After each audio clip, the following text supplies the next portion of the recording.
Listen, I honestly thought he. I'm the edema building up in your lower leg. Most compression socks can't even touch me. Johnny Somali went from being a human pinata to getting arrested several times, saying South Korea couldn't imprison him. The max penalty is $100 fine. Or something, you know what I mean? Whatever. I know for a fact I'm not gonna. You're the one who looks so dumb when I don't get any jail time or anything. It's just gonna be a fine. I'm just gonna pay and leave, bro. Like you can't go to jail for.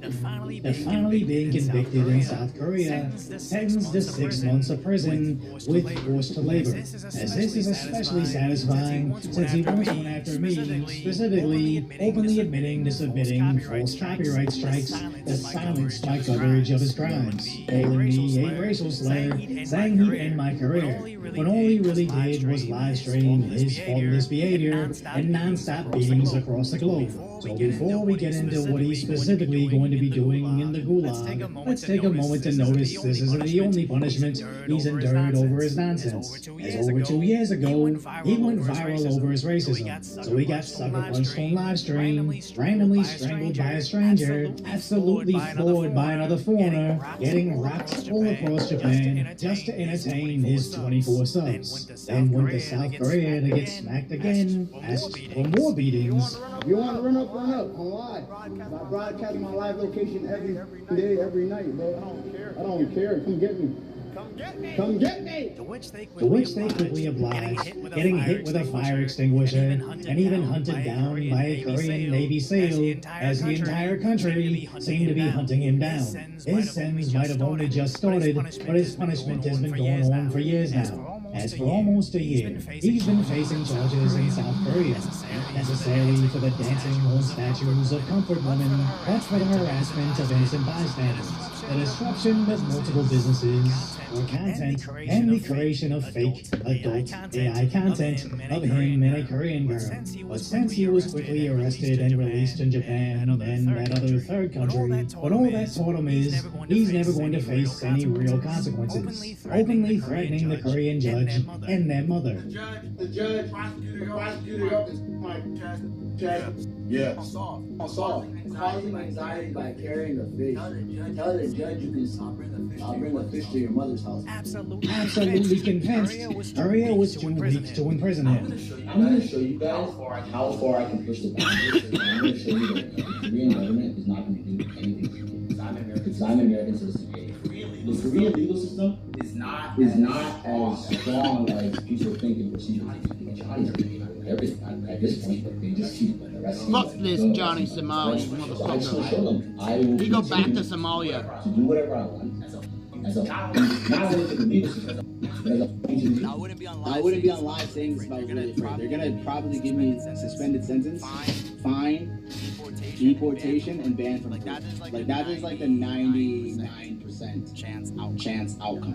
The max penalty is $100 fine. I know for a fact I'm not gonna. You're the one who looks so dumb when I don't get any jail time or anything. I'm gonna die. As time went on, he started to look pretty scared. So from May of last year till today, he wasn't allowed to work, nuisance train, or anything other than reach off his rim. As everybody is upset that his sentence is only 6 months, but I personally see it as 2 years of public shaming and a life sentence of being internationally known as the face of faultless behavior, as Korean prison will not be kind to him. Right in front of the door. Since the room is small, fights often break out over the best spots. Weaker inmates usually suffer, so sleeping spots are In order to prevent any kind of pecking order from forming among the inmates, all of the spots are assigned based on the order in which they first entered the living area. Naturally, the most coveted spots are assigned first, while the least desirable spot, the one right near the bathroom, always goes to the very newest arrival. As he's also been sentenced to forced labor, which he'll work 8 hours a day in one of their various job assignments, starting at 6 a.m., working until 5 with a tiny break, back to share a cell with up to 8 other inmates, which he'll likely be making shopping bags or to bring back about $150 a month, which is ironic as he would live stream the 24 subs, which is just over $100 a month. Being in a South Korean forced labor camp might actually be more profitable for him than when he was live streaming, as the South Korean prison camps are supposed to be about reintegration into society, with longer sentences send you up to learn a specific trade. But I somehow doubt even forced labor will fix this not Somalian, as after the other nuisance streamer did nearly 2 years in Filipino prison, he almost immediately returned to live streaming his nonsense, and is now facing a potential $1 million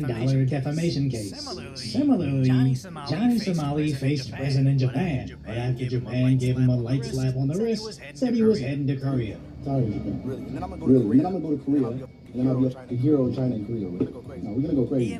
He immediately returned to becoming a human pinata for attention. While these idiots are so starved for attention, they basically do anything for empty internet fame. Again, reminding us, this is just the men's version of daddy issues. So if you appreciate my concise, commentary on the tragic status that is today's reality.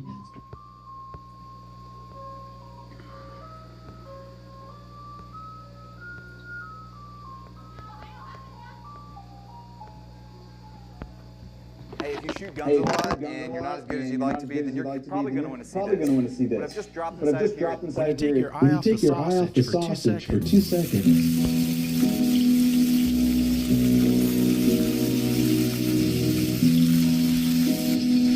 And it grows dreads. Welcome back to A Few Laughs. Conservative. And I'm right here on the corner of Goose and old piece of loose eggs. I'm on the corner of Goose and old piece of loose eggs.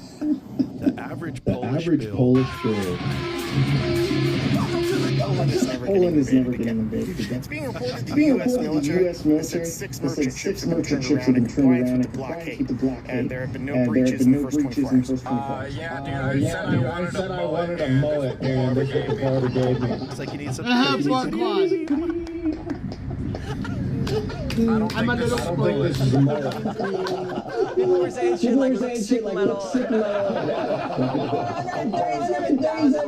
That's like amazing. Beautiful comment. Did you specify you say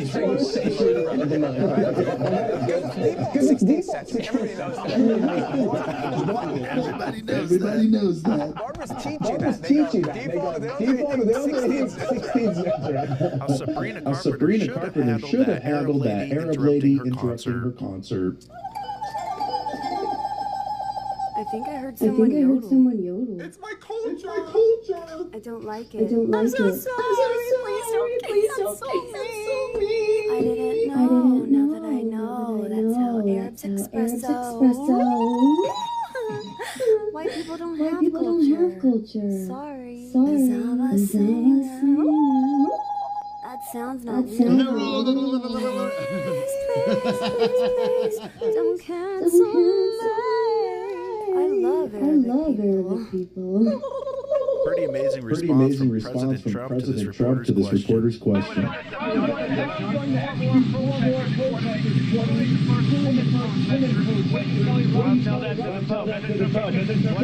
What did you say? Iran is going to did you just hear that? Iran is going to execute 4 people, including You didn't have to do little bro like that. Not bad, Esau, stop. Not bad for a sissy. My grandma's reaction to finding out she was on Good Morning America. Grandma, you're on Good Morning.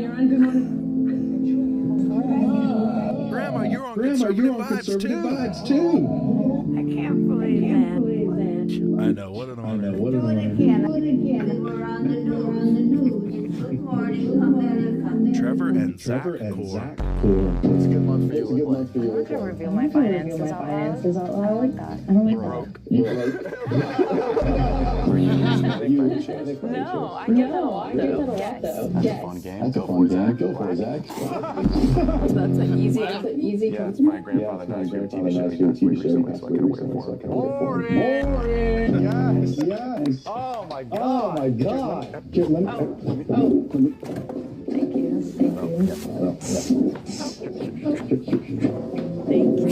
I think I just gave myself the ick doing that. I don't read, but what's your favorite poem? Kale or go? I Who's the highest level of education you had? graduated high school. Then I went to college and I dropped out my sophomore year. Major read.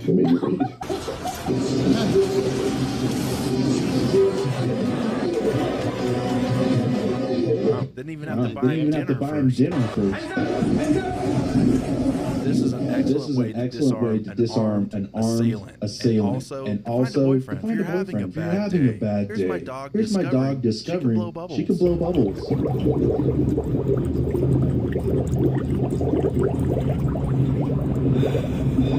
That brightened up my day. Trump haters getting dunked on constantly. Trump is such a jerk. He threatened to attack Panama. Trump just kicked China out of Panama, so they have no influence now. Trump just illegally took Maduro out of Venezuela. We control Venezuela's oil now, and we've completely kicked China out of the Western Hemisphere. Trump is just like Hitler. He's threatening to invade Greenland. Greenland just made a deal with us, and we're working great together now. Trump is so stupid. He just attacked Iran, and we can't win that war. And if they shut down Strait of Hormuz, the world's going to run out of energy, and everyone's sending their oil tankers to America to buy American energy now. We've officially become the number one energy provider of the world. Get ready with me, accept my fiance. They finally got engaged. Good for them. I told you guys he was acting weird in the last video. He was so cute and so nervous. He was crying. Also me. Also, this ring is insane. Like, babe, how much was this? Making good money doing these edits on his girlfriend's makeup videos. And you know what? Now that he's put a ring on it, you can put as many parts as you want in this video. I don't even care. I'll help you. How does it feel knowing you're going to be stuck with this for the rest of your life? God help. And this is the final look. You know what? I don't even know because we're engaged. You know, in Estonia, we don't have any limits. We have some poles or military service. We're too small to pick. Everyone goes. Wheelchair people. We send them. Oh, yeah. We put a grenade in your lap.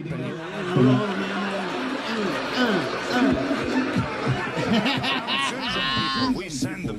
Oh, yeah. We have a whole squad. Estonian special forces. Everybody goes. Everybody goes. Mentally challenged. Even women. Gay people, we send them. By the way, the only way I'm going to war is if I have a gay squad mate.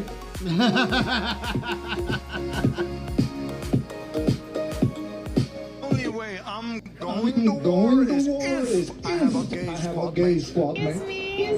My husband is totally blind, but he really loves old vehicles. Is it okay if he touches it and tries to guess what it is?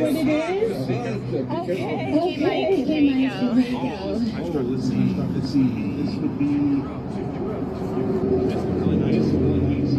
Yeah, I think it's a G-Wagon. It's a G-Wagon here. What it is? Oh, it's not a G-Wagon. This is a Jeep pickup. It's a J10. Yeah.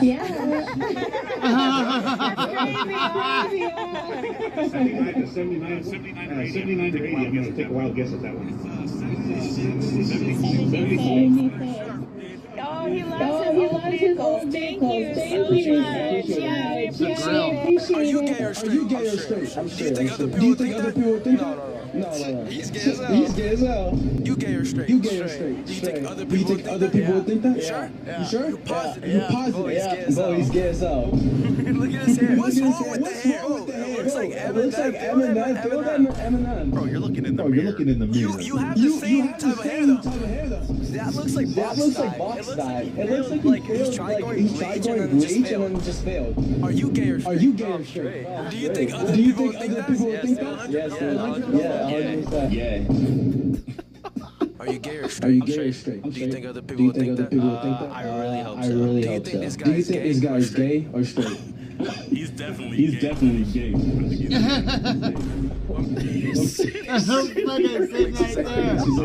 Just how he's standing. Yeah. That being said, are you gay or straight? Do you think other people Do you would think think other people would that? think that? They're gonna think I'm straight. This person is gay or straight?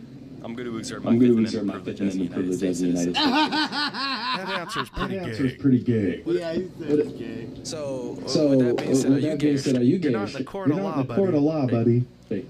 I am straight. I am Do you think straight. other Do you people would think think other people that? would That's think up to that? them. That's He up to could them. be bi. He could be bi. What makes you say that? What makes you say that? Honestly, the way he's posing. Okay, 50%. Okay, 50%. That's the closest we've ever gotten. I'm going to keep showing these videos until one actually dude says another dude looks straight, looks straight, not not gay. gay. Do you think this guy is gay or straight? Straight. He's Straight. He's carrying a football. So We did it. we did it. Finally. That was the hack, That's all, guys. All you needed to do was hold the Because he's football. carrying the football, he's straight. Well, not necessarily, but I don't know. And now, are you gay or straight? Are you gay or straight? Do you think other Do people you think other people would think so. that? I think so. That nigga gay. And we're right back to it, baby. If you think your life sucks, just remember, bro, there's niggas out there. You're right, they are out there. They are.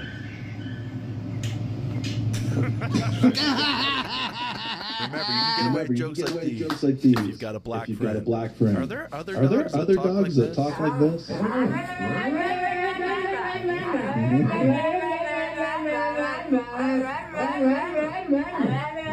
Now listen up. He's telling you about his day. Just dry food? Unbelievable. I can't believe you, Christina.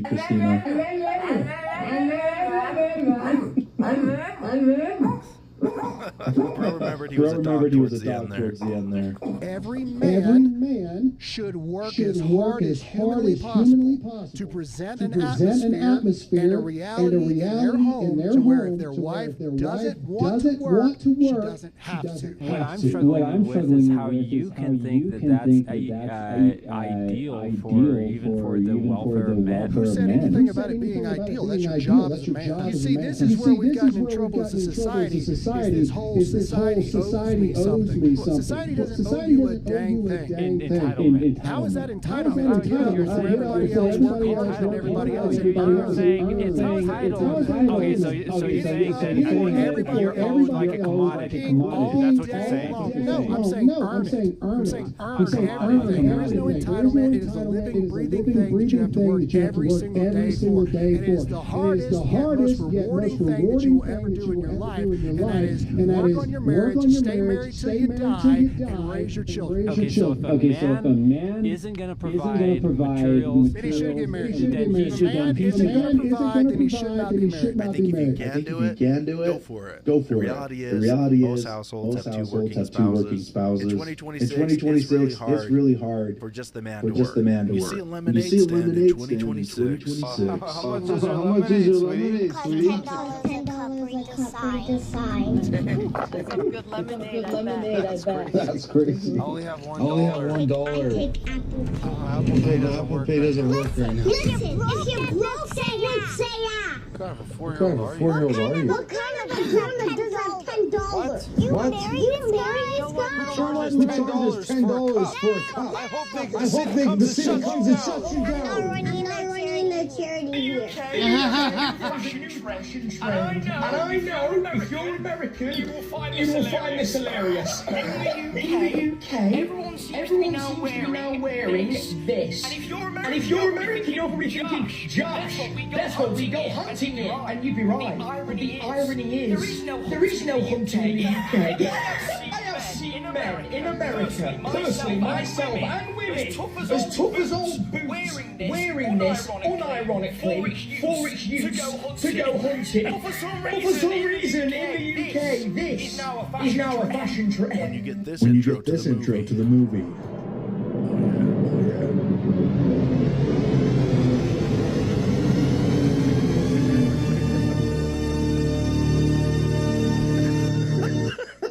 This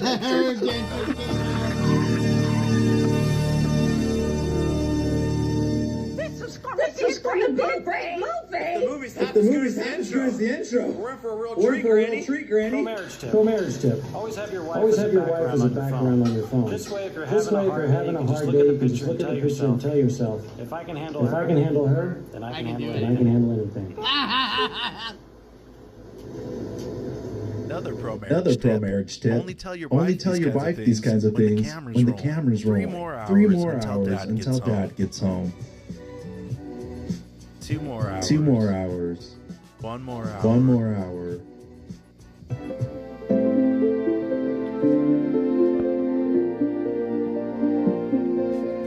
One more hour. 1 more hour.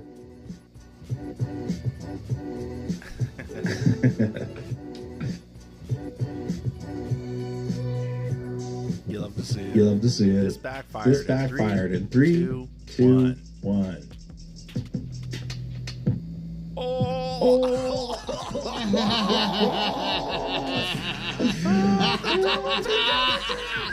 I got a bolt. Why do you need that many guns? The same reason you have 14 Stanleys and only drink out of one at a time. Thank you. Why do you need that many? Because I can. That's the whole sentence. Why do you have 16 throw pillows that nobody can touch? Exactly. Isn't that excessive? So is your Starbucks order, but I don't say anything. Why do you even need all of those? Need and want are two different things. Welcome to America, baby. God bless America. Marriage is knowing that your wife wants to hear your opinion. She really just wants to hear her opinion in a deeper voice. Yeah, she agrees with that one. Hold on, let me inflate my pants before we go.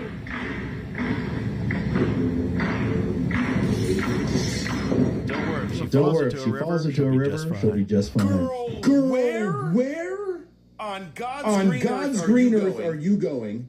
Dressed like a whoopee cushion. So me and my hot guy friend out to dinner the other night. I go, you want to get pizza? He goes, I had pizza last night. I go, but you love pizza. He goes, well, I can't have the same thing every night. I said, well, don't get married. That's what marriage is. Eat the same thing every night for the rest of your life. And you love pizza, but after a while, you gotta get creative. You know? Sometimes while you're eating, you're like, maybe I'll pretend it's a calzone. And hey, look, it's no picky for her either. She's like, thin crust again? I go, you can do this. The scooter camper. No. If you break too hard, it will break your neck. Just getting a light workout. Oh! Did he just overhead press 315? When you leave your kitten alone for more than 2 seconds. Oh my god. Little fluff ball. Oh my gosh, babe, look at this water bottle. It's so cute.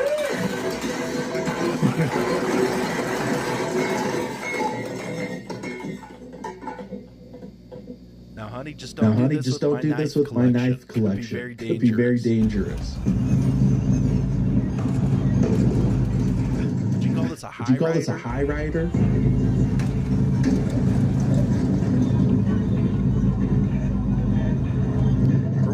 Or when you want to spread mulch on the second story of your house.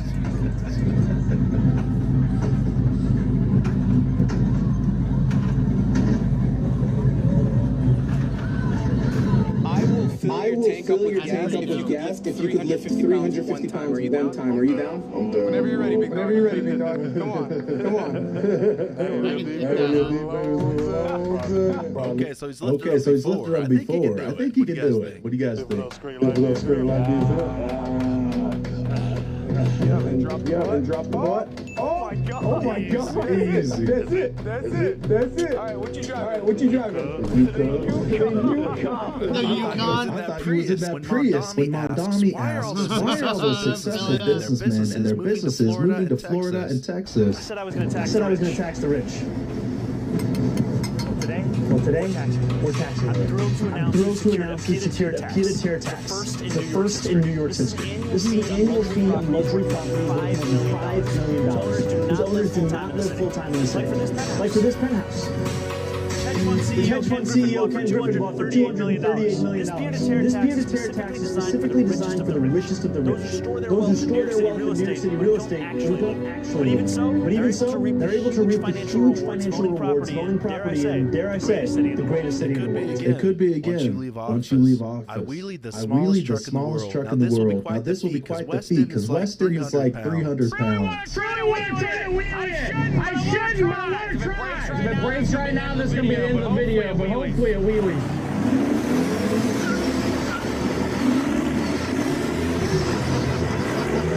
That's hilarious.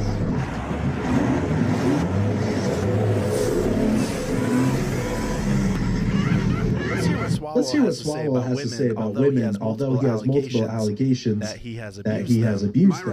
My Republican colleagues do not trust women. You don't trust women? You don't trust women? Do you all ever talk to women? They deserve better. Trust women. Trust women, my friends. Trust women. They will get it right. Recall that Swalwell was pretty rural to Justice Kavanaugh amid his Supreme Court confirmation hearing in 2018 when there was a whole circus over one woman's unsubstantiated memory of Kavanaugh committing sexual misconduct. Swalwell insisted then that we must believe survivors. What are the chances that three or four women independently who never met each other would have similar experiences with one person? So either this person committed these horrific acts, or he is the single unluckiest person in the world for these people to conspire and make up lies against him. But it's a very hard case to make, right? The more allegations that come in. Well. How the turntables. The turns of table. We exist. In your mind. Magic. It only exists.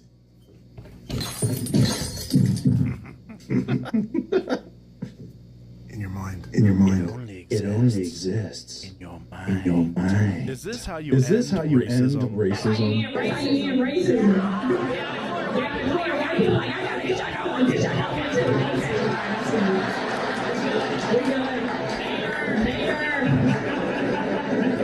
That's a big old horse. 3 years old, 6'5" at the top of his back.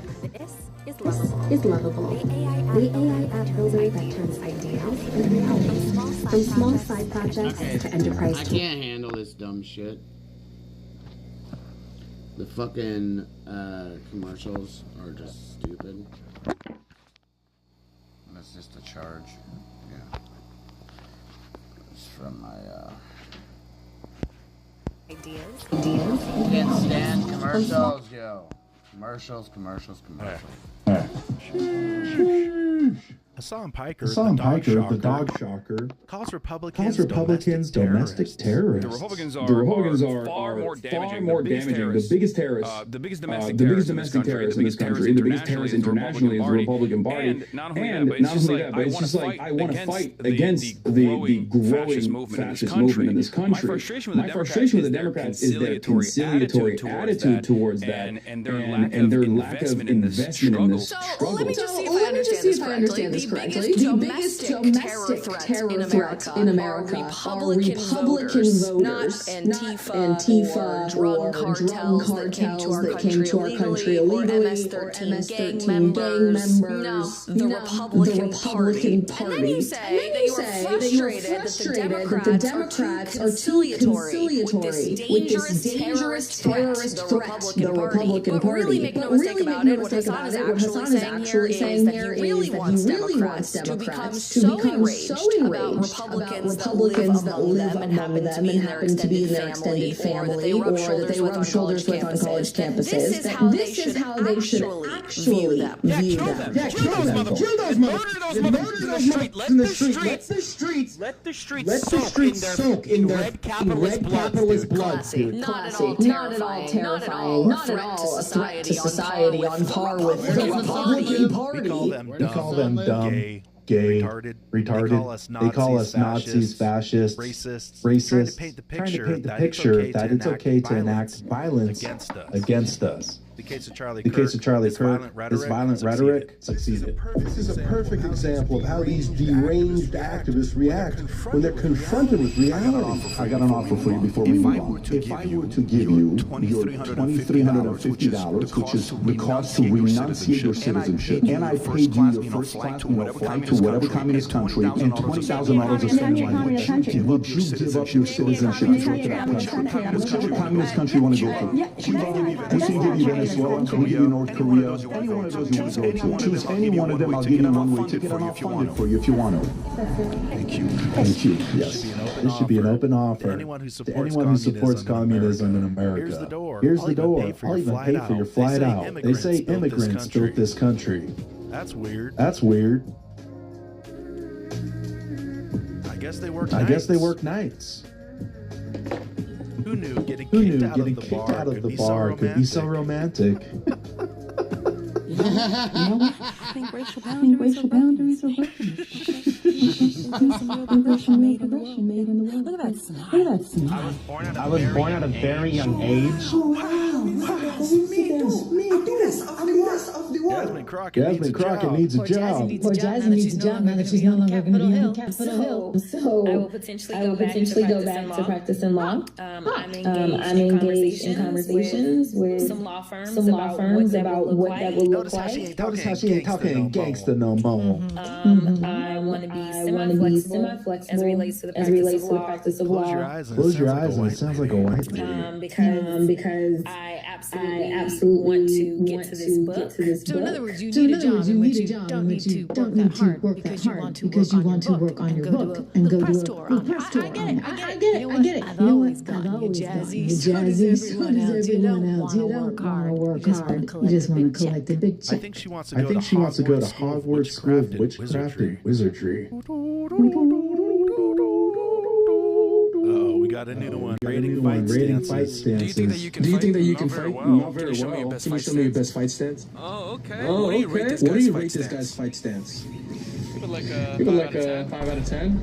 Can you show me your best fight stance? I'll probably put my leg forward. What do you rate this guy's fight stance? I know it's not the gear straight anymore, but that's pretty good. 5. Yeah, 5.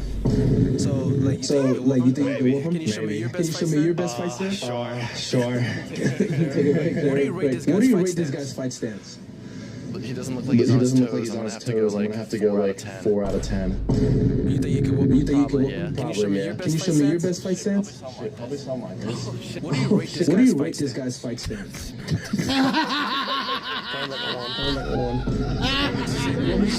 Just like tuning there, Lucy's laughing, not taking it seriously enough. So you think you can whoop him? I think Lucy's joking around too much, bro. Yeah. Can you show me your best fight stance? Take a picture. Oh, okay, that's good. I'd say like a 5. What makes you say that? It's like very amateurish. Can you show me your best fight stance? What do you rate this guy's fight stance? Definitely a 2. This dude's a Marine. What makes you say that?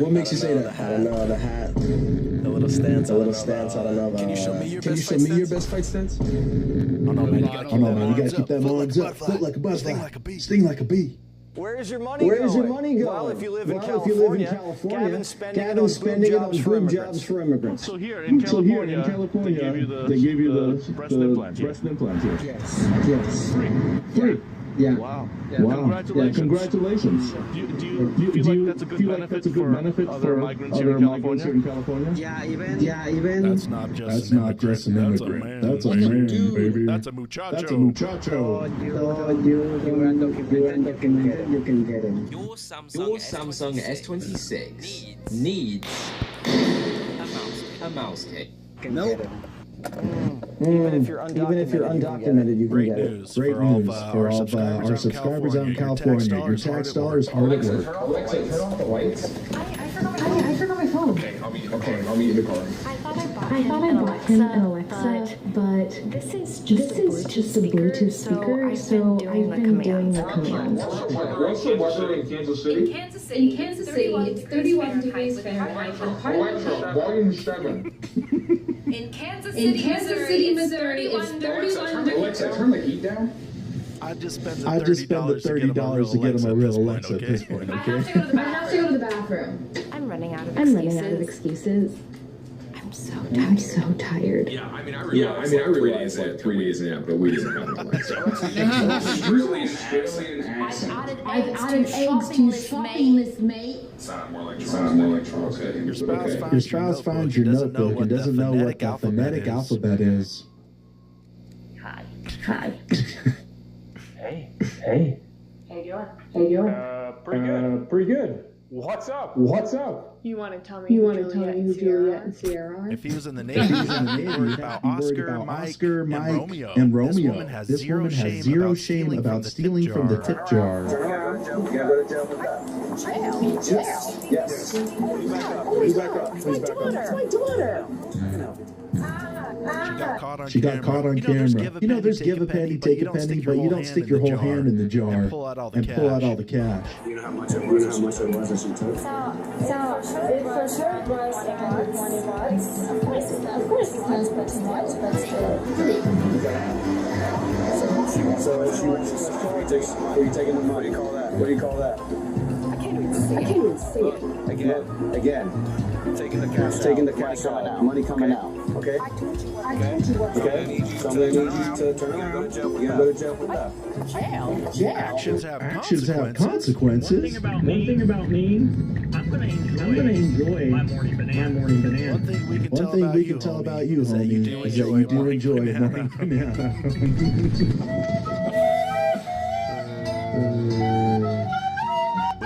When gym girls wear oversized shirts so no one stares at them. Ew. What a pervert.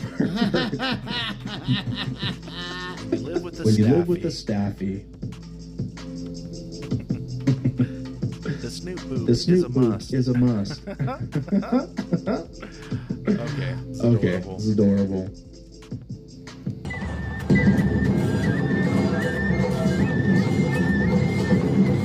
Yes, the McDojo teaching you the McRib technique.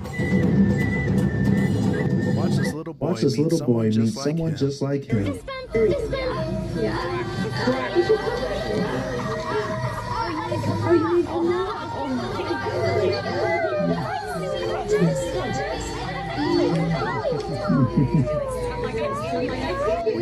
When you're 3 hours into doing nothing, and God adds rain in for aesthetics. My name is Mary Alice Young.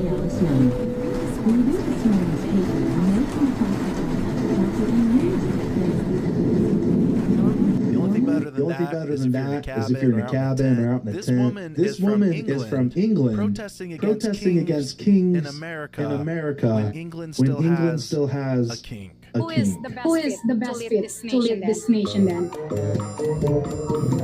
Kamala Harris. The queen that was coordinated for the Democratic primary. He just deliberated the Who's gonna feed me now? Got any snacks in your pocket?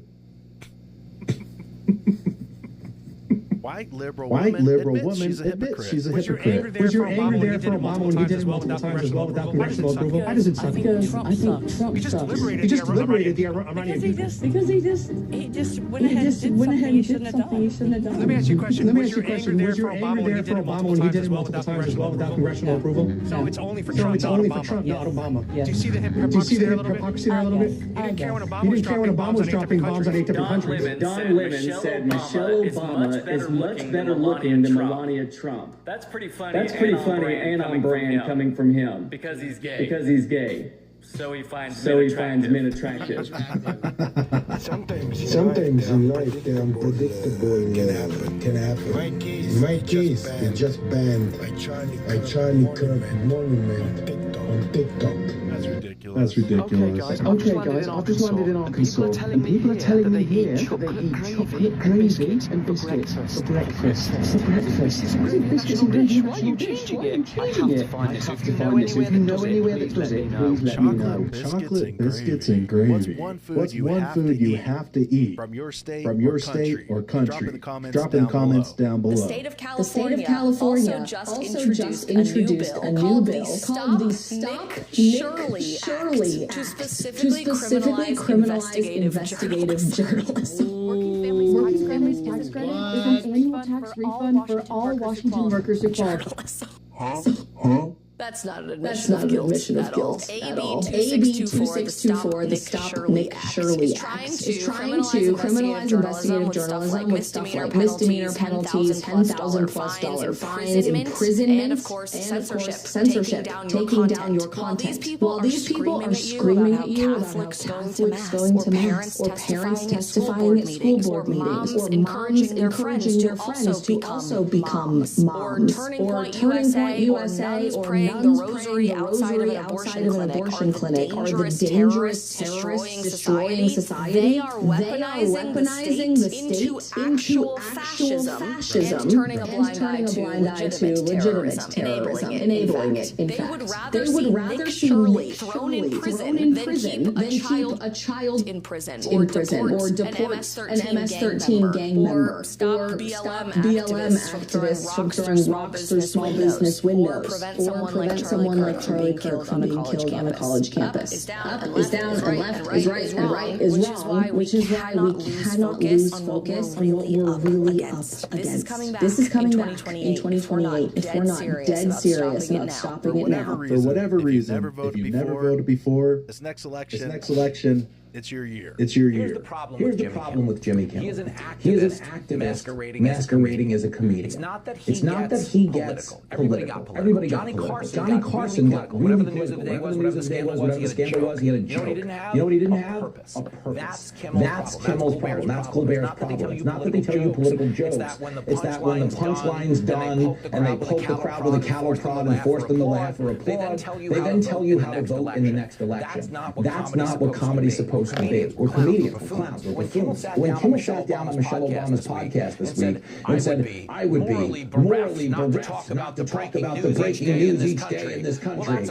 Well, that's a great point to make, except Eric Swalwell launched his governor's campaign on Kimmel's show, and he hasn't mentioned it yet. Why? Because he's not a comedian, he's not a truth teller, he's certainly not a Johnny Carson. He goes, Johnny Carson doesn't get really serious because he didn't live like through times like I did. No, Johnny Carson was on TV when JFK got shot, Martin Luther King got shot, RFK got shot. Jimmy Kimmel's on TV at a time when most people watching him want to shoot themselves.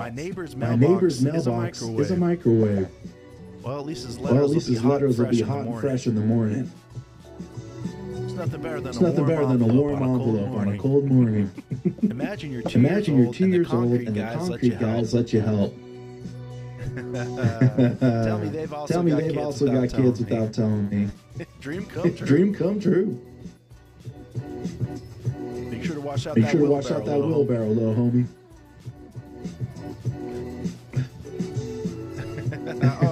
Oh, sister something. All right. This is a family business. At least Tarzan will always be right. Disney doesn't have the balls to put a black man on screen acting like a monkey.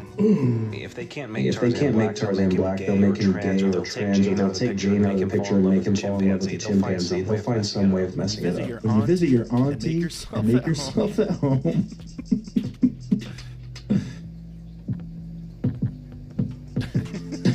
Oh my God! We call that the golden tea bag.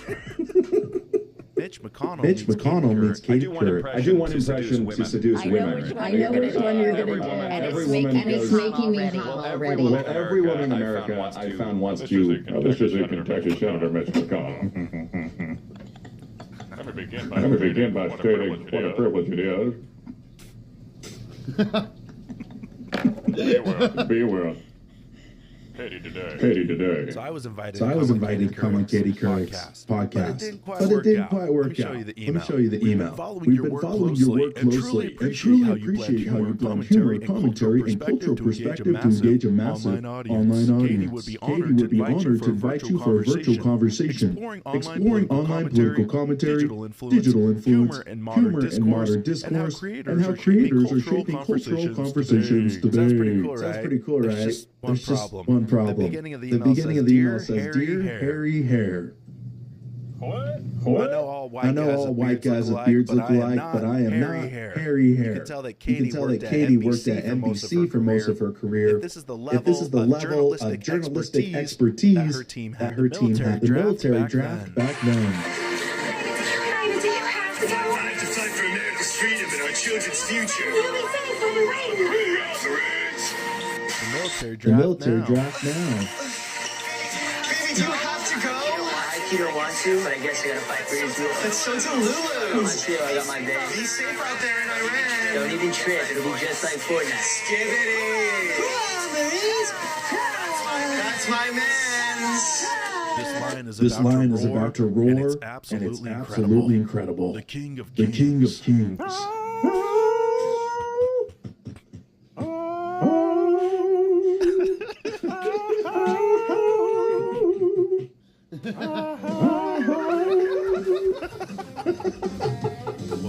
What video made you laugh? Drop a comment down below. Don't forget to like and subscribe to Conservative Vibes. I'm CB. I'll see you in the next video. God bless America t-shirt.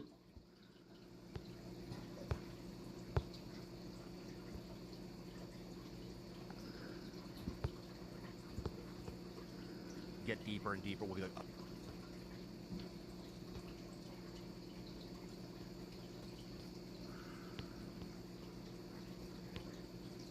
there was some controversy.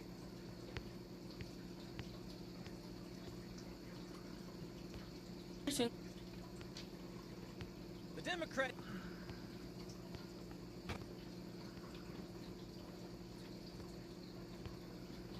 I've been playing this puzzle game on my phone. Let's get into it. How about it, right?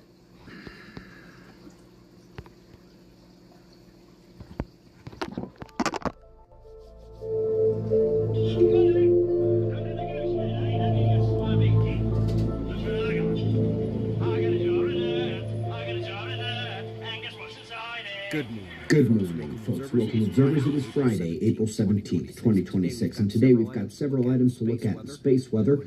There's going to be severe weather dropping in the central states tonight. We've got 2 top science papers to hit as well, and we're starting, as always, with the last 24 hours on our star. Massive coronal hole, instantly stealing attention. The rowdiness and crackling activity just behind it is the sunspot group we've been keeping an eye on. Several unstable filaments on the disk as well. Top two items to watch begin with this coronal hole. What a monster. The enhanced solar wind from it is expected to arrive at Earth tonight. Level 2 geomagnetic storms have been forecast by NOAA either tonight or early tomorrow. You can see here on the emerald spiral, density up top, plasma speed on the bottom. We are expecting to take that leading edge this evening and then slide into the hotter, faster plasma stream tomorrow. Looking at the sunspots, top left is our only concern, and she's grown a good bit in 2 days, hasn't she? Magnetically, though, still largely split, but in the middle, in the northern side of the caboose, on the left, we show potential for magnetic mixing if it develops in any fashion close to what it's been doing the last 2 days. Top flare watches here today, and the large-scale field suggests more umbral cores are hiding just behind the limb, incoming as well. Top weather note comes to the central United States. This convergence line coming south off the low-pressure cell slams together air masses.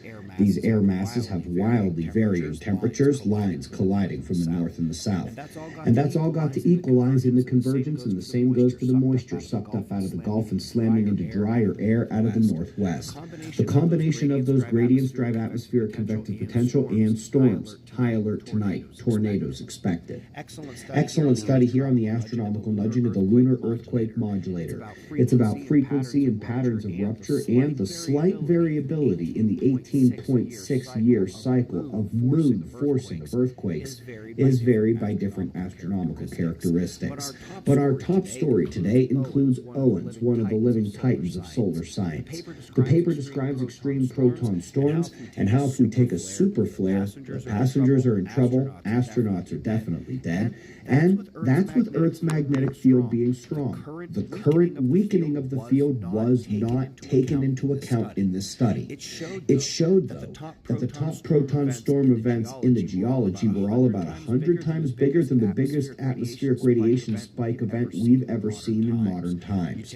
You take down Earth's magnetic field to where we're headed in a decade, and it's not safe to be standing outside during a super flare. Definitely not on an airplane. On our way down to the magnetic pole shift, it helps to be prepared. Remember, whether you are a lone wolf or part of a big survival group, your own food, water, seeds, and medical supplies should probably be on you. 2 years of food, 3 seasons of seeds per plant, and double redundancy backups for medical. Get 10% off all of it at Heaven's Harvest and Refuge Medical today. Code is SOLAR at checkout. Links to both are below, and we greatly appreciate your support. We'll do this all again tomorrow. Right here, right now. Get ready to relax with stress-free banking at Credit Karma. Feel the tension melt away with the checking account that...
I believed in this world once. It's easier to accept a story than believe that the people around you are monsters. Anything that's fucked up. Here tonight. There we go.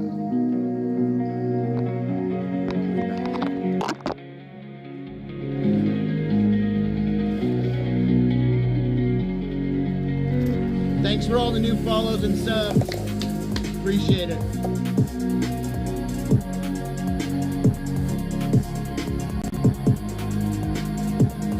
See if we got a raid. Hopefully. I love the revenge raids because I can just go wipe their whole base out.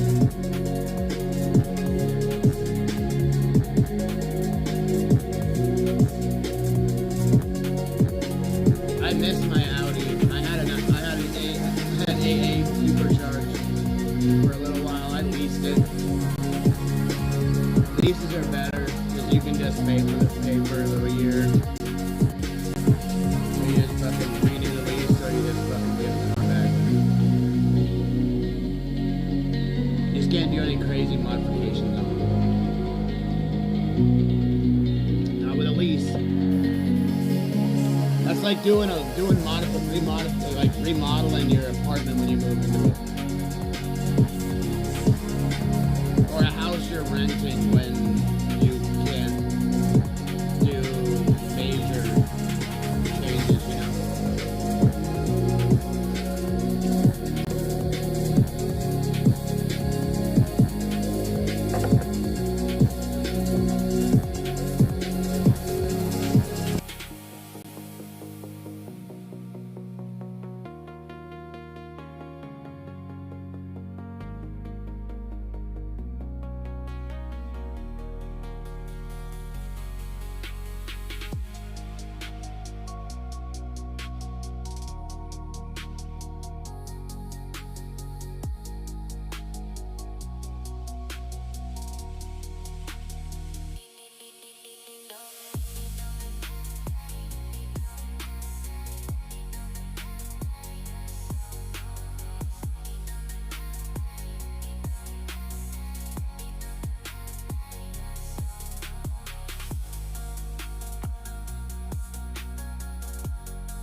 Shadows dancing on the wall, heartbeat moving with the sound.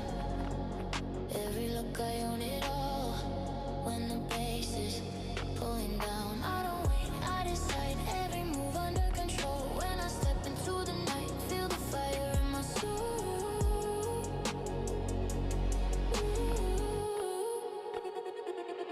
Neon control, I'm taking over. Hands in the air, pull you closer. Neon control, feel it ignite. I own the moment, I rule the night.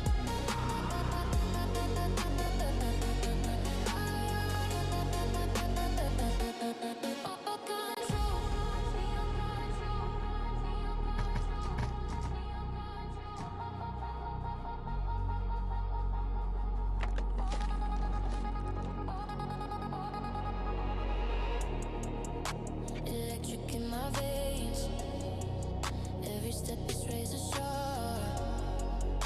No rules in this game, only shadows, only spark. I don't chase, I attract, feel the power when I move. Every light reacts when I step into the groove.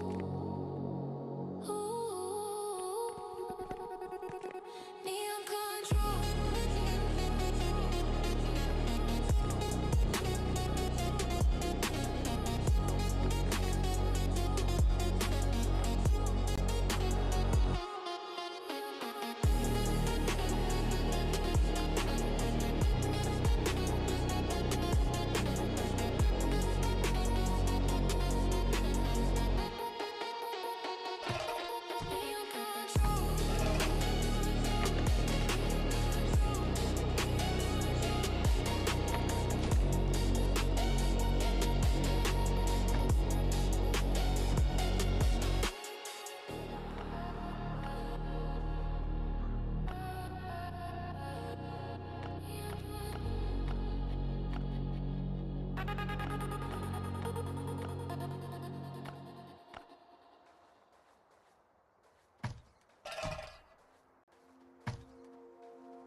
I'm gonna wait on kicking my dogs up so I can make sure that, yeah, I get a true friend out of breeding them. So we gotta wait for that food that I made down there. Right down over here. Right down here. Okay. So let's get some repair work going on here.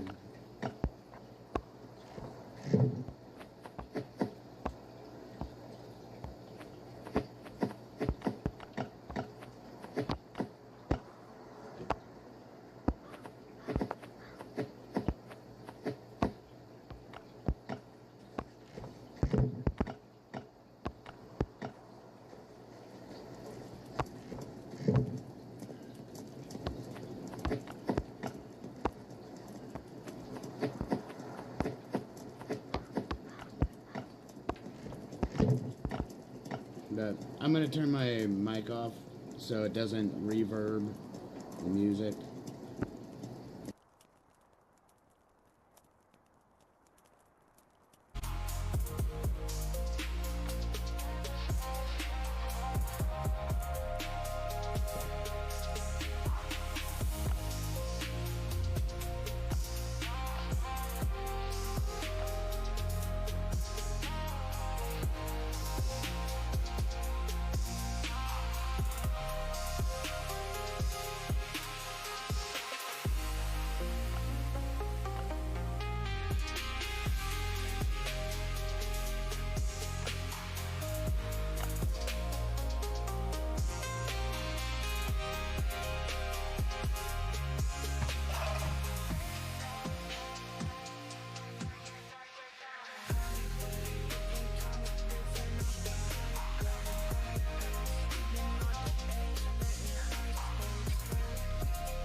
Check out what my boots are.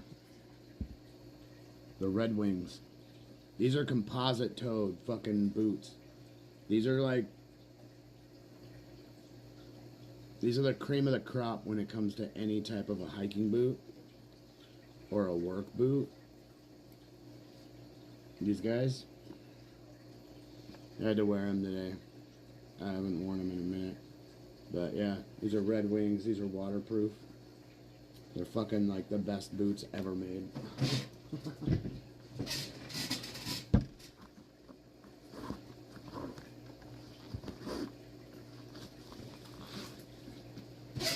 Yeah. Yeah, I wear Red Wings. You see that shit. Bonk.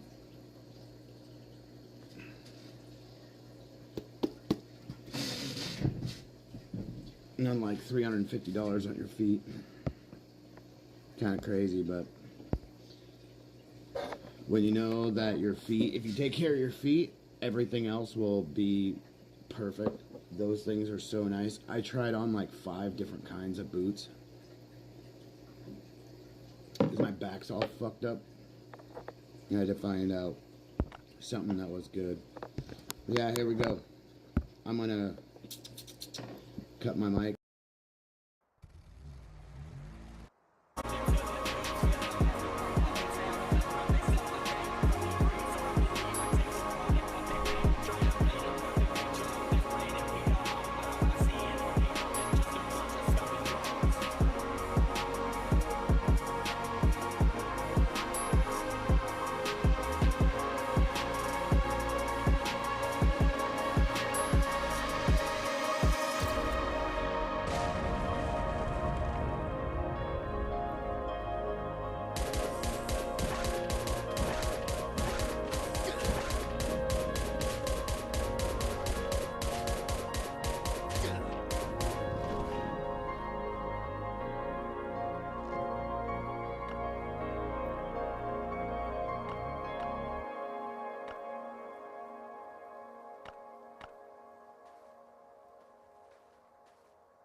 What's up, guys? My name is Bree Hall, and we're going to do a Get Ready With Me for game. I love the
guys ready? Mom talk has been blowing up, But it potentially could pull us apart. I feel pressure every day. We might be hitting that breaking point. Lordy.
Steven, this credit improvement successory by Credit Karma is stunning. Oh yeah, it's an elegant way to show...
Zootopia 2 has come home to Disney Plus. Huh. Yep, Disney Plus. Hops and Wild. Wild and hot. Watch one of the biggest movies of all.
Now it'll run smoother.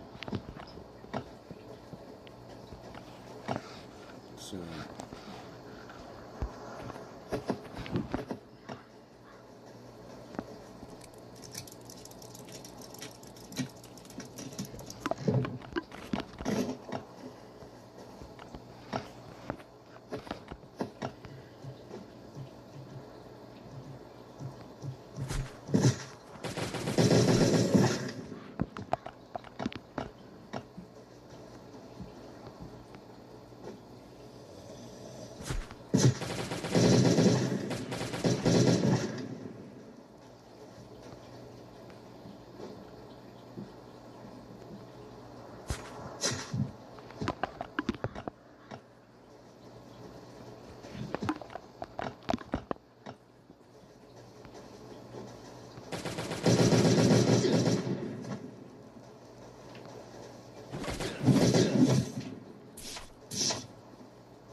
They usually turn and walk right towards you.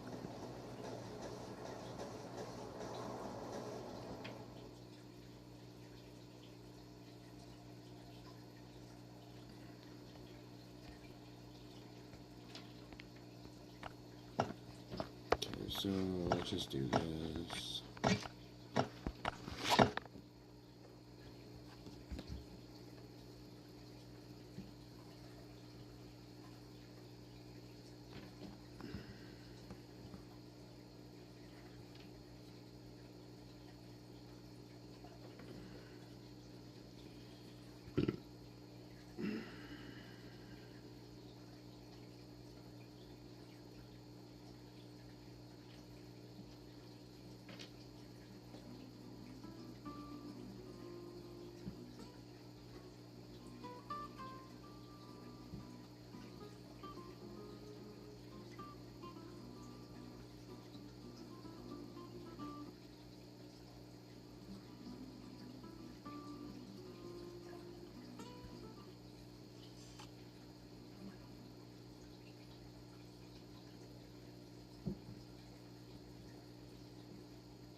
Use this grandma's mix before meals, unless you want to see your glucose stabilize in just 3 days.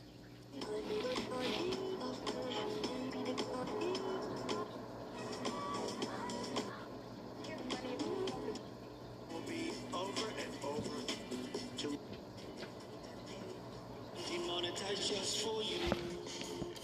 And I say, hey, go to yourself today. All your censorship feel gay. This next word has to be. It's a simple message, and it comes from the heart. Big tech can think itself. That will be a great place to start. And I say, hey, you can go screw yourself today. Platform all of these. Platform all of these. Hey, SJW! Hey! Click Rumble Premium and join now for $99 annually or $9.99 a month to get the entirely ad-free experience and an ever-expanding roster of content, creators, and free speech. Something for today.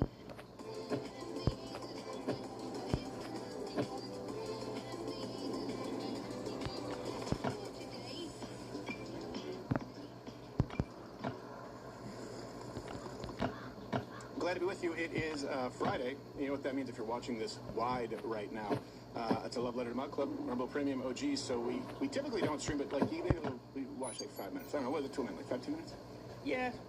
Yeah, so we've been doing this for years on Friday, and a lot of people think there's no show on Friday, but there actually is. Today we're going to be talking about Elmo celebrating being Arabic. Think of that phrase. He's celebrating being Arabic.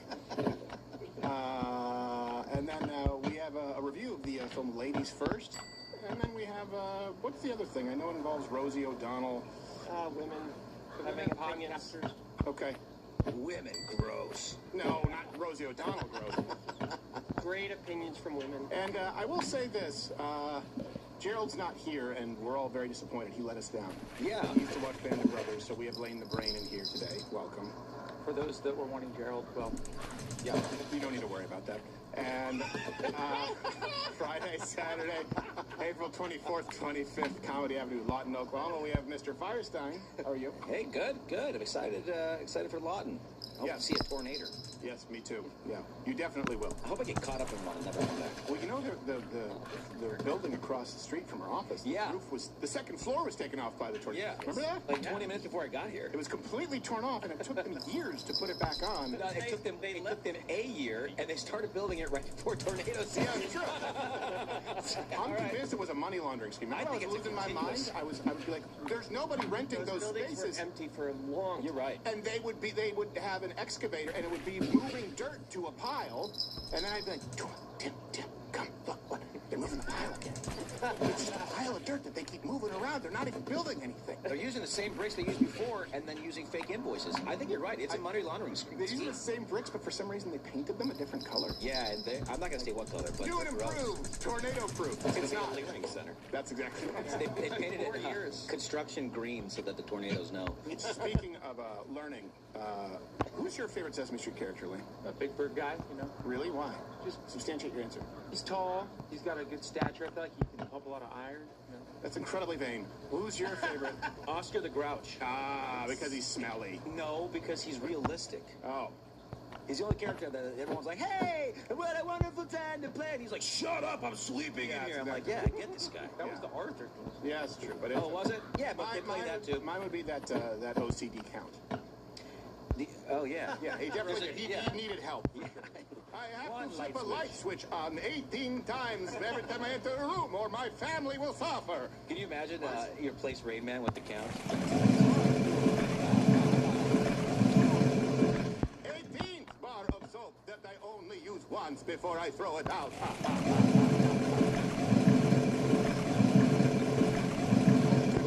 Monster, which is just gay. And then they turned it back. Yeah, it didn't work. Cookie Monster's cool. I'm just saying. Count has OCD. Big Bird has a pituitary disorder.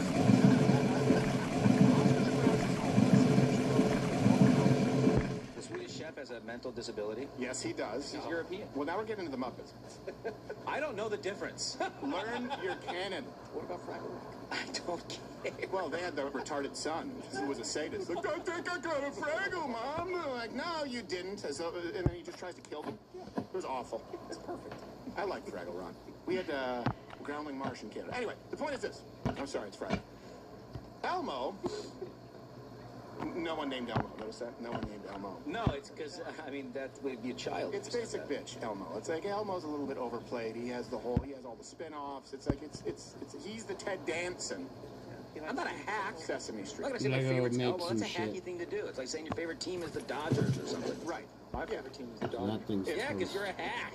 If Elmo was a comedian, he'd be a hack. Hey, let me tell you about the difference between men and women. Blacks are bigger than whites. Whoa! Hey, whoa. Don't give away my show, April 24th, 25th. Where are you from? That's gay. Like, stop your crowd work. Elmo Rice? Specific comedian. So now Elmo is celebrating something that absolutely should not be celebrated, and I stand by that. Assalamu alaikum, everyone. I'm Rami Yusuf. Gross. It's Elmo's Elmo. Mr. Rami, what does salam alaikum mean? Well, salam means peace, and it's a way to say hello in Arabic. Oh, cool. Salam alaikum, everybody. Elmo and and I are here to wish all of you a happy Arab American Heritage Month. Happy Arab American Heritage Month. I'm so proud of my Arab heritage, and I'm so happy to share this month with my fellow Arabs and Elmo. So, thanks, Habibi. Wait a minute, what's Habibi? Oh, it's an Arabic word for a special friend. Really? I thought it was a name. Well, happy Arab American Heritage Month, Habibi. We love you. I'm so glad we picked the least looking Arabic person we could. You're German Irish, you prick. Allahu Akbar. Unfortunately, the Arab/Muslim takeover has now bled. It's bled over into all of Sesame Street with, sad result.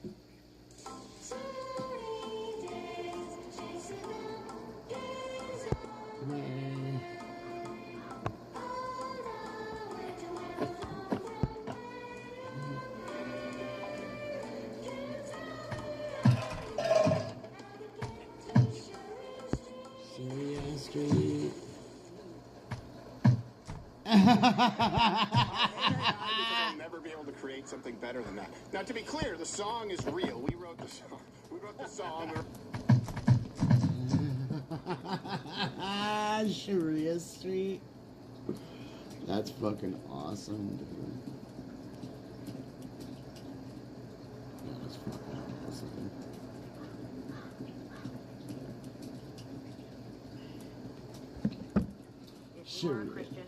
Sharia Street.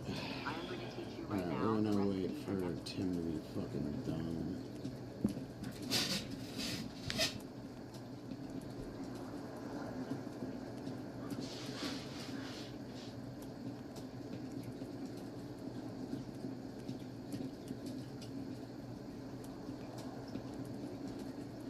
The General gives you a break to keep you covered. Yeah, whether it's on your car insurance or taking a break from being the auto-tune guy. Welcome back to Whiskey Ginger, a Wave series presented by FanDuel. Hello out there. Do you want to come see me and Bobby Lee do Bad Friends Live? Well, we're doing it. Bad Friends Los Angeles YouTube Theater, May 8th, right here in Los Angeles, California. Then I'm going to be doing an hour down in Del Mar, San Diego, dude. North County, San Diego. Bring out Tanner, dude. June 28th at the Sound, I'm doing 2 shows in Del Mar, North County, San Diego, June 28th. Then July 24th, I'm in St. Charles, Missouri, or St. Louis, right next door. Come on, see me, you guys. Go to andrewsantino.com for those tickets. andrewsantino.com. In here, we pour whiskey. Oh, that creature in the ginger beard. Sturdy, ginger. The ginger gene is good. Gingers are beautiful. You owe me $5 for the whiskey, $75 for the horse. Gingers, oh hell no. This whiskey is excellent. Ginger. I like gingers. Ladies and gentlemen, welcome back to Whiskey Ginger. My guest today is one of my favorite people on earth. I say that for all my guests, but I mean once again today, it is Brad Williams. Brad Williams, cheers, me lad. Cheers. We're having a little bit of Weller today. Brad was scared of the high proof. He got a little scared. He got scared. I'm tiny. He's a tiny man. That stuff. I know. Is this glass too big for you? Yeah. Hold it with 2 hands so you don't spill all over the place. You know what's funny? You know I have a Little People joke in my show right now, and you've seen it. And it's working out like a story. Yeah. And I was like, oh, and I say on stage now, I'm like, Brad likes that joke, for those of you that are getting upset about it. I was like, Brad's my friend. We like to joke around. Yes. If you can't shit on me for being a pale, orange freak. Yes. What are we talking about? What, like, that's my love language. Me too. Is to shit on people. Yeah. I had one go horribly wrong 2 days ago. Whom? So, Yeah, it might that guy be someone just you're... fucked up. Oh, you're Can't aware lose of, my because you gun. go on the Levitard show sometimes. I love Dan. Yeah, He's so... mad at me right now, though. I mean, he's always mad at me. He's always mad for Yeah, some reason. He has a guy on the show named David Sampson, who used to run the Marlins, and David's been very kind to me. And I'm on the show, I'm doing a thing, and I shit on his shirt. He's got a shirt that's got cherries on it. Got it. And I'm like, I'm gonna shit on your shirt because you got a shirt with cherries on it. And then we get done the segment, and he goes, you know, I'm wearing the shirt because my daughter, all right, who is going through who was going through cancer. What does that do, Cherries? Her nickname is Cherry. Oh, God. Chloe Cherry? The adult film star is his daughter? Chloe Cherry. And I have never felt worse. Yeah, but dude, come on. How do you not? I didn't know.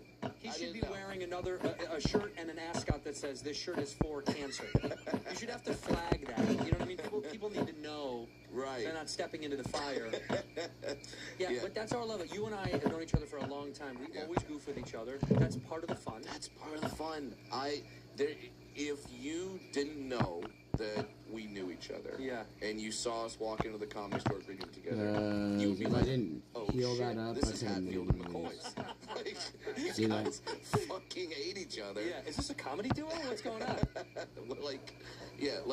If Statler and Wardorf were really different sizes, but then also fought each other physically. Yeah, that'd be great. That is our relationship. That's great. This is what we want. And I love that. And that is one of the main difference I've noticed between, and I hate using this word, but I'm going to, between comedians and civilians, like non-comedians, is that comedians look at the joke as just the joke. Yeah. Is the joke good? Is that a phonetically good joke? Was there a turn? Was there a surprise? Is it a good joke? Civilians will go, well, how do I feel about the joke? What did you mean? What did you mean by that? Well, it's like, no, I don't. It's at surface level. Yes. Exactly. I think if you dig too deep into things, you start to get really bothered. You can do that about literally anything. Yeah. Just let it go, man. Just look at the joke and be like, fuck, that was a good joke. That's a good joke. Yeah. Like every time I do a roast battle and someone has to roast me, they always, of course they do dwarf stuff, but sometimes they do like, he only has one note, like he only talks about being a dwarf, and some people are like, so does that like really hurt? I go, no, it's good. It's me. It's funny. Yeah, what the fuck? That's you. Yes. It's also, not only is it your calling card, it's kind of become, okay, is there another dwarf comic? There is. There's a couple. There's Do I know them? Nick Nowicki. Oh, I know Nick. What am I saying? I know Nick. Yeah, I know Nick. I'm sorry, Nick. Opens up for Nate Bargatze. 50 fucking minutes, so, you dude. know, Nick's a billionaire now. And billionaire with a B. He's a billionaire because he opened up for Nate. And he's got one of those Scrooge McDuck money vaults he's got. I've heard he swims in it, but he's drowned almost 3 or 4 times. He has a hook. It's hard for him to get back up. It really is. Tiny arms, smaller than mine. See, I'm fucking with the dwarf for having smaller arms They than are me. smaller than yours. They are. Although you don't have small arms when it comes to paying the check. I will say, Brad doesn't have T-Rex arms when it comes to, he'll pick up a check, which I do appreciate, because it is right there in my pocket. Whenever a check comes to our table and you and I are out together, I'm always like, don't have little T-Rex arms now, pal. To be fair, shorter distance between my hand and my pocket That's true. than your arm That's and your true. pocket. This is a lot harder to get there. I don't even know how you walk around with those It's things. annoying. I'm right. You're right there, dude. Quick draw. I almost went to Sebastian right there. I just get in there. I get in there. How do you feel about credit card roulette? Do you ever play this game with friends where everyone's at the table and you go, okay, we'll throw in, whoever credit card gets pulled by the server, they have to pay? I've never done it. Not because I'm not scared to get it. I'm literally scared for other people to get it. Yeah, see, I hate it. I've had some friends, like, I have buddies from college. Yeah. My buddy Colin loves it. And every time I'm like, Colin, this is not fair, because some people at the table are making more money than other people, and he bullies people into doing it. I love it, because it's funny that he's like, we gotta, come on, dude, we gotta do it. Well, and if it's a round of drinks or whatever, if we're just having like a cocktail, fine, but if it's like a full meal and stuff, dude, I get so nervous. That's gonna be over like $1,500. It's insane. It's an insane. If it's I'm like 5 people, please don't do this to somebody. Don't do it. But I will say, every time I've done it with him, never been picked. You? Knock on wood. I've never been picked. My card's never been pulled. My time is due. It's up. It's gonna come. I'm gonna get pulled for the highest meal ever. Okay. So I'm gonna say something because don't jinx me. I know you people jinx people all the time. Don't do that. Ah, no! They'll curse me. You're cursed. See? I just turn into a creature. I will say this is my wife and I both love to treat people. We like to pay for meals. You're a generous cat. Here is my only problem. Is sometimes I've been out with the large group and the wife will go to the waitress and slip the credit card in before the check comes. Your wife does that. Yes, which is totally fine. Yeah. But then when it gets announced that we've covered the bill, the people thank my wife. I have a pet peeve with that. I think they're probably thanking her for putting up with your bullshit. They're probably like, thank you for fucking Brad. Someone's got to do it. So thank you. And because you're fucking him, we got a free dinner. Exactly. So thank you. So this is the balance of the world. Yeah. She puts up with your bullshit. You know what's so funny though? The pay the check thing. Yeah. I've done that, like, you know, especially with my parents. I like to try to take care of my parents because they took care of us our whole life. It feels really great to do that. And sometimes he, like, fights me on it. My dad will be like, you already got enough, like, stop doing it, you know? But they're retired, and they're not making money anymore. So I'm like, no, just let me... We were in Arizona, we went out to dinner, and my sister gave me an edible, and we had already had a full day. And so I took the edible, and I got to dinner, and I was like sneaking away to go pay the check. You know, I was like, to do the thing, to drop the card. It's a good move. And I can't get it out. I'm so dumb that I was like, hey, can I do the, I want to give you the, so I can do, if you don't be quiet about it. And I couldn't like formulate a sentence because I was ripped out of my mind. Like, it just kicked in. And the server was like, are you all right? What's going on? And I was like, just put bill so I can put on the bill. I could give you my card and he was like, oh, you want to, oh, yeah. And I handed my credit card. As I walked back to the table, I was like, I'm too high for dinner.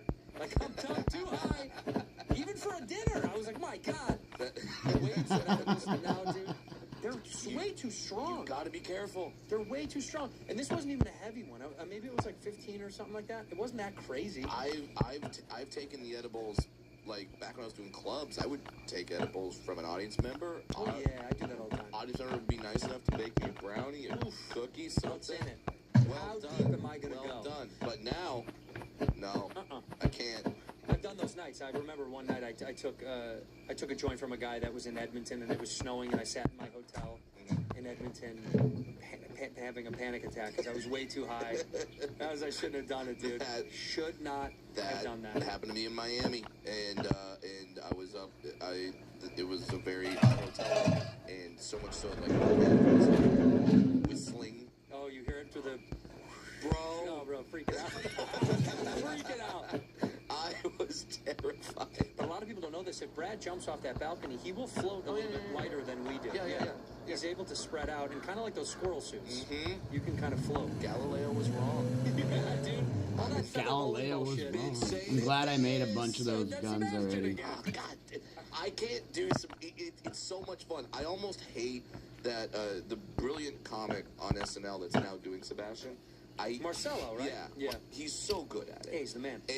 But I hate the fact that the Sebastian impression is becoming more popular. Well, because we did it first. We've been doing it for years. Did Sebastian. I know. Because it's so fun. It's so easy. Yeah. You could do, like, Sebastian's character is so defined. Yeah. That it's just like, you can come like, you put the whiskey with ice. Wait. With ice? Why would you don't you embarrassed? Like, it's so much fun. Like, to give him a little shout out, by the way. I just saw him running a half hour at the store. I think he's doing chunks to work out a new hour. Bueno. Oh, it's so he's back good. at it again. It's And so also, we'll just talk for hours about nothing. Please, take the time to open up a new tab. Apple TV. Open the tab on YouTube and go watch Brad's brand new special that's available right now on his channel. Live on Short Street. Why?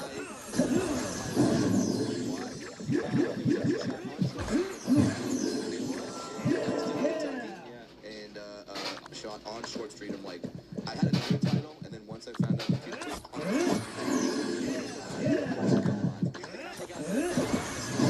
we never shot a special on Little Dick Ginger Rabbit. How can you not touch that?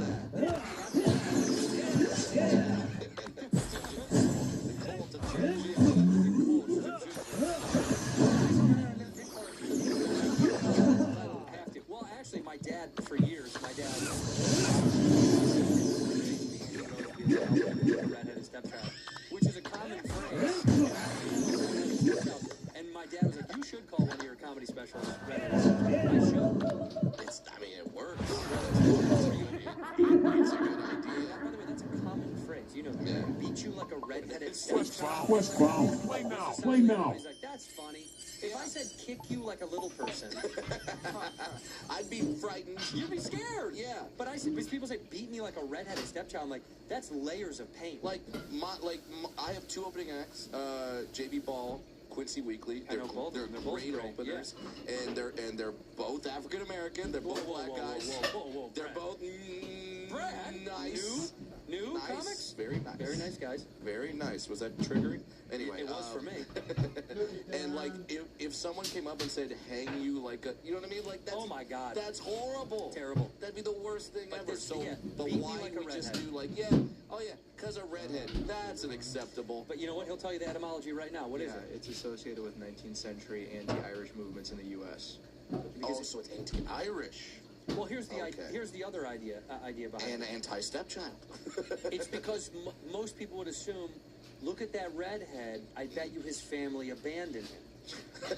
Someone had to adopt him, take him in, protect him. Some nice couple that's really trying to get good Correct. with God. Correct. Was like, you want to know how we get to heaven? We adopt a ginger. A ginger. It's either Asian kids, Down syndrome, Yep. or redhead. Yep. You Yep. adopt those and you get a free pass to heaven. 1000%. That's a TSA pre-check into heaven. Is Yeah. an Asian, a Down syndrome, or a redhead. The line to get into heaven, or just have the other line. Did you adopt ginger, Down syndrome, Asian? This line. In here, we pour whiskey. This episode of Whiskey Ginger is brought to you by Squarespace. Squarespace is the all-in-one website platform designed to help you stand out and succeed online. Whether you're just starting out or you're scaling your business, Squarespace gives you everything you need to claim your domain, showcase your offerings with a professional website, grow your brand, get paid. All in one place. All right, I've talked about Squarespace so much, you got to do it by now. All right, what have you been doing? If you're creating a website for whatever business that you're running, you're making trinkets out of your garage, huh? Are you building something in the basement for the world to see, and you finally want to sell it? Well, guess what? Squarespace has cutting-edge design that's going to help you build a website to get seen, get noticed, get promoted. They have SEO tools where every website is optimized to be indexed with meta descriptions, auto-generated sitemap, and more. You're going to show up more often, all the time. People Google you. They Google trolls, little tiny trolls I want, trinket trolls. You make them. They're going to find them because of Squarespace. They also have a donations page, a videos page where you can post videos. Email campaigns, you can sell content, and they're going to give you all your analytics, these built-in analytics tools to show you who your audience is, where they're coming from, and how you can continue to retain them. Go to squarespace.com/whiskey to save 10% off your first purchase of a website or domain using the code whiskey. Okay? Squarespace.com. Check it out. Toy around a little bit. You can save 10% off your first purchase of a website or domain using the code whiskey. Squarespace.com/whiskey. Ginger. I like gingers. By the way, your daughter, Yes. who is also a dwarf. Yes. The best thing people don't know about Brad, at night, they don't sleep in beds like Matryoshka dolls. They stack within each other. So if you open up Brad, his daughter's inside of him right now. Yeah, I'm keeping her warm. It's fine. You know, it's like a little marsupial. Yeah, like a little papoose. Yeah, it's there. The first time I saw that in Australia, when I saw the kangaroo in a pouch, was the coolest thing I've ever seen. It's amazing. I was like, how have other species not also developed that way? Can you imagine if we just had rhinos holding rhinos? Amazing. It would just be like Little baby rhinos. Little baby rhino pops up. And then, of course, I think of the scene in Ace Ventura when he comes out of the rhino's ass. They just sold that rhino. Jim Irsay owned it, right? Or no, who owned it? Somebody We talked about this. Somebody owned that. Yes, and now it was for sale. How much do you think it sold for? Oh my God. Let's guess, because I did remember seeing this. I don't know how much it sold for. I think like, Yeah. oh, my allergies are killing me. I would say someone paid at least, let's say $125,000 for that. Yeah, it's a real movie prop. It's big. It's a real thing. I would say I'm gonna go $1, Bob. I'm gonna go under that just for fun. What is it? What's the total number that was sold for? We'll find out from the archives. Yeah. Side note, speaking of which, similar article line I was reading when I saw that, Banksy got revealed apparently. I'm fucking annoyed. I don't want to know. I don't want Banksy to. I don't want him to have a mortgage. Yeah, why did they do that? Person. Why did they fucking do that? That really bothered me. And they put up photos of him, and I was like, This is the problem with America today, man. I'll tell you what. Let's get into it. Let's get into it, man. But it used to be the fantasy was beautiful. Yeah. And just let that live and die on its own. It's the whole Batman monologue where he's like, But as a symbol, I can mean something so much more. That's right, dude. Yeah. Banksy got to become this thing, then they oversold his art, they sold him out, and then the hunt to find who Banksy was killed me. Like the Mr. What's it called? Mr. Brainwash or whatever. Remember that documentary about Mr. Brainwash? Do you not know who this is? No. Who they masqueraded for a while as maybe perhaps being a Banksy because he worked with him, and they were like, maybe this is the guy. Yeah. He got very famous. There was a documentary about. I want him to be an idea now. Exit through the gift shop. That one, yeah. But now, I mean, this became this great prank. I think Banksy also played on America, was like teasing people with the idea that Brainwash could have been him, perhaps. Yeah. But it was great because he was a figment of our imagination. An idea. I'm gonna go up here and then I'll go up over here. He's just an accountant. Because it's gonna take two. He looks like an accountant. Yeah, he looks like he pays parking meters, you know, like with coins. Where you're like, that, I don't want that guy to be Banksy.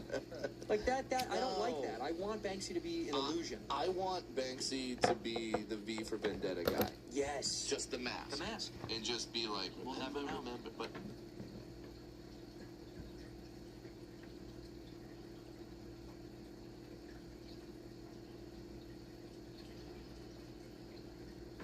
Coops live.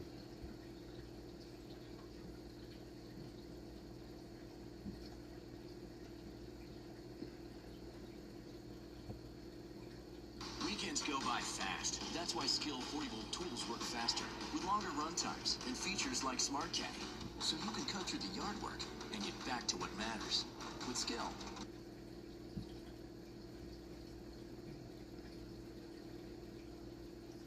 Party is fried.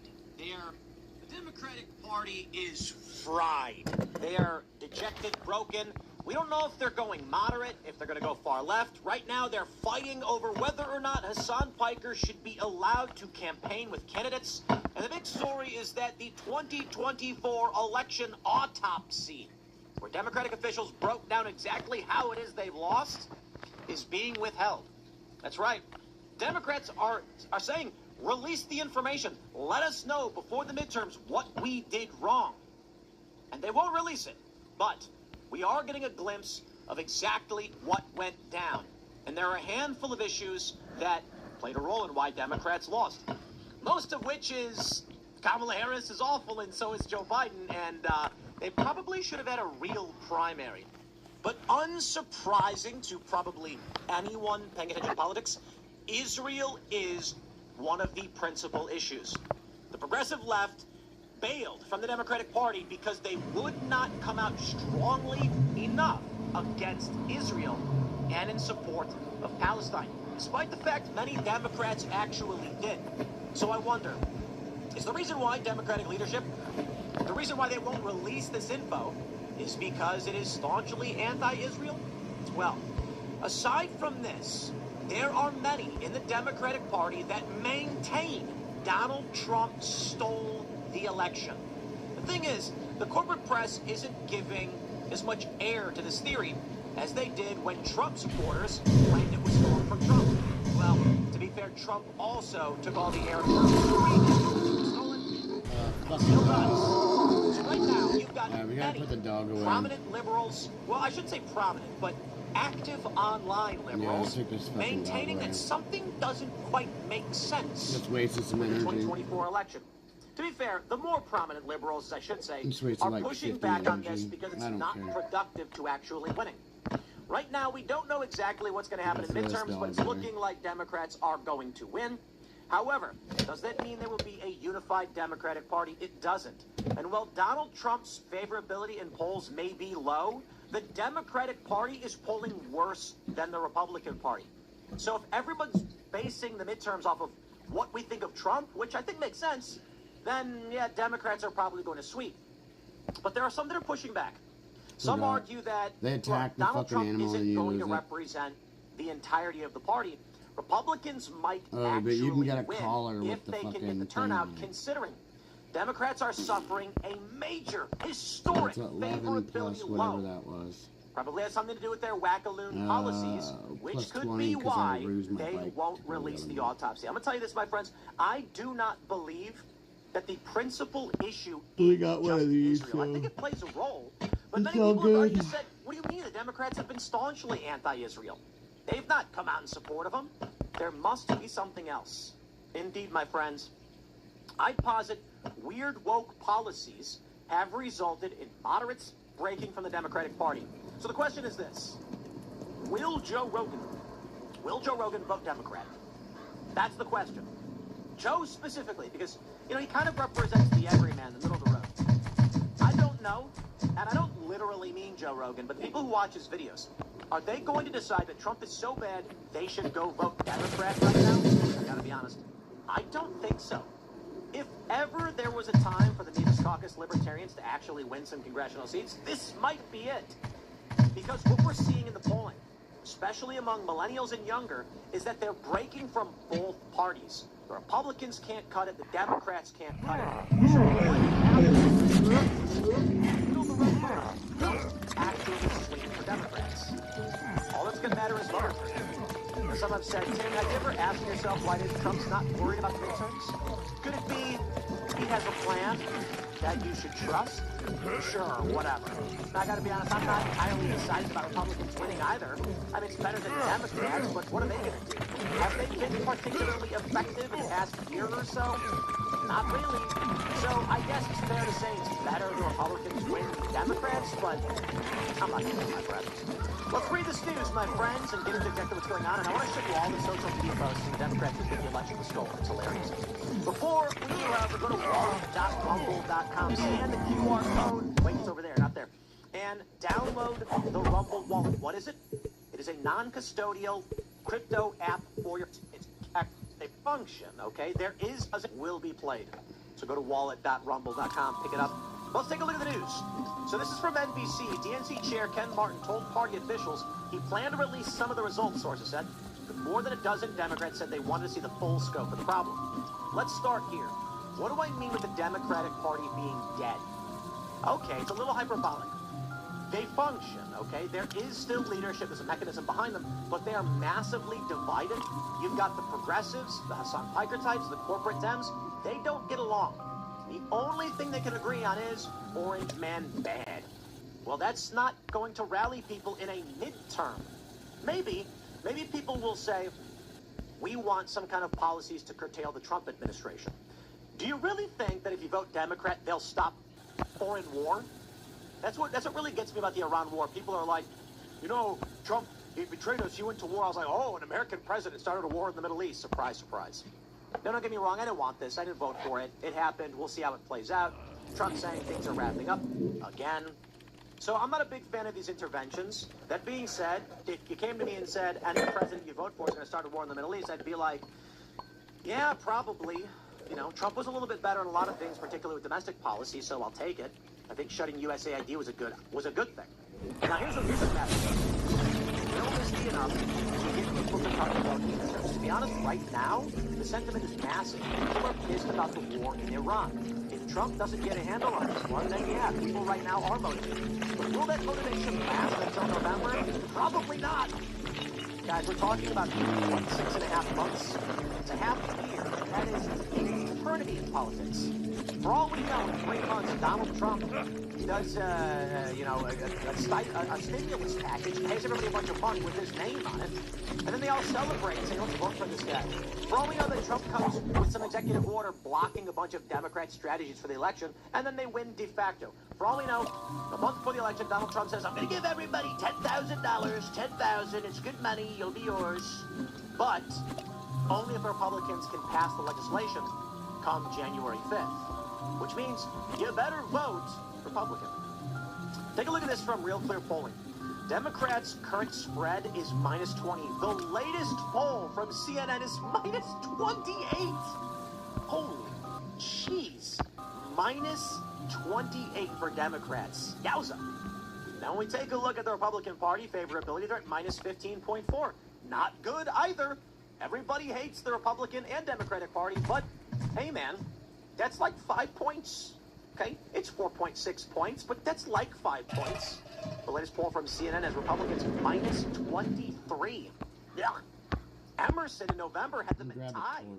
Can you believe it? There was a period where Republicans were almost enjoying net positive favorability despite doing nothing. That's incredible. Well, here's what we got.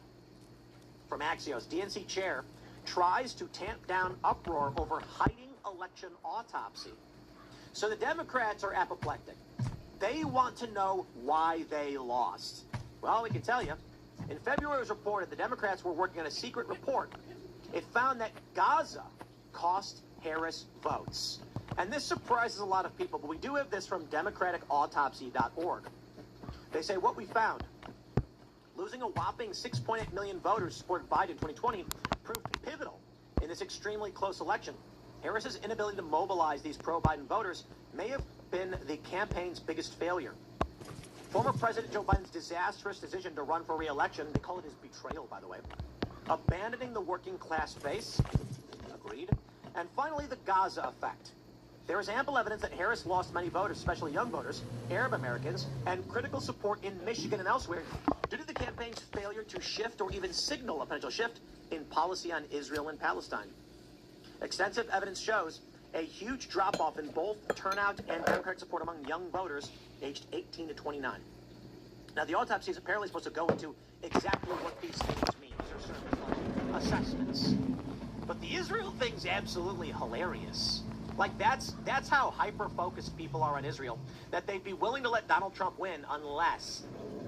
Truth be told, we had several comments on Timcast IRL throughout the election cycle where people said they would vote for Joe Biden if he came out against Israel.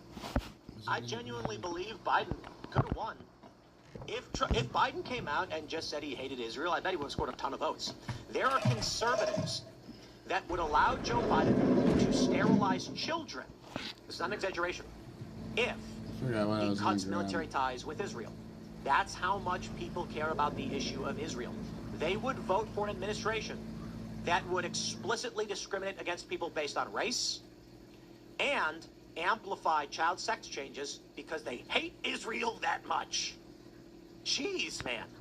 By all means, let's cut off, foreign spending and aid packages to whatever country, including Israel. You want them to register as foreign agents? Fine, do so. But seriously? Joe Biden? Hey, let's roll. Refresh it. From r/politics.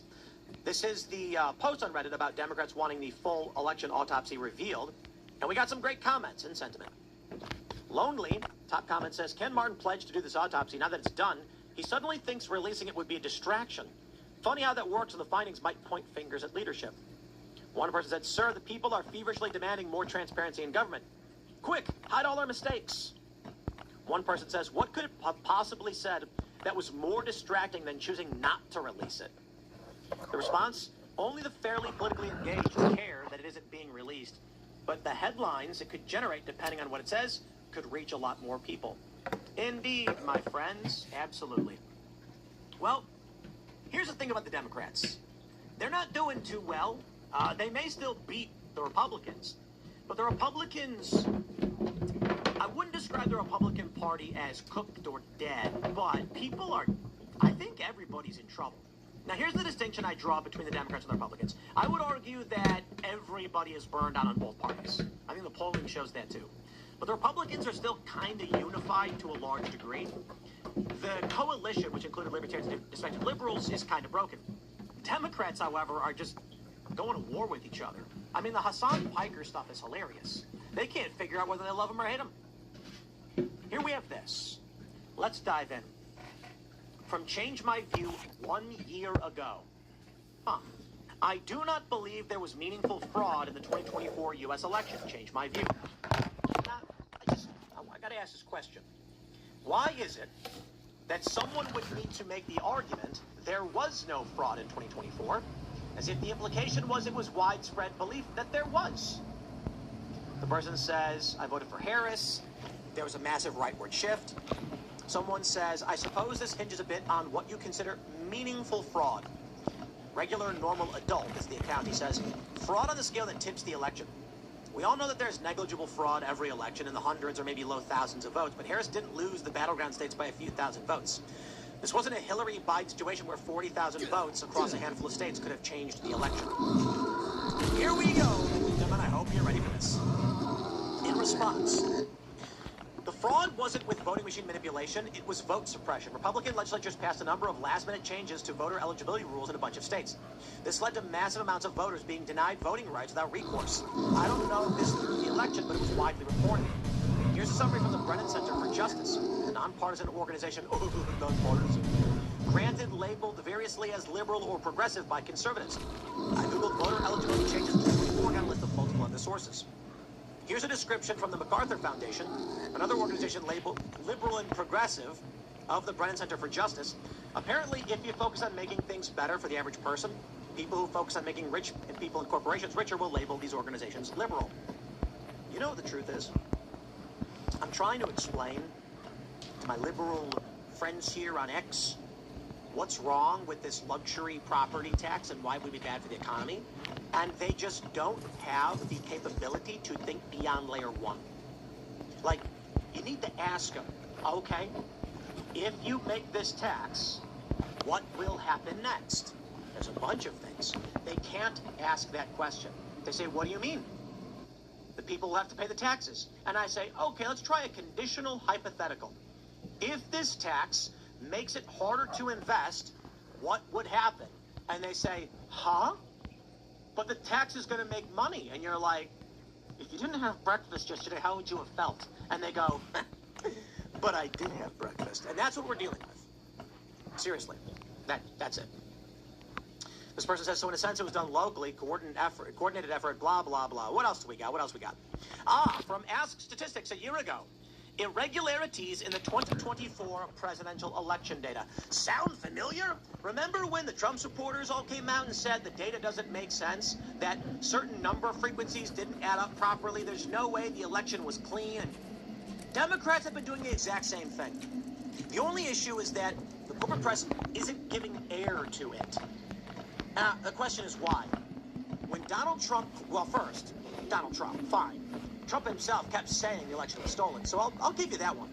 But it is damaging to the reputation of a political party among moderates when they're perceived as losers who won't shut up. So the media goes nuts, highlighting every instance in which a Republican claims or a Trump supporter that the election was stolen.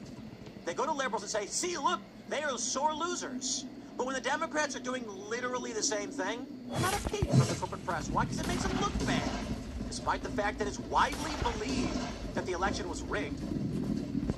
They write, there's some very serious concerns that the 2024 election results focus on unnatural data patterns that are emerging daily. I found this link and started wondering whether it's a valid analysis or just random things put together. Indeed. Then we have, here we go. Look at this one. I love this. 10 months ago.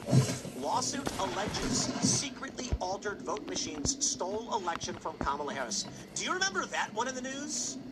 Have there been ongoing threads about the secret theft from the voting machines? Did the voting machine company sue any prominent liberals? I didn't put a fucking shovel in here. Find it interesting, don't you? From Western Journal. I forgot. Here we go. This is from June of last year. A new lawsuit asserted that election discrepancies in Rockland County, New York occurred during the 24 cycle.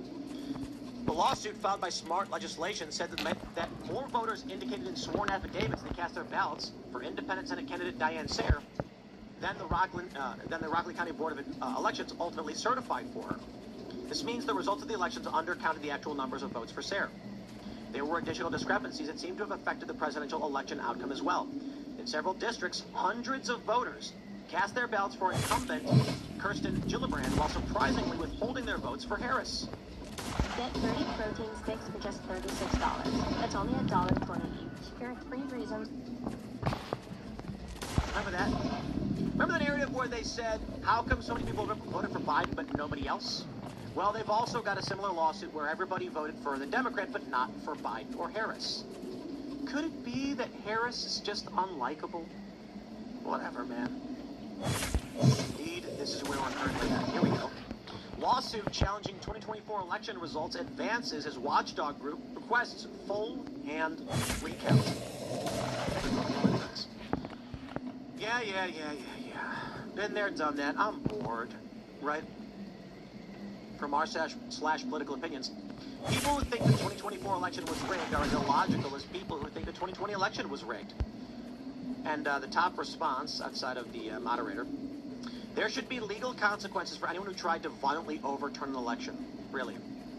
The claim could both be incorrect, but they're different. The idea that the 2020 election was stolen rests on the belief that ballots were faked. The idea that the 2024 and 16 election was stolen rests in the knowledge that foreign governments provided both money and manpower to flood things like Twitter and Facebook with false signs of support, and in the fact that major donors dumped resources in very unusual ways. The belief that machines might have been tampered with is the closest parallel, and only a minority of people believe that. I'm just so sick of this. Right, guys?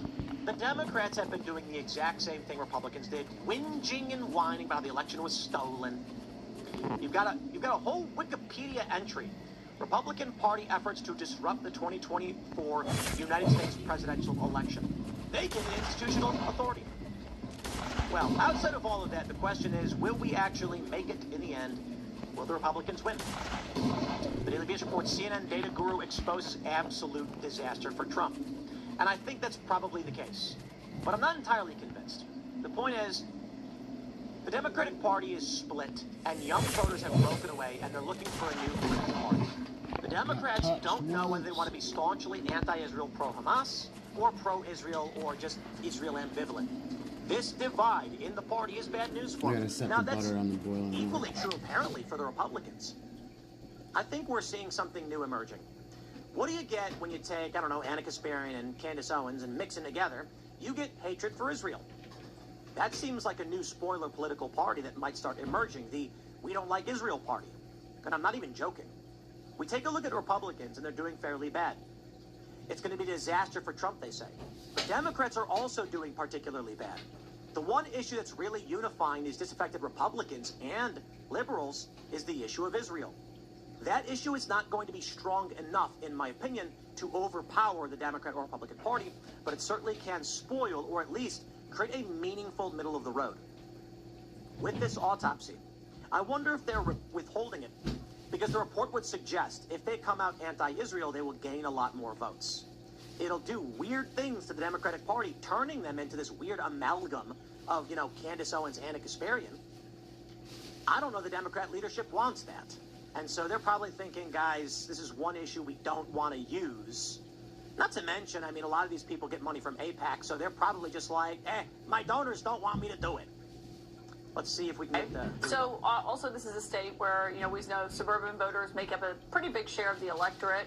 The president got to the White House by having more ground in the suburbs. You talked about Harris's numbers. What do the numbers show on that now in this moment? Yeah, absolute disaster. Absolute disaster. New Jersey 11th to me is very much part of a trend. What are we talking about in the polling data? Well, we can see it right here. Just take a look here. You talk about suburban voters on Trump. You look at Fox News polling back in October of 2024 versus Kamala Harris. Look at that. Donald Trump was leading by 2 points. You come to this side of the screen. Look at how far down he's gone. His net approval rating now 20 points underwater among registered voters who are in the suburbs, suburban registered voters. So we are talking about an over 20-point shift. So what we see in New Jersey 11, to me, is going to be seen throughout the nation come this fall if these numbers hold.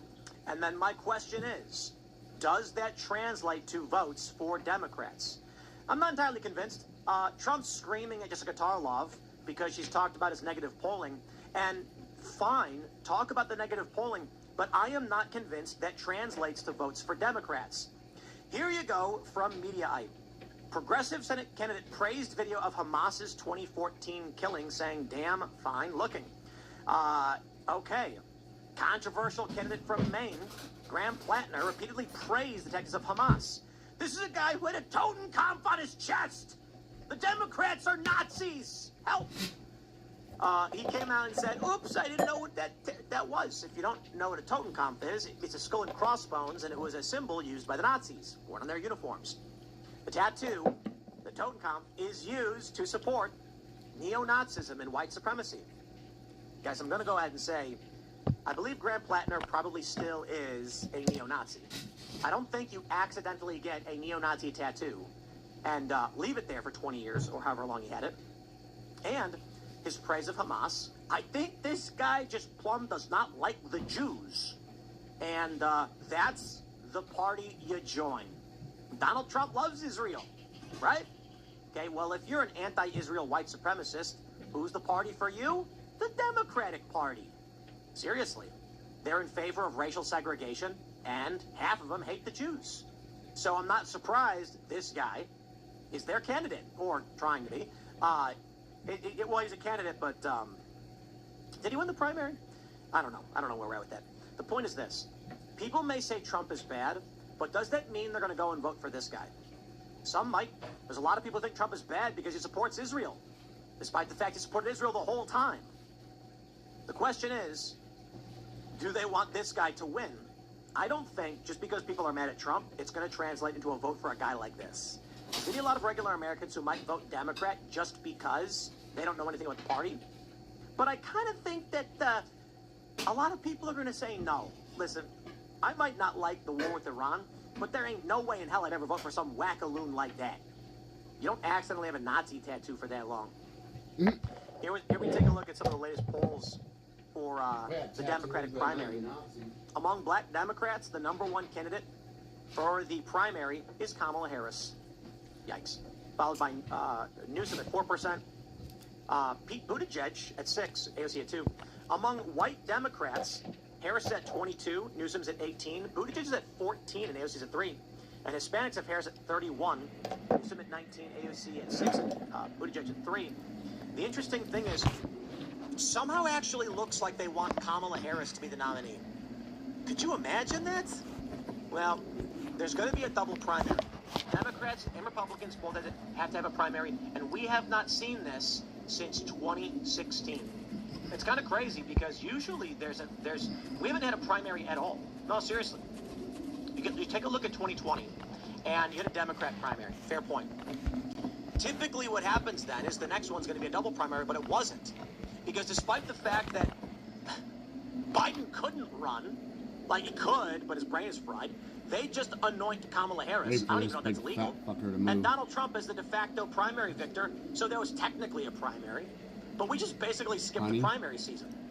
Well, now both parties need to have a candidate. Trump can't run again. So who's it going to be? J.D. Vance? Marco Rubio? I wouldn't be surprised if it's Marco Rubio, and I wouldn't be surprised if Rubio wins, and I'll tell you why. I'd probably vote for Rubio, I gotta be honest. Let me explain. Not a big fan, necessarily, of neocon policies or anything like this, but the Democrats are gonna put up someone insane. They're gonna put up Pete Buttigieg, who's nuts, Gavin Newsom, who's a snake oil salesman. I don't see a Democrat that can actually rally moderates. I really don't. Like, who's on the Democratic side who's going to go sit down with Joe Rogan and talk about all these issues? It's not going to happen.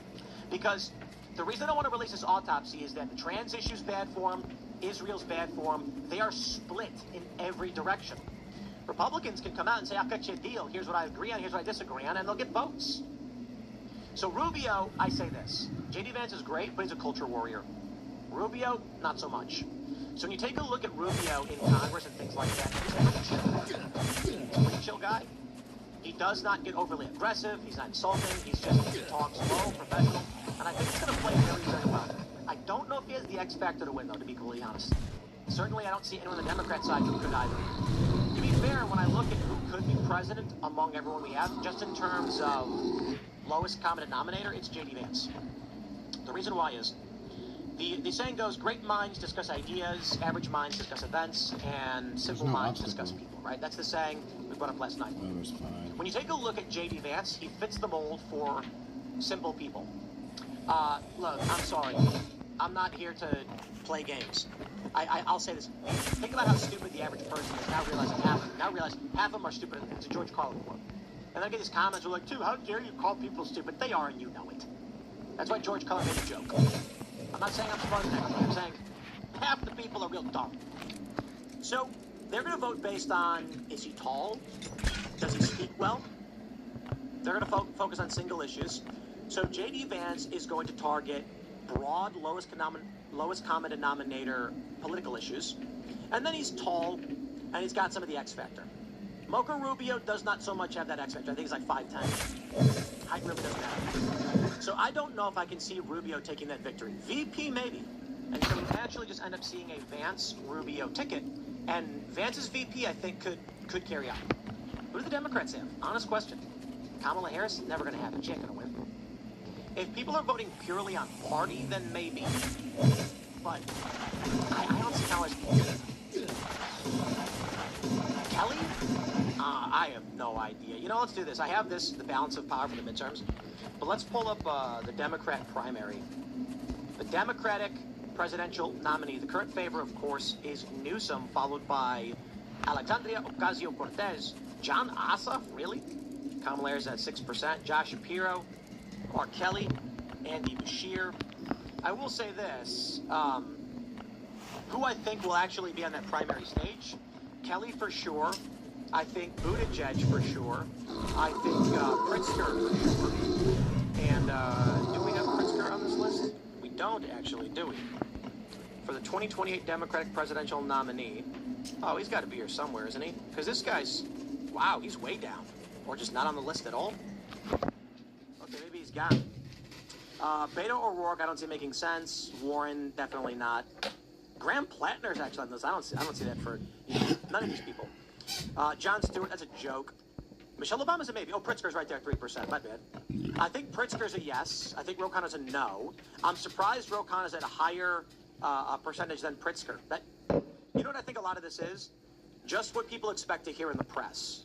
I think they expect that Josh Shapiro will be in the press. It'll boost his chances. That's probably what they're expecting. AOC, I don't think so. AOC makes a very serious career, takes a very serious career risk if she tries to get on that primary stage. Newsom's a yes. Harrison, maybe. Buttigieg is a yes. Shapiro is a yes. Kelly's a yes.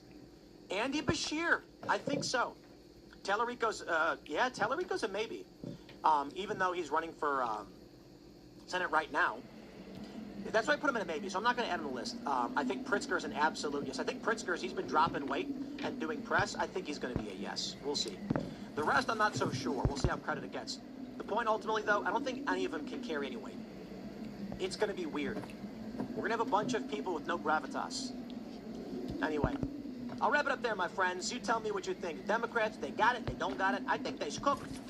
We'll see. Doesn't mean Republicans can win. And just because, it doesn't mean the Democrats will lose. Smash the like button, share the show. Stick around. We're back tonight for Timcast IRL. Thanks for hanging out, and we'll see you all then. We're going to send all this shit below there.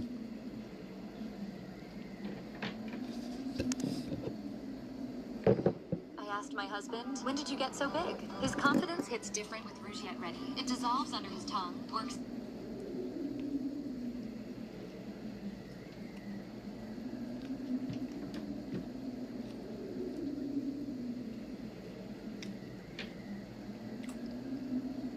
What's your guys' affiliation? My name's Nick Shirley. Could you live inside a P.O. box? Like in California, they do not want you to show your ID. They don't want you to show your ID? They don't want you to show your ID. You don't need to. All you have to do is sign the paper. All right, so they won't even speak to us. You know Gloria? She's 100 years old. She voted last election here. She's supposed to live in one of these P.O. boxes. So you have people who are said to be 126 years old voting. Then you go to the house, and the person's 80 years old. But they voted in 55 elections. Sir, have you ever met like a Gloria or anything? She's supposed to live in one of these P.O. boxes. She voted. No. Nick Shirley, the self-described independent YouTube journalist whose video on fraud in Minnesota helped spark a federal crackdown, now setting his sights on California. But Governor Gavin Newsom is fighting back at some of the claims. It's not a problem if someone is registered here to receive their ballot, but this is their primary residence. That is a problem. And that's what the case is for all of these people right here. And it's an illegal registration based on state law. Children living in tents in Skid Row. What is that all about? I saved a kid and his mom who were homeless. They've been homeless for about 10 days or so. On Skid Row, I put them in a hotel, put on my social media saying, this is happening. And within a few days, we got the kid out of the streets and into a shelter where he's now enrolled into school. Meanwhile, there's NGOs that are seeing millions of dollars inside of Skid Row, and they left the kid and his mom all alone. Wow, so yeah, right here, we're in the heart of Skid Row right here. It looks like, look at this. We got people out here like crazy. Yeah, it's just like an open air, like everyone here kicks it. Like most of the people right here, they're all doing drugs. This is like a legit single mother trying to care for her kids, living in a tent. Yes. Skid Row. Yeah, because I mean, a lot of homeless people, it maybe happens to them for a week or it happens to them for 2 weeks. They get kicked out of a house. They need to get put back on their feet. And so then they become homeless, but they have these kids. And these kids should be like the #1 priority for a state. We actually have a homeless person there, too. Oh. You see that? There's actually somebody sleeping here right now. Hello? You all right? Yeah. And so there is a homeless man who's sleeping right next to the daycare. From everyone I talked to in California, they're like, this is not what California was. That's why people are so upset about it. Because now you have these people hooked on fentanyl, they're doing drugs, and then you have a state that continues to give billions and billions of money, but it just gets worse and worse.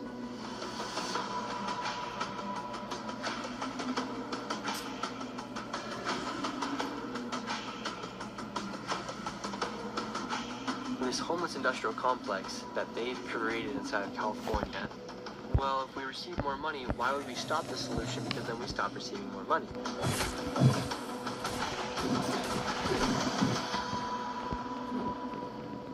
Wait, so people are opening shelters? Yes. I have another video coming out that I haven't posted yet. And in that video, we kind of investigate the homeless industrial complex. And these a lot of NGOs, they go and buy these hotels or they buy these apartment complexes.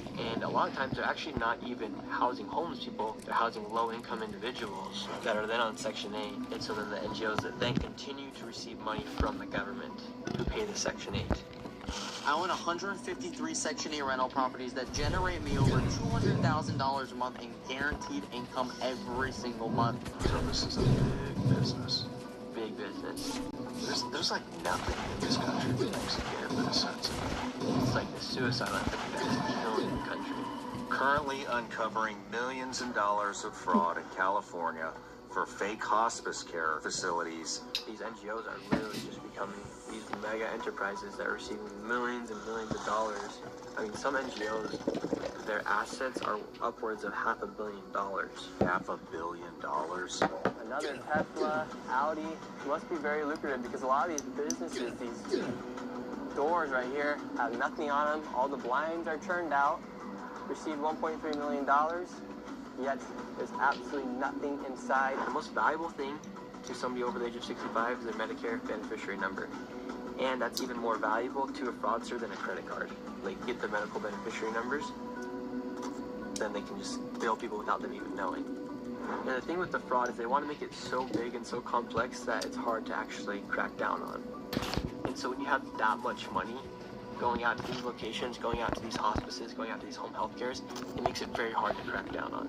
People don't realize how bad it is until the web's so deep at that point. So let's just figure this out, because this is costing everyone so much money. Our quality of life is actually not getting better, and we're just seeing a lot of these politicians, these NGOs enrich themselves. Meanwhile, we're still doing our damn thing, working hard, paying taxes. Fraudsters, they're on high alert. Protesters are on high alert too. It's just now harder for me to like move around in the United States, like go film a video. I'm just one man going on. Like, hey, answer the question. You have nothing to hide? Just answer the question.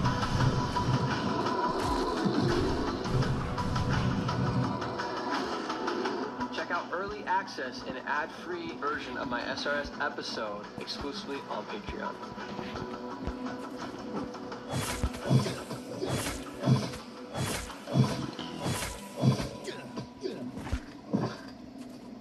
I'm the edema building up in your lower legs.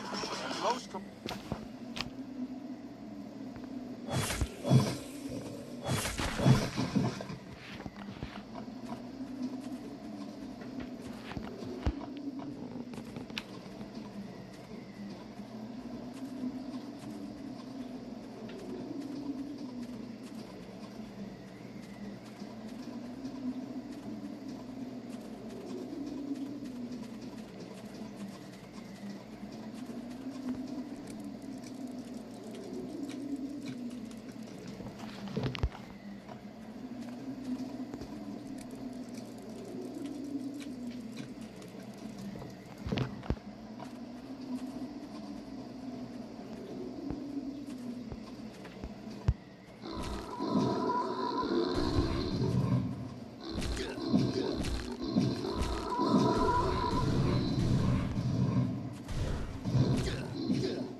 they'll drink liquor.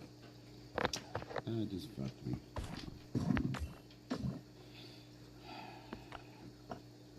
I gotta do a trap.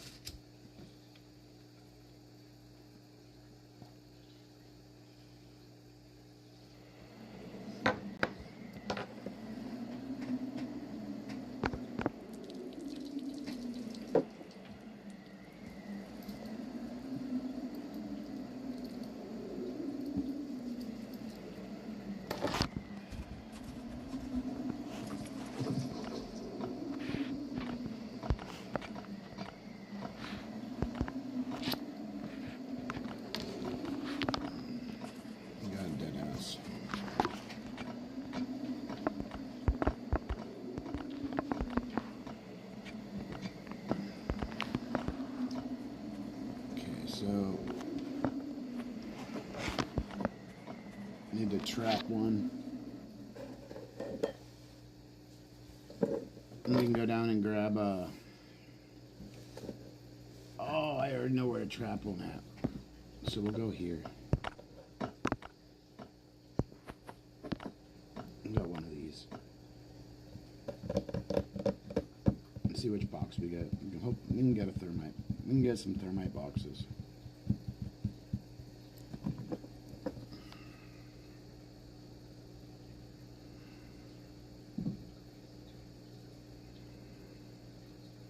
There are pills to perk you up. There are pills to mellow down. There are pills to focus in. There are pills all over. Hodge Twins. Podcast. It's gonna be a damn good show. We had that word when we were younger. Right. They stole it from us. Right. Are you filming, Joe? Yeah, that's one hell of a segue right there. Yeah, let's just fucking roll right in. We got Dan Bilzerian in the house. How you doing, brother? I'm good. Yeah, A little tired, a little busy, but yeah. Yeah. We caught you on TMZ the other day. That was a great interview. Yeah, I think they intended it as more of a hit piece, but it turned on them a bit because their audience just was 95% in my favor on every platform. I saw that. That was awesome. It was, and I think that's, prompted them to go roast the shit out of Randy Fine afterwards. I saw that. I got to give credit where credit's due. Yeah. Like, that was some solid journalism. Right. They went after him. They did. And the crazy thing is, he started doubling down on what he was saying. It is crazy because the stuff that he says is like really indefensible. Yeah. And the hypocrisy of him trying to talk about, we need to stop anti-Semitism and him passing anti-Semitism laws when he is literally like bashing and dehumanizing all fucking Muslims. Yeah. It's great. And they're not just like in a little bit, like kill them all, bombs away, cheering on the death of U.S. citizens in Israel. Fuck around, find out. That was, one of the hashtags he put on there when a U.S. citizen was killed in Israel, getting shot in the head for protesting. Yeah. I think she threw a rock or something, And you know what's crazy? He's the most anti-Semitic president in the world, I think. 100%. I mean, Israel is the most anti-Semitic country. I mean, they're just murdering Semites on the regular. Right. You got some texts? You got some tweets? None make the streets of Gaza run red with their blood. That is nuts. Tell your fellow Muslim terrorists to release the hostages and surrender until they starve away. Yeah. Palestinian is just another word for demon. I mean, there's a textbook definition of anti-Semitism. Yeah. And he's a congressman. And he's putting this on his, platform as a congressman. So, which, whatever, man. That's, in my opinion, that is still covered under free speech. But you cannot then say, that we need to arrest people in Florida for anti-Semitism. And I believe, according to him, he's he's passed anti-Semitism laws to arrest people for up to 5 years for passing out flyers. Right. Meanwhile, he's saying the most vile shit ever about Muslims. Yeah. Like, imagine if you said those things about Israelis. Yeah. Well, just swap Jew for Muslim. Right. And all your posts get fucking banned. And it's crazy because the Jewish community has hijacked that word because Semitic means people that speak certain languages, right? Yeah, it's a very new word, and it's like trope and blood libel and all these other words that they have, like they're special little words, right? And then they use Hollywood to really put a serious stigma on that word. Because I remember 5 years ago, you didn't want to. Anti-Semite. Shit. Right, that's it's Hitler. It's anti-Semitism. Yeah, It's yeah. like, Right. Nobody wants to be called that. Holocaust, never again. 6 Right. million Jews. Right. The pictures of shoes, and it's like, oh my God. Yeah. And then you start looking at it, and you're like, wait, what is going on here? Why do these words have such a visceral reaction? And I think that is one of the things that we really need to look at is some of this programming, and I think it's manipulation. 100% is manipulation. 100%. And look, and they do it with the racial slurs as well. Right. Right? Is not S word. Right. And this whole N-word thing, right? Because that was so funny when you saw TMC. Well, but here's the thing, right. We're adults, we need to be able to say words, right? And words cannot have a crazy reaction. And I also think that the word and the word how you use it has important context. Right. You can't just say N-word. Right. Right? Yeah. Because homies talking to their friends is very different than somebody saying something in a racist, bigoted way. Yeah. But they lost it. It's crazy. The context that you used it was perfectly fine. Well, they brought it up, right? And I addressed it because I think it's very important the context of that word. Exactly. Right. Yeah. If you have a hard R or you have an A at the end, the meaning is very different. Right. Right. Yeah. We're fucking adults. We need to be able to say words. Right. The N word, the C word, the F word. What is this? What are we, at junior high? Right. The last time I said the F word, it's like, dude, that's like what my teacher said to me in junior high. What is happening right now? Yeah. We're fucking grown men. Every time I use the word, I'm not even addressing gay people. It's like I use that term a lot to describe people being stupid. Or being for idiotic. Sure. Yeah. It's like Dave is Yeah. being he's hanging out with his wife tonight. What are we talking about here? Yeah. Absolutely. No, they stole that word from us, dude. That was a part of my childhood. And I'm not against gays. All my sisters were gays. I was great because they didn't try and, fucking get weird with the girls. Right, yeah. So I was great with it. I let tons of gays at my party. So I'm not homophobic in any way, shape, or form. But I don't want, children, 9-year-olds seeing that. I don't want it being pushed in Disney. I don't want kids to be told that being transgender is cool because, when you're young, you're impressionable. Dangerous. Yeah, bro. You don't really know who you are at 15, 16. You're whoever you think is cool, right? And you're trying to be cool and trying to fit in and you're trying to figure out your identity and all that.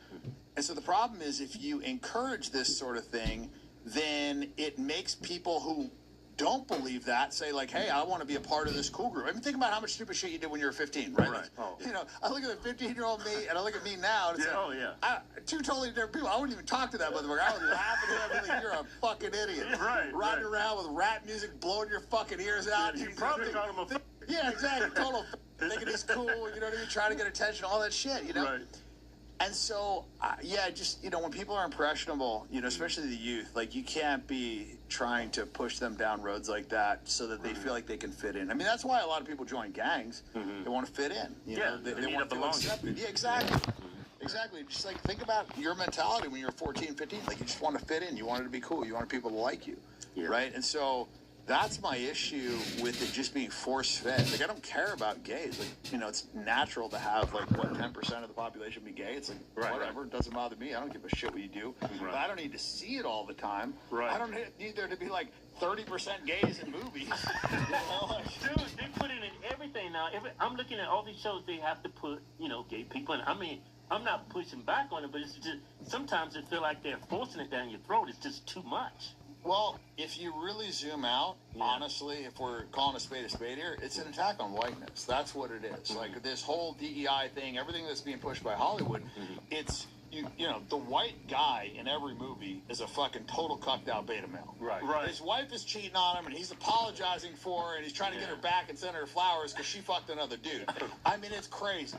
The subservience Like, how, the boss bitch, like, this is just nonsense. Right. And What do you think about that Sweeney, the actress, that new role she got in Euphoria? I think they're embarrassing her. I think it's a total humiliation ritual, and like all, producer, director, it's all Jewish, right? So it's like, once again, Jews embarrassing Gentiles. I was like, how many times are you going to see this shit? It's like Groundhog Day with this fucking thing, Yeah. Well, she's young. Yeah. I think she's getting paid $1 million an episode.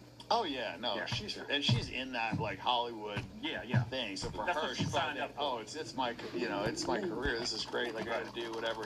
So I rose to fame in a very unconventional way, right? Because I kind of just like, fuck it, I made a bunch of money. I'm going to document my life, and here it is. And they hadn't really had that. Like, like before social media, nobody could just like make themselves famous. Right. And so I was a gatekeeper. I came across you on social media. I said, "Who's this stoic dude with the guns and all the women?" That's how I came across you. It was a crazy time. It was tastefully done, though. Yeah, I mean, it was because it was authentic, man. It was like really what I was doing. I was doing a bucket list of all the shit I wanted to do, and we were capturing it. We missed most of it, but the stuff we did capture was cool, And I think the internet's pretty good at seeing things for being authentic and not being authentic. Yeah. And we were really doing it. Yeah. We were really doing all that shit. Yeah. And it was fun. It was a long road down hedonism in every way, shape, or form, and it was something that I don't regret, because I don't think I would have understood that it wasn't the answer if I didn't do it. It helps you become you. Yeah. I mean, I look at it like that in a sense with me and my brother. It helped me become a better person. It helps me be more genuine with myself. Yeah. I don't deny anything I've said or done on YouTube. It's, in a lot of ways, man, it was a blessing in disguise for us, because I was like super shy, and then I come across a guy like you with guns and all these hot white chicks. I was like, man, that dude is living the life. That's a black man's dream.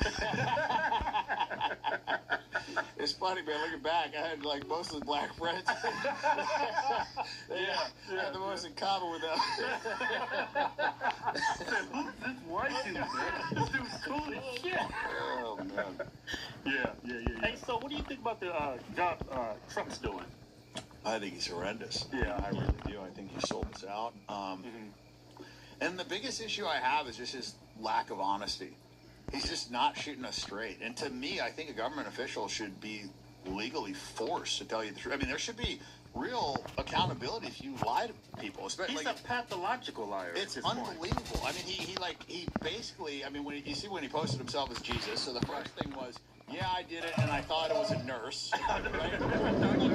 24 or 48 hours later, he's in an interview and said, like, one of his attendants did it.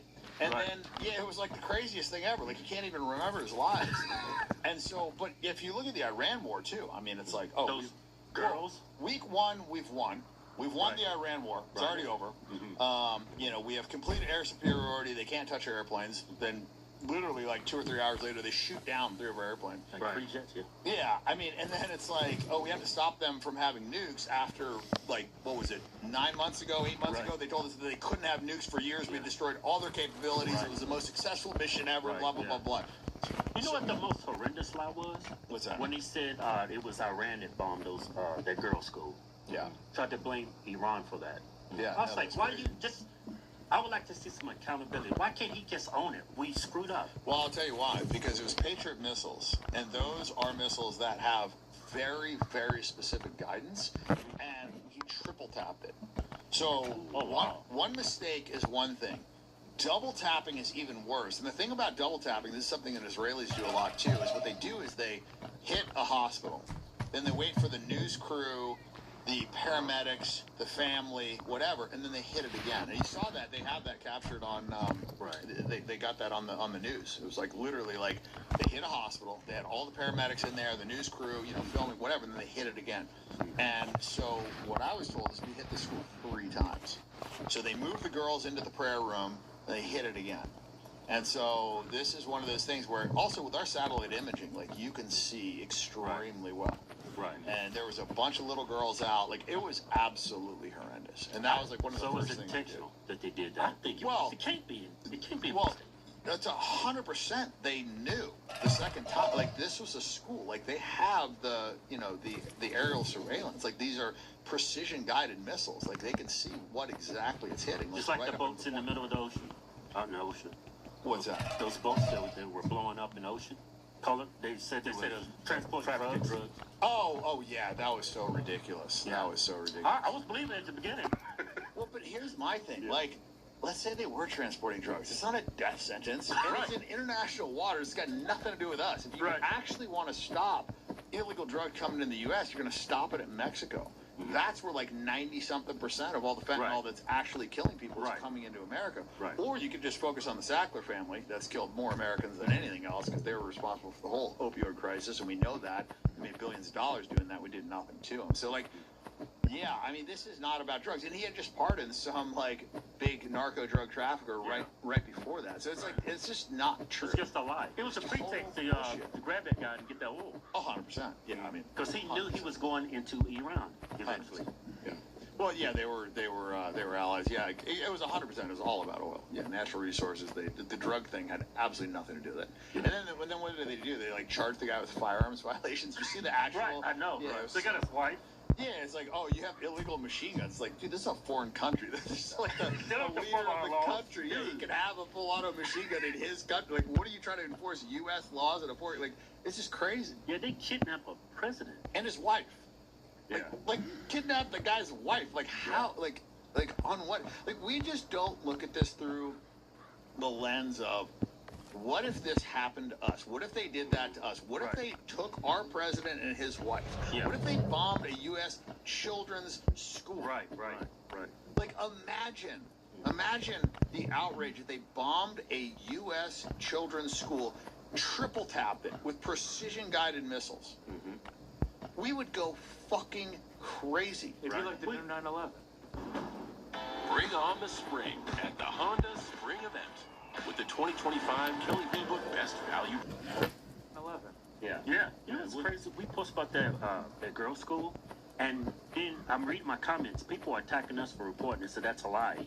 And I said, no, it's been verified at this point because we posted like 3 or 4 times. And then I see in the comments, our followers, they say, well, I hear Iran is keeping weapons inside of that school. Yeah.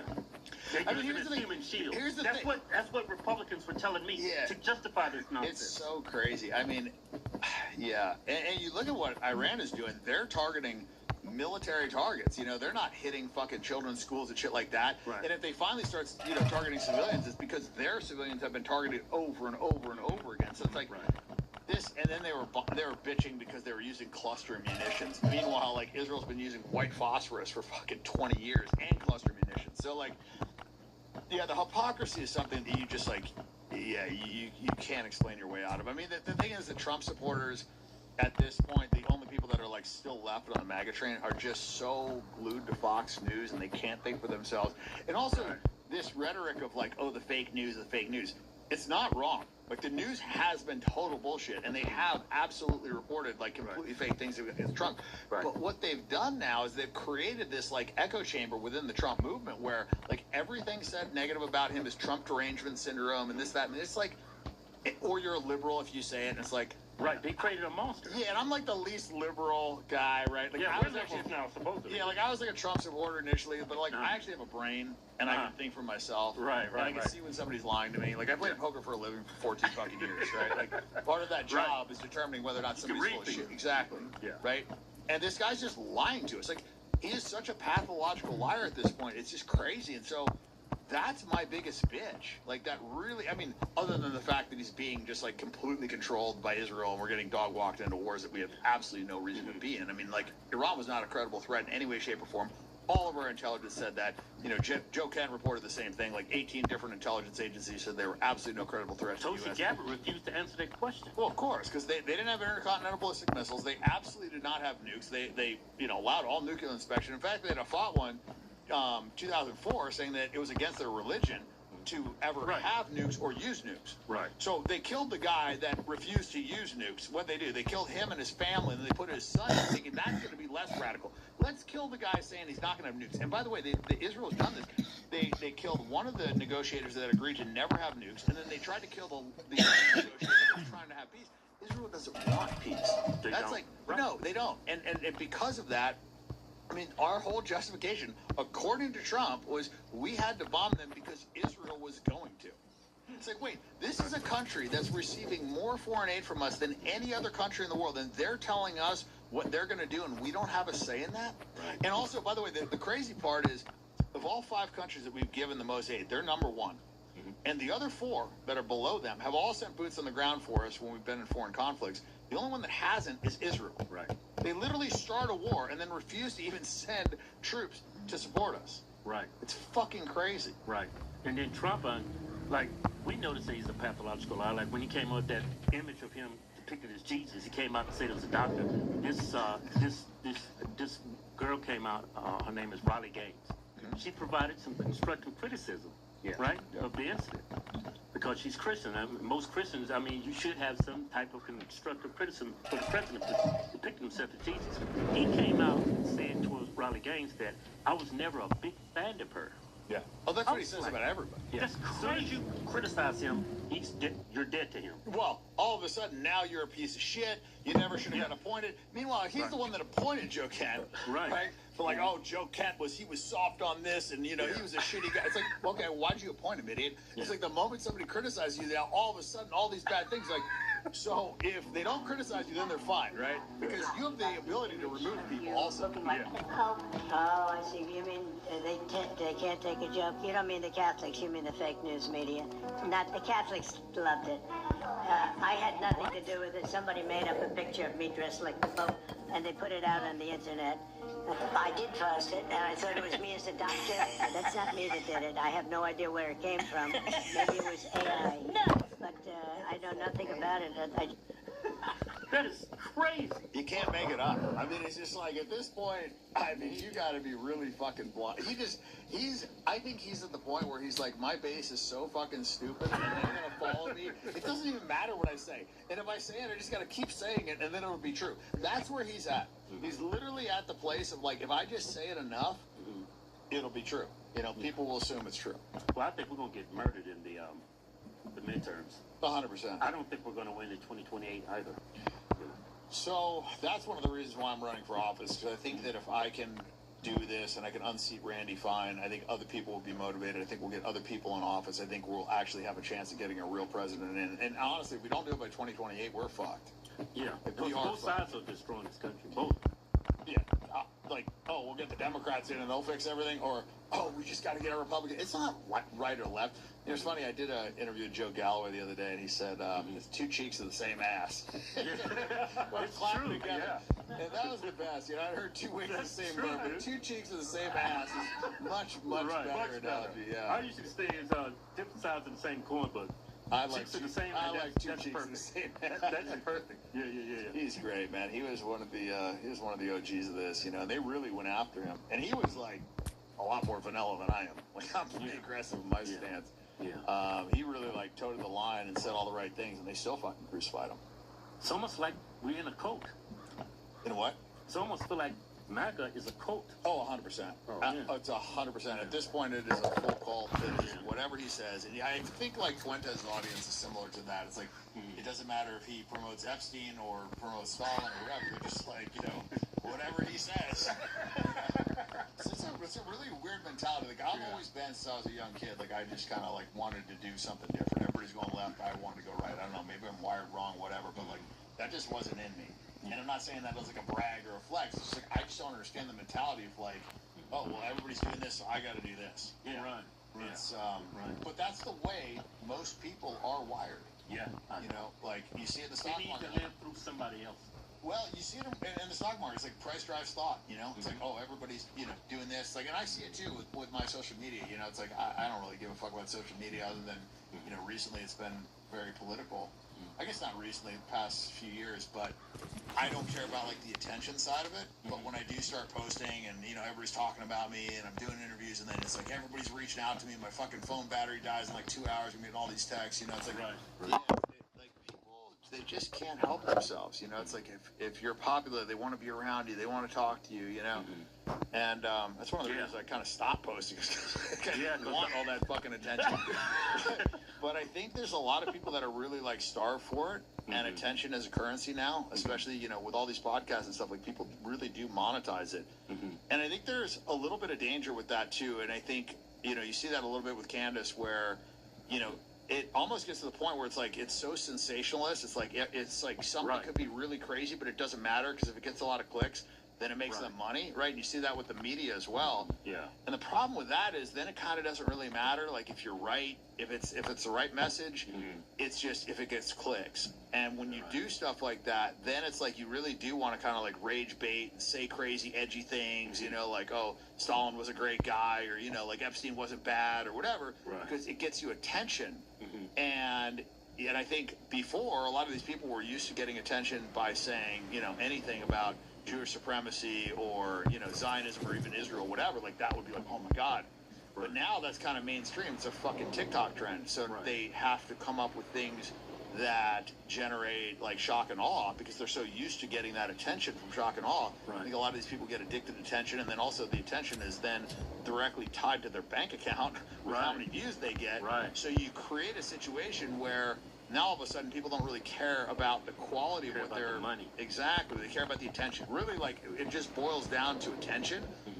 And when it really boils down to attention, you kind of have the Kanye effect where it's like a fucking 4-year-old like banging pots and pans like, hey, look at me, I'm a Nazi. Now I'm a fucking, wearing a KKK thing, and now my wife's butt naked on the red. It's like, dude, like, you're like one of those famous guys in the world. You really need to do all this for attention. Like you're not doing enough. Like, people will pay attention to you. Maybe like just do a song, bro. I don't know. Call me crazy, but yeah, it's weird. I feel like that's the world we're in right now, and you see that with a lot of these like streamers too. Oh, the conservatives on Facebook, they just attack Muslims 24/7. Yeah, I saw that. What is it? David Harris Jr. Is that? Yeah, I know. What is that his name? David Harris Jr. I know David. I do. Horrible. I do. No, I went out to dinner with him. I think it was like a couple years ago or whatever. Really? Yeah, and I went out to dinner with him a couple times. And I have nothing against him. I think a lot of these people really think that, they've drank the Kool-Aid. They think Muslims are the problem. And I get it. They look at, they look at the UK, they look at Europe, and it's like, oh, every fucking 2 days, like, oh, Muslim rapes a girl and then doesn't get in trouble. And it's like, oh, Muslims are taking over our country and this and that. And then they try and like equate that to America, and it's like, that's not happening in America. It's not, yeah. And the reason that it's happening in Europe is because you fucking idiots are opening your borders and you're taking people in from war-torn countries, and they're super poor. It's not because they're Muslim, right? Because Ethiopians are causing just as many problems as Somalians. Ethiopia is predominantly Christian. Somalia is, mostly Muslim, right? So it's like, it doesn't necessarily matter if it's an African poor country and you bring them into a European country and you don't punish them for rape. You're going to have a bunch of fucking wild animals running around. Like, that's the bottom line, right? Like, you see people that are super poor, or you take them from war-torn countries, like Syria, Lebanon, whatever, and it's like, now you take them into a country, and the U.S. has been paying for their family to get bombed via Israel, so they're going to have some animosity. They're not really going to have a lot of allegiance to white people, because they're going to look at them like, you motherfuckers, and they're all backing Israel, right? Like, all these UK's backing Israel, whatever, so they probably have animosity because of that, too, so you bring them in, they have no allegiance, they have no money, they have no connection to the culture, and now there's no consequences? You don't think there should be fucking problems? It's not because they read the Quran. Like, you don't see any of those issues in the GCC, right? Like, the GCC is all Muslims. There's no crime whatsoever. You can leave a Rolex on the hood of a fucking Ferrari, and it's going to be there in 2 weeks. So it's not a Muslim issue. It's a poverty issue. It's a lack of, allegiance to the country. It's a border problem. And then you look at who's pushing these open borders, and, the people that are donating all these NGOs that are pushing for open borders, it's mostly Jews, and Charlie Kirk talked about that. What did Charlie Kirk talk about right before they killed him? He absolutely, unequivocally did not want Trump to go to war in Iran. And he started talking about the Jews that were pushing all the open borders. In fact, they're going to have to answer for that. And then the last, one of the last texts that he sent out was that he's going to have to abandon, supporting Israel.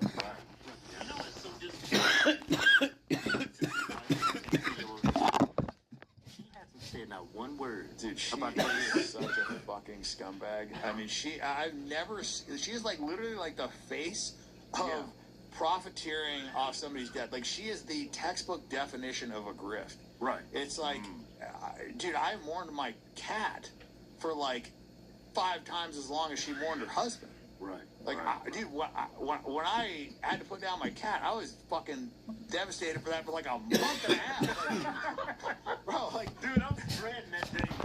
Dude, I had a couple dogs with cat. Like a week after her husband was like killed on national TV in a fucking crazy, horrific way, she's like jumping up and down about hat sales. Right, T-shirts. How much money they make? I was like, man, come on. And then since his war took place, it's like you was Charlie's wife, and you're not gonna step up and to the plate and say and express the same sentiment he was sharing before he was shot and killed. Exactly. She's silent about the Iran war. Like the least she could do for his legacy Yeah. is at least support his beliefs on, you know, the Iran, but not like completely turn around what he built. He built Turning Point. So to now like point that whole base in the opposite direction as he felt with Iran, I think is super funny. Yeah, she was on front row. She was selling a book and she was wearing, I think, the Israeli pin, right, flag or something. Yeah. It's like, man, she's the direct opposite of Charlie. I think she's a Mossad agent. I think she's a honeypot. You think she was a beard for Charlie? I don't know about that. I just think that these, you know, super Zionist, Jewish supporting women just seem to get themselves in relationships with like Kash Patel, Charlie Kirk, you know, Monica Lewinsky. You know, like, they just seem to be like disproportionately around all these people in positions of power. I mean, Alex Jones' wife is Jewish. Joe Rogan's wife is Jewish. You know, it's like, well, I didn't know that. Yeah. Why do you think he'll never fucking talk about it? I think he tried to convince Theo that he was crazy. Oh, we need to, well, you criticize Israel. We need to get you off those meds, boy. Come hang out with us. Yeah. Okay. You know, it's crazy. I ran my wife. I ran her DNA ancestry. I said I knew it. She's got like 18% Jew. Yeah. It was 18% Sephardic. Well, see, Sephardic is actually has a lot more lineage that those are actually kind of like in my She was all right there. Israel Palestine. Yeah, like I think the Ashkenazis are the big problem. Those are the Eastern Europeans that have no fucking tie to that land whatsoever, and those are all the ones that change their name. You know, if you want to make the argument about Khazars infiltrating their religion, and there's been a lot of different arguments about, you know, satanic cults infiltrating the religion, hiding behind Jews, it would be the Ashkenazis. I mean, they got like blue eyes and blonde hair, like they had no, a lot of them have no lineage whatsoever that range, which is why they don't allow DNA testing. And so the Sephardic is actually more similar to the Palestinian, but I don't think that it starts to count until it's like 25%. Yeah. But I still don't trust her. Better watch your wallet. Oh man, she spends more money like no tomorrow. Like, well, that's more of a female thing. Still Hey, so what inspired you to run for Congress in Florida? Well, I was considering Nevada, and yeah, I kind of looked at it like a homework assignment that I had to do. This was like looming over my head, and I just pushed it off. I really didn't want, like, I don't want to be in fucking government, dude. I don't want to do this. But I hate Randy Fine so much, and he's such a scumbag. And so I felt like if I could also unseat him and get in there, and I also, Randy was a big driving factor as well. Like, to me, that's such a fucking mistake. And we literally could be in World War III, and we had absolutely no upside. Going in, we had no upside. Like, they were not a threat to us whatsoever. I think they flat out lied about that nuclear capability. 100%. I think it's all made up as a big. They literally had a fatwa in 2004 saying it was against their religion to have a nuke or to use a nuke, and they allowed all the nuclear inspections. Right. Yeah, but Trump ended that. Oh, it's been 2 weeks away for 35 years. So, yeah, I mean, like, talk about the boy that cried wolf. Like, how long can you fucking, play that tune? Like, did Trump end that? Those inspections? He ended that. Well, he bombed their fucking facility, but yeah, he ended their inspection. Right. It was working fine under Obama and all the other Democrat presidents. Why did Trump come in and end it? I think because he wanted to control. Right. Yeah, this was never about them having nukes. Like, it was never about them having nukes. They allowed the nuclear inspections. They weren't trying to, illegally acquire nukes. If it really was about nukes, why the fuck didn't we attack North Korea? Right. They already got them. And they are the only country that doesn't allow inspections. And supposedly that guy is a super crazy guy and this and that, but why can't we attack him? Because he has nukes. So what message are we sending, right? Because we fucking killed Gaddafi, we killed Saddam, all these people that agreed to not have the nukes and didn't have the nukes, and then the people that do have the nukes, we can't fuck them. So basically we're telling everybody, you better get nukes fucking like bayonets up his ass. I mean, it was like a really horrific thing, and that was like the U.S. did an airstrike on his fucking brigade. I mean, like it was really terrible what happened to him, and he actually had Libya in a good way. Like Libya was doing really well. They had tons of resources. He was helping the people out, and now you can buy a slave there for $300. So like that was a total disaster. You look at all the the Kabul regime things we've done. It's all been much worse for the country, much worse for the citizens, and it didn't do us any good. It's crazy. Trump came out and said we're going to free Iran. We're going to make it wrong. Great. Two weeks later, with that pom-pom. 2 weeks later, we're going to eliminate your whole fucking country. Yeah, we're sure going to free you. It's crazy, man, because conservatives and people on the right are not calling him out for his bullshit. It's such bullshit. Like, oh, we gotta free those Iranians. 2 weeks later, we have to kill all of them. Send them back to the Stone Age. We're gonna bomb their fucking children. We're gonna blow up their bridges. We gotta help them. You know, it's like, wait, what is it, motherfucker? And then this whole like lie of like, oh, 50,000 Iranian civilians were killed by the government. It was just such bullshit. You're telling me 50,000 fucking people died? That is a crazy amount. Like we just get kind of like numb to these numbers. Right. But if you had a picture of 50,000 dead bodies, it would blow your fucking mind. Yeah, probably know what that looks like. And you know why they don't know what it looks like? Because there's no fucking pictures because it didn't fucking happen. Right. Like, I'm sure the government killed some people, but I can promise you it wasn't 50,000. And by the way, we know that they have Mossad agents there. They got 90 million people in that country. Almost everybody's got a cell phone. You're telling me there's 50,000 fucking dead bodies shot by the government? There's no fucking pictures of it? I mean, I've seen like a couple, a few body bags, whatever. But like 50,000 is a crazy number of bodies. Yeah, it's a football stadium. It's a fucking crazy amount. And you're telling me nobody took a photo of that? You know, I can promise you that would be all over Israeli TV. Never again. Look at what they're doing. Where's the outrage? You've got to save the Iranian citizens. The civilians are dying. Like, you hear all this shit, all the shit that they say. Like, there are pictures to back it up. No videos, no pictures or nothing. I mean, we're in like 2026. I'm pretty fucking sure, like, we can get a cat and some cell phone shots. Like, come on. It's, it's crazy. So, the lies are just so blatant. But it just seems like the magazines they don't want to see. Well, here's the advantage that he has. They have posted a bunch of bullshit about him historically. So he's really being all the time. It's fake news. It's fake news. Everything's fake news. Oh, they're liberals. Oh, they have Trump derangement syndrome. They have like these words, kind of like anti-Semitism, right? Like Trump derangement syndrome is the same as anti-Semitism. Yeah.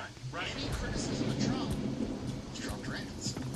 Right. So what does that allow you to do? It just shuts down all the criticism. It's Trump derangement syndrome. Oh, it's fake news. So they just give these idiots these like keyword bubble words, and they don't have to face any like the facts or the argument or present any evidence. Oh, it's anti-Semitism. Oh, it's Trump derangement syndrome. Oh, you're a liberal. You know, it's this bullshit. Exactly. It's these words that they use. A hoax. A trope. A canard. It's a hoax. It's a hoax. It's a hoax. It's blood libel. It's an anti-Semitic conspiracy theory. You know what I'm saying? They don't actually engage in an argument with you because they have no facts to argue. They just shut it down with these key trigger words. The same tactics that the left use. 100%. And the media, where do you think the left got that from? You know what I mean? Like, everybody like points to the left. All that stuff is given to them by the Jewish media. Like all those talking points, all that stuff, it's fed to them by the Jewish media because they control everything. I mean, if you look at like how many different companies are under Paramount, you know, you look at like there's like 5 or 6 companies that control almost all the media, and they're all run by Jews pretty much. Like there's like a couple, like Rupert Murdoch is like the only one. They always point to that. You know, but the CEO of Fox was a Jew for a while. So like you look at these, and it doesn't even matter. It doesn't even matter because if he's a super Zionist and they're all kind of on the same page and they're all pushing the same talking points, it doesn't matter if every one of them isn't Jewish, right? Like they're pushing the same message. So like, you know, I would actually, if I was a Jewish supremacist, I would rather have some Christian in office that was an evangelical that I had blackmailed him fucking a 12-year-old than I ever would any Jew. I don't care if it's my brother. Because the evangelical that butt-fucked a 4-year-old boy or whatever, he's going to do everything I tell him to do.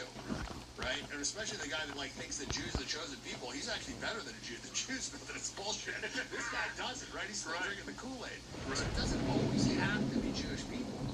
And, and so that's kind of where the whole Zionist thing comes in. And, obviously Zionism is a big problem. But I think the overarching problem is Jewish supremacy. And you see that because of all the problems that happened before Israel was even created. Yeah, Ben Shapiro just came out with this video, How to Get to Heaven. And he was explaining the Noahide laws. It's for Muslims and Christians to get in because, Jews, they automatically go to heaven. Yeah. So he's trying to help us out. Yeah. How nice of him. You see that? You see that Joe Rogan episode? I also... Start over. I'm a Jew. That means that I do not believe in the divinity of Jesus. I also believe, as an Orthodox Jew, that Judaism is not the only path to heaven. Judaism as a religion is not exclusive, meaning that as long as people who are not Jewish follow 7 basic Noahide laws, and this includes Christians and Muslims, they too have a share in the world to come. And those 7 basic laws are things like no blasphemy, don't commit sexual sins, set up a court of law, make sure that you're not eating flesh from a living animal, stuff like that. I'm a Jew. Bring those laws up here. Good news, guy. You could go to heaven too if you just serve the Jew. No blasphemy, but meanwhile he says Jesus Christ. It was basically a carpenter that was killed for his trouble. You go, pull up the, dude's got a red mustache.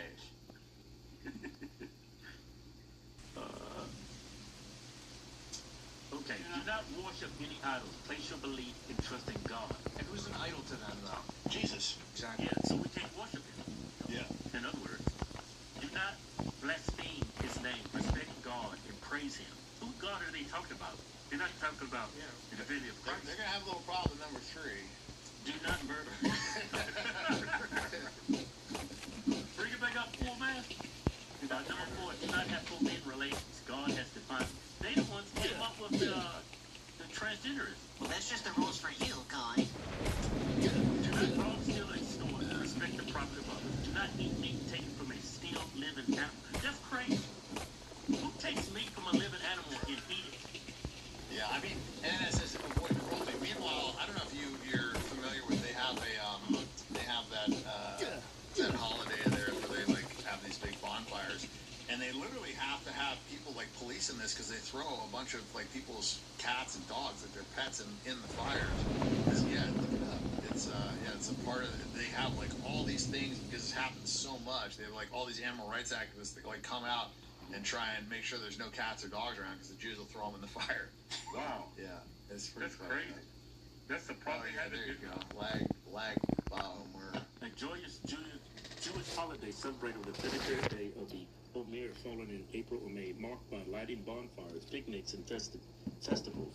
Yeah. Festivities celebrates the intimate faith among Talmudic scholars and authors. Rabbi, what's that, Shimon Bar, that's Jewish shit. A major mystical figure symbolizing light and joy. Well, did you guys ever see the holiday where they sacrifice the chickens? Yeah, you showed me that.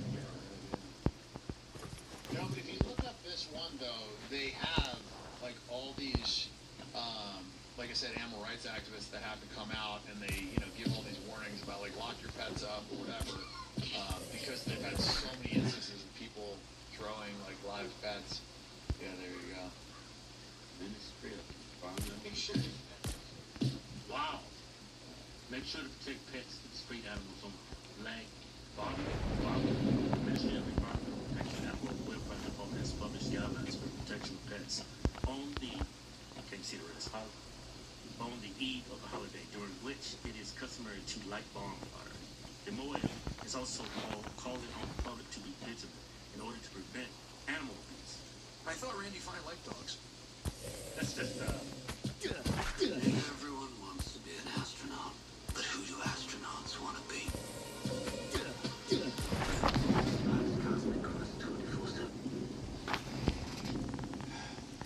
Yeah, the things Trump gets away with and the things Randy Fine gets away with, it's just it's unbelievable. I just want to give up. It's man, how can y'all chastise Muslims when y'all doing 10 times as worse as they are?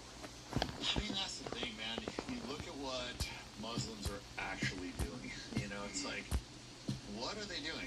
Because to me, I've never. I mean, obviously, like I said, once again, you know, they're going to point to all the stuff that's happening in the UK and the EU, but that's when you have. I mean, we have the same thing when we let in super poor immigrants come in here through Mexico. Like they're not fucking. Mexico's like 99% Catholic, and it's not because they're Catholic, right? It's because you're letting in illegals. A lot of these people have, you know, criminal records, whatever. They have no allegiance to the country, and they're poor, and you know, and you're not punishing them. So it's going to be fucking crazy. They trying to label it as never legal.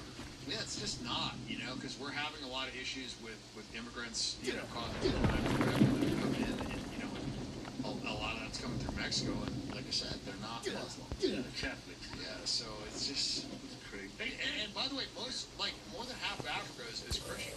Yeah. You know, so it's like, then there's, you know, tons of crime there, but it's poverty. That's once again, it's like, you know, third world countries, you're gonna have fucking problems. Right.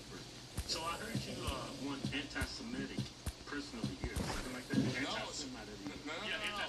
No, even better. So the Israeli government, the Israeli government issued a, you know, top 10 like most anti-Semitic celebrities or whatever, and yeah, I was #1. I think running for Congress has scared them. Yeah, that's a government actually interfering in our relations here. You know, it's they've had like these Hasbro campaigns, but everything paid for. So they definitely admit to trying to like control a lot about Israel, a lot about Jews. That's one of these things.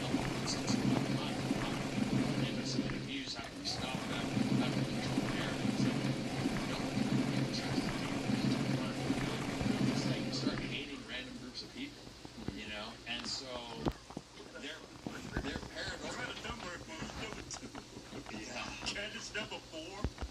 Yeah. Nick Fuentes is #8. Yeah, he's down the list. He hasn't been talking about the Jewish problem in any of his big interviews. That's wild. That's why that term has lost all sting to it, because nobody believes it anymore. Well, yeah, it's just so overused. I mean, any criticism of Israel's anti-Semitism. It's just Anti-Semitism because of the discrimination and destruction. Well, that's what they made it. But by definition, you know, most of the Jews in Israel are not Semites. A Semite is somebody that, you know, it's an Arab, it's somebody that's indigenous to that region, that they speak, it's an Aramaic, Hebrew. He's Semitic, right? Yes. Yeah. So, but yeah, I don't get how they can. Iran, all those people are Semitic. Yeah, Lebanon. And I heard that. Yeah.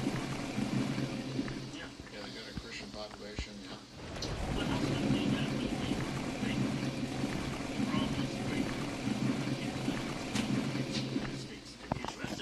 Well, they don't have intercontinental ballistic missiles. Right. They've never had them. Even if they did, why would they need us? Well, they can't reach the United States. Yeah. So not only do they not have a nuke, they don't have the capability to even send, you know, a rocket or a missile over to the U.S. to even hit us. Yeah.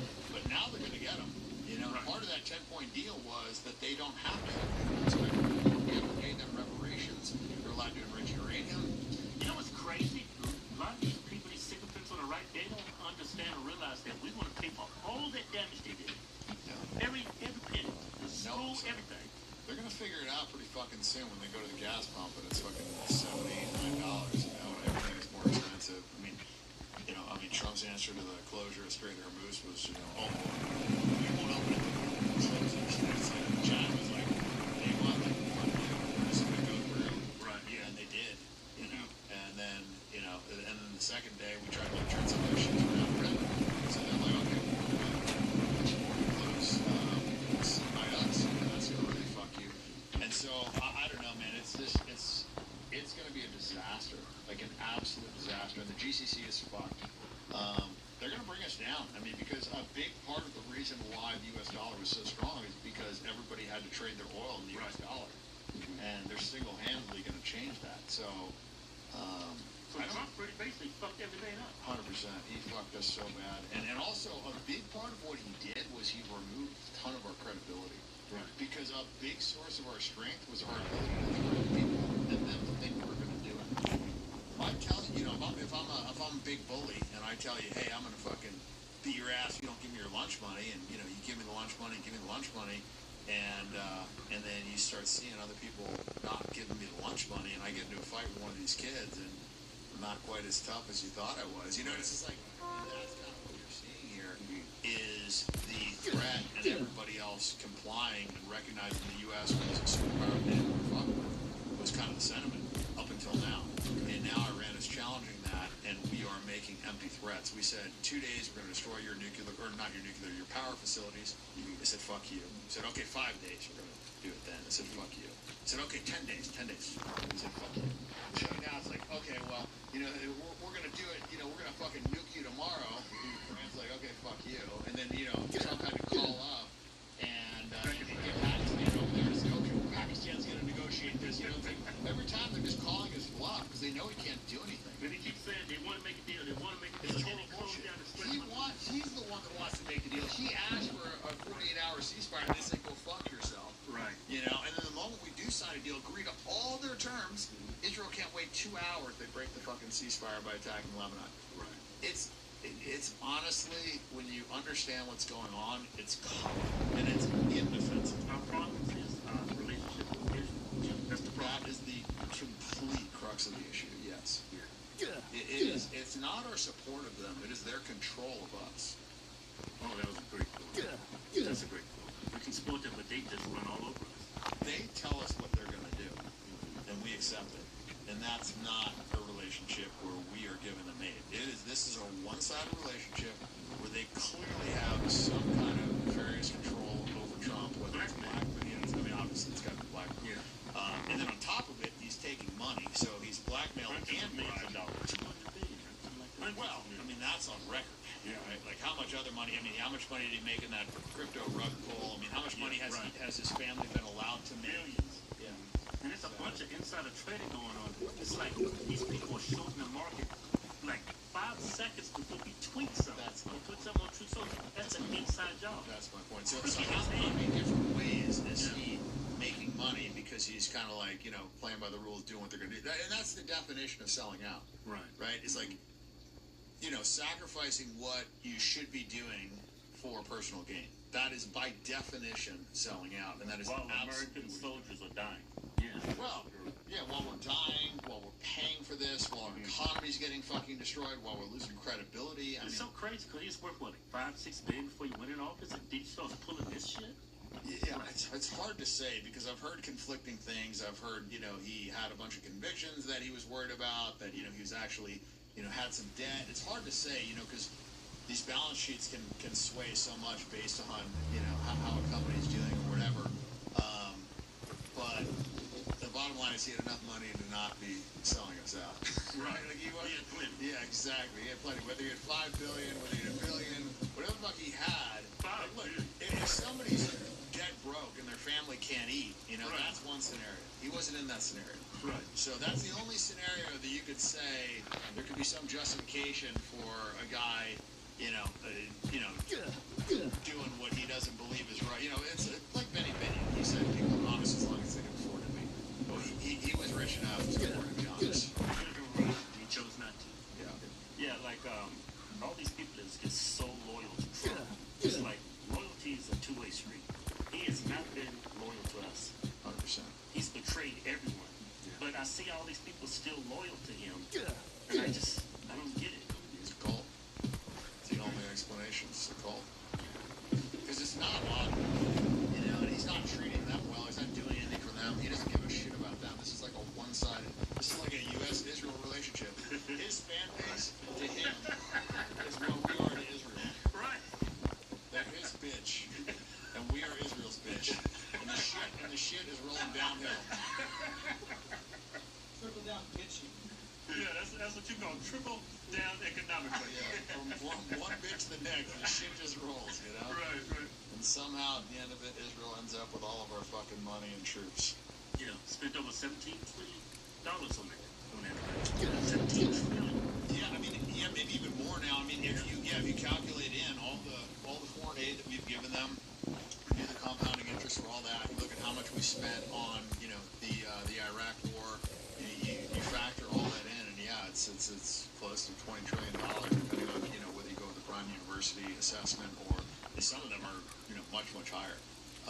But the conservative number would be, you know, at least $18 trillion, which is, you know, like pretty much half our national debt just for our support of Israel. They're pushing illegal immigration on us. Look at the billions that cost us. Meanwhile, Israel has to maintain a 70% minimum Jewish state. You know, but hey, everywhere else, melting pot, right? And meanwhile, they bomb all the countries, and then the immigrants come into all of our countries. Yeah, no, we have to take in that product of their bomb. Yeah, that 20 trillion is probably more than that. Hey, what's your first order of business if you elected to Congress? I've got a lot.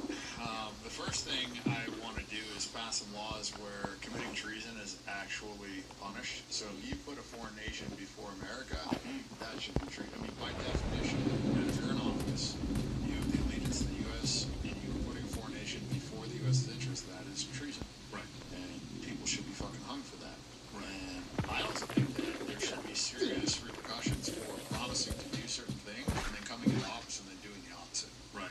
You know, and I don't think there's any accountability right now.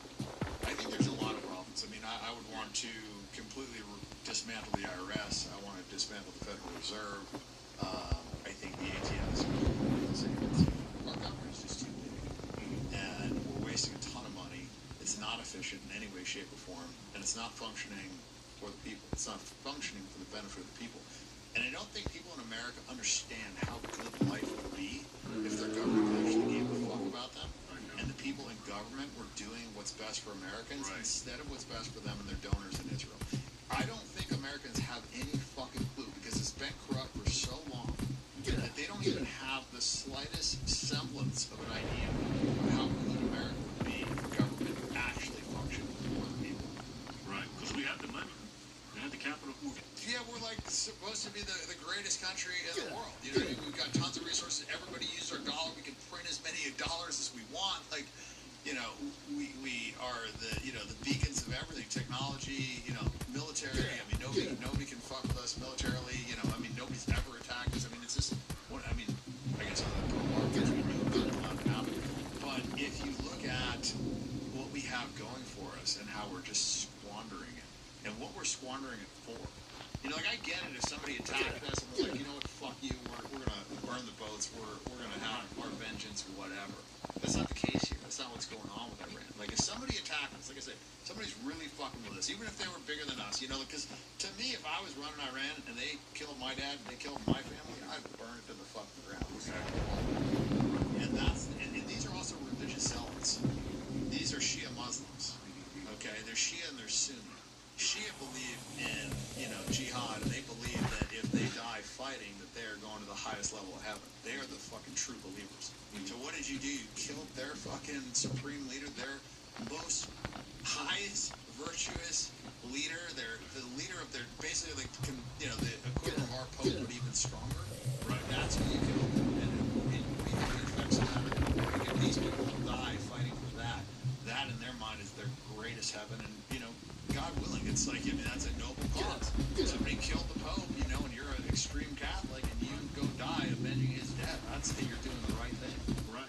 You know, so people are in a position where, you know, they have all the moral justification. You know, they're defending their country. They don't have a choice. If we attack them, they didn't choose this war. Right. You know, they've got the strategic advantage. They're making drones at, you know, $20,000-$30,000 a drone. We're paying in millions of dollars for missiles to shoot them down. So we're not going to be able to last there.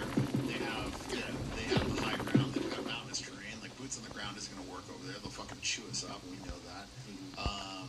You know, and they're spread out. You know, each different you know, city and division of their military is functioning, you know, by itself. Like, and so they can outlast us. And the GCC, you know, I mean, if we fuck up their water supply, the GCC is way worse off. Right. Like, those guys, if we blow up their desalinization plants, they're fucked. Yeah. It never rains over them. They're in the desert. You know, and Strait of Hormuz, you know, remains closed. All their money they make from oil. You know, and that's what's propping up the U.S. dollar. So, like, the whole thing crumbles. I don't think people understand, like, the domino effect that this is going to have. And it's like, it's not that bad now, but, like, give it some time. It's going to worse. Yeah, Operation Epic Fury could ruin the dollar.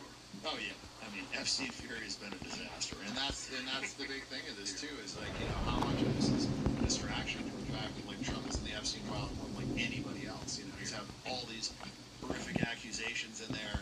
Tons of FBI documented witness testimony saying that he did horrific shit, and we've had no arrests.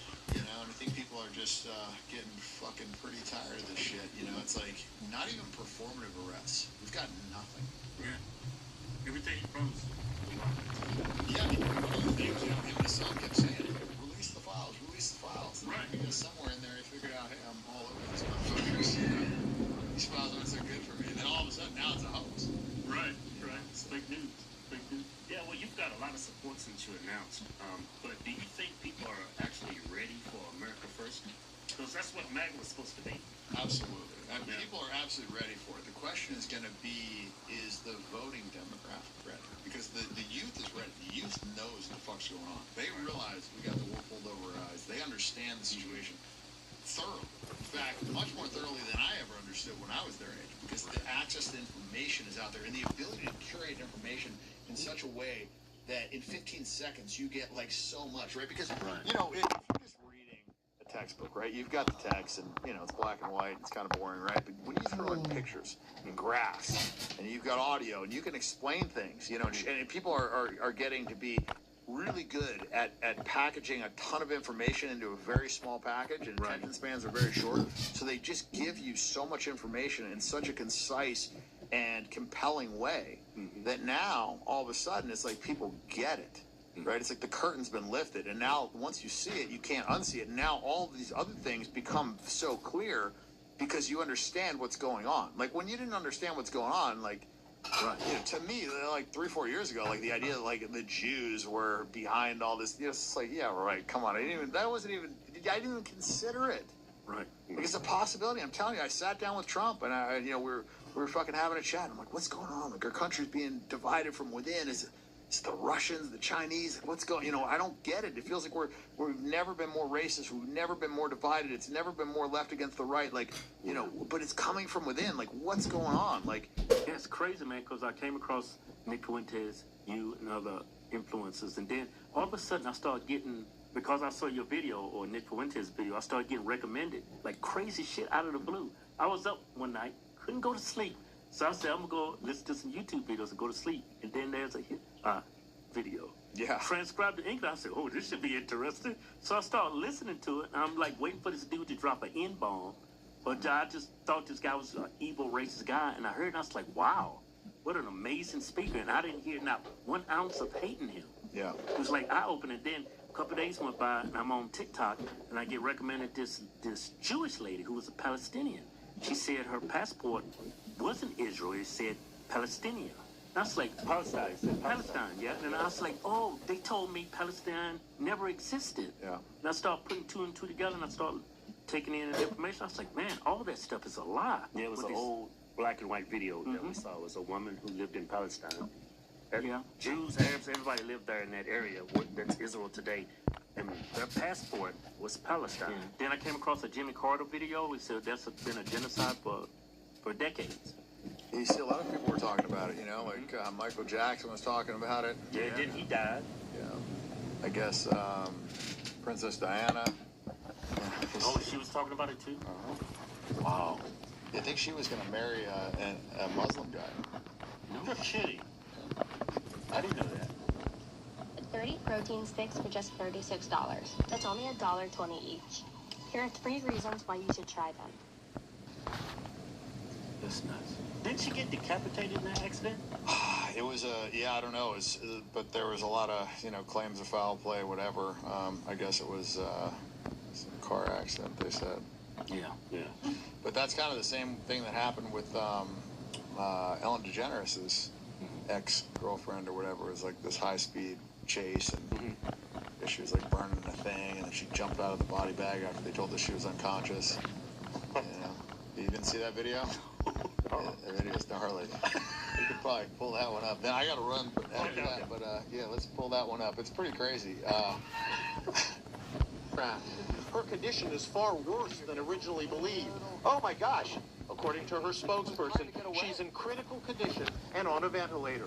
Her burns will require surgical intervention. Look into that one. Than originally That's believed. a Oh my gosh. in and of itself. According to her spokesperson, she's in critical condition and on a ventilator. Dude, she's trying to escape. According to her spokesperson, she's in I'm saying, look it up, and she was on no drugs. She wasn't drunk. Like, she was like fucking flying through the neighborhood.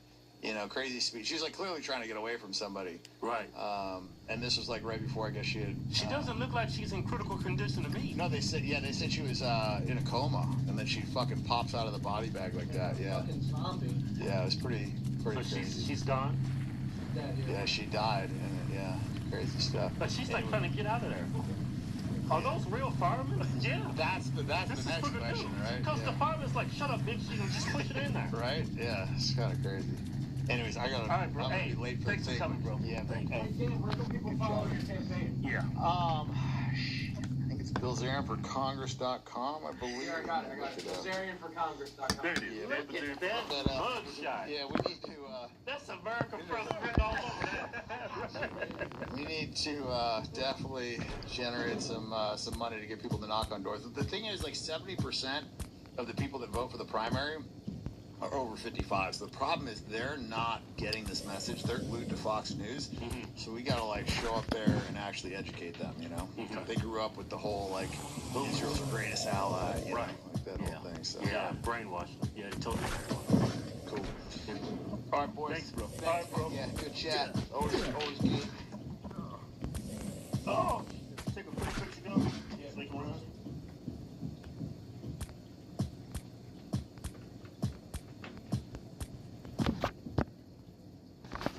Hey guys, welcome back. Please leave a like so this video is recommended to others, and hit that subscribe button so you can keep seeing videos just like this. This photo of the interior of a cockpit where the pilot has been sucked out of the plane and a flight attendant is desperately hanging onto him. This really happened. The photo is a recreation, but the incident did happen. It happened in June of 1990 on a British...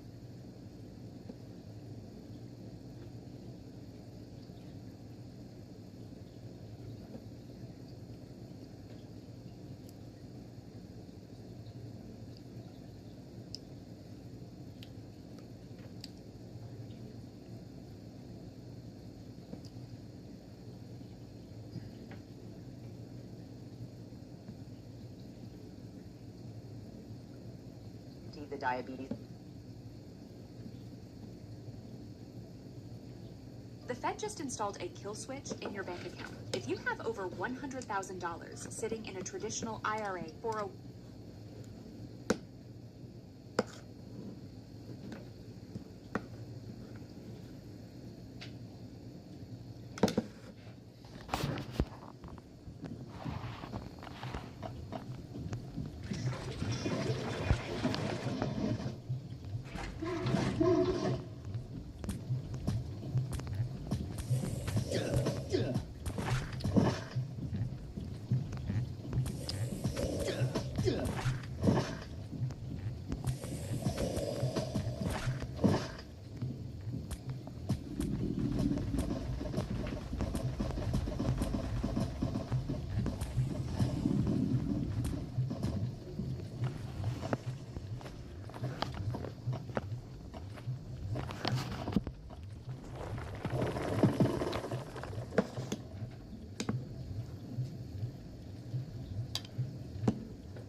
the thick military base.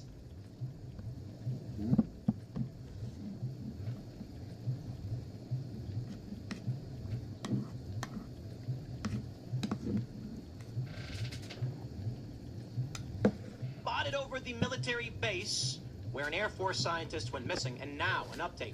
11 scientists tied to space travel and future technologies have either gone missing or been killed. With the latest news about a woman who allegedly took her own life, and she had been researching anti-gravity, and she was fairly young. Now, the Trump administration has addressed this. They're going to look into it. We'll see. And more GOP reps are coming out saying, the things I have seen will shock you. That there's certain information that you might get classified that will make you a target. Are they lying? Are they all just pulling one big prank on us? Or is there going to be some kind of, I don't know, is this the precursor to some greater revelation? I don't know, man. Maybe aliens are real. Maybe it was lizards underground the whole time. So that's going to be fun. We're talking about that because there is breaking news, but it's Friday, so I figured I'd have some fun with it. Trump said the war is over again. All right. It's like the fourth time the war's ended. Iran says the strait is open. Trump says we're going to keep the blockade for the time being. We're going to take all their nuclear dust from them, which is not dust, but, you know, Trump's saying that because he keeps telling us he's blown up their uranium supplies. So we'll get into all that news and break it down. And then, oh boy, this will be fun. Elon Musk says it's time for a high-income UBI, which makes no sense. But let's hear what Elon has to say. And then we're going to round it out because I feel like it. The feminists are all mad at me. They're yelling at me because I said that there are men's jobs and there are women's jobs. And I'm just going to give you a little spoiler. Hilariously, this woman responds with, Tim, you sit at a table and talk into a microphone. You don't have calluses on your hand at all. Actually, I've been playing guitar for 30 years. My hands are very calloused. And more importantly, 2/3 of podcasts are run by men. Man's job. Thanks for proving my point. Before we get to the news, my friends, go to castbrew.com and buy coffee. Why? Because coffee's amazing. Yo, we got everything. We got coffee pods, Appalachian Nights, Rise of Roberto Jr. We got a bunch of different flavor and signature coffees. Look at that. Mary Morgan's got one. Josie the Redhead Libertarian's got one. Seamus has got one. He's a leprechaun for some reason. Phil's got one. 2 weeks till Christmas, even though I think it's been 2 years since. And Ian's Graphene Dream, of course. So head over to castbrew.com and pick up coffee. I got to be honest. This is the best coffee you'll ever have. No joke. I mean it.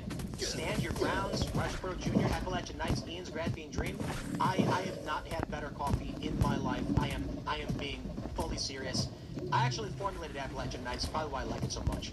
So, smash the like button. Share the show with everyone you know. Joining us tonight to talk about this and so much more, we got Tony Ortiz. Thanks for having me. Who are you? What do you do? I run Current Revolt. We are like a TMZ for Texas news. So if you're a Texan, we are a must subscribe. Like you have Must subscribe. if you're a Texan. So like stories about women setting themselves on fire. Yeah, we broke that. We broke that back in September, and it took mainstream media until like really like last month to really fully cover it. So we broke it all the way back in September, and it's kind of funny. There were so many. I was being sent screenshots of conversations of mainstream journalists calling me fake news, and now they're the ones covering it. So Wow. yeah. Ian's hanging out. Hey, man. Good to see you guys. We also got TB in the house. Tate Brown. Look at What this. is going on? Tuberculosis, all this what TB means. But in this case, it's me, Tate Brown. Good to have you. Good to have another fellow Texan. Good to have you, Tony. Thank you. I'm just going to call you Big Brown from now on. Big Brown. Browning of America. That'd be my podcast. Browning of America. Yeah. That'd be Or fresh baked brownies. My brown friend.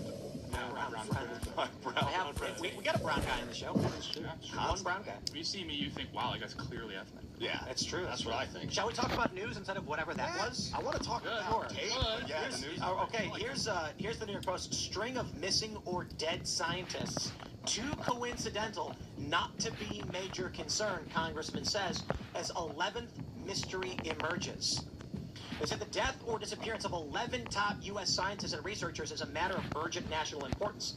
Rep. Eric Burleson said his office had already been eyeing some of the two coincidental disappearances a year before Trump told reporters Thursday he had ordered an investigation. The lawmaker argued the fate of scientists almost certainly linked to the access some had to classified aerospace, defense, or UFO information, and may involve bad actors from China, Russia, or Iran. So check it out. Amy Eskridge died from a self-inflicted gunshot wound at her Alabama home in 2022, and she was researching anti-gravity. That's just crazy. Some of the scientists literally just disappeared without a trace. Okay, so wild story. We actually have, check out this image.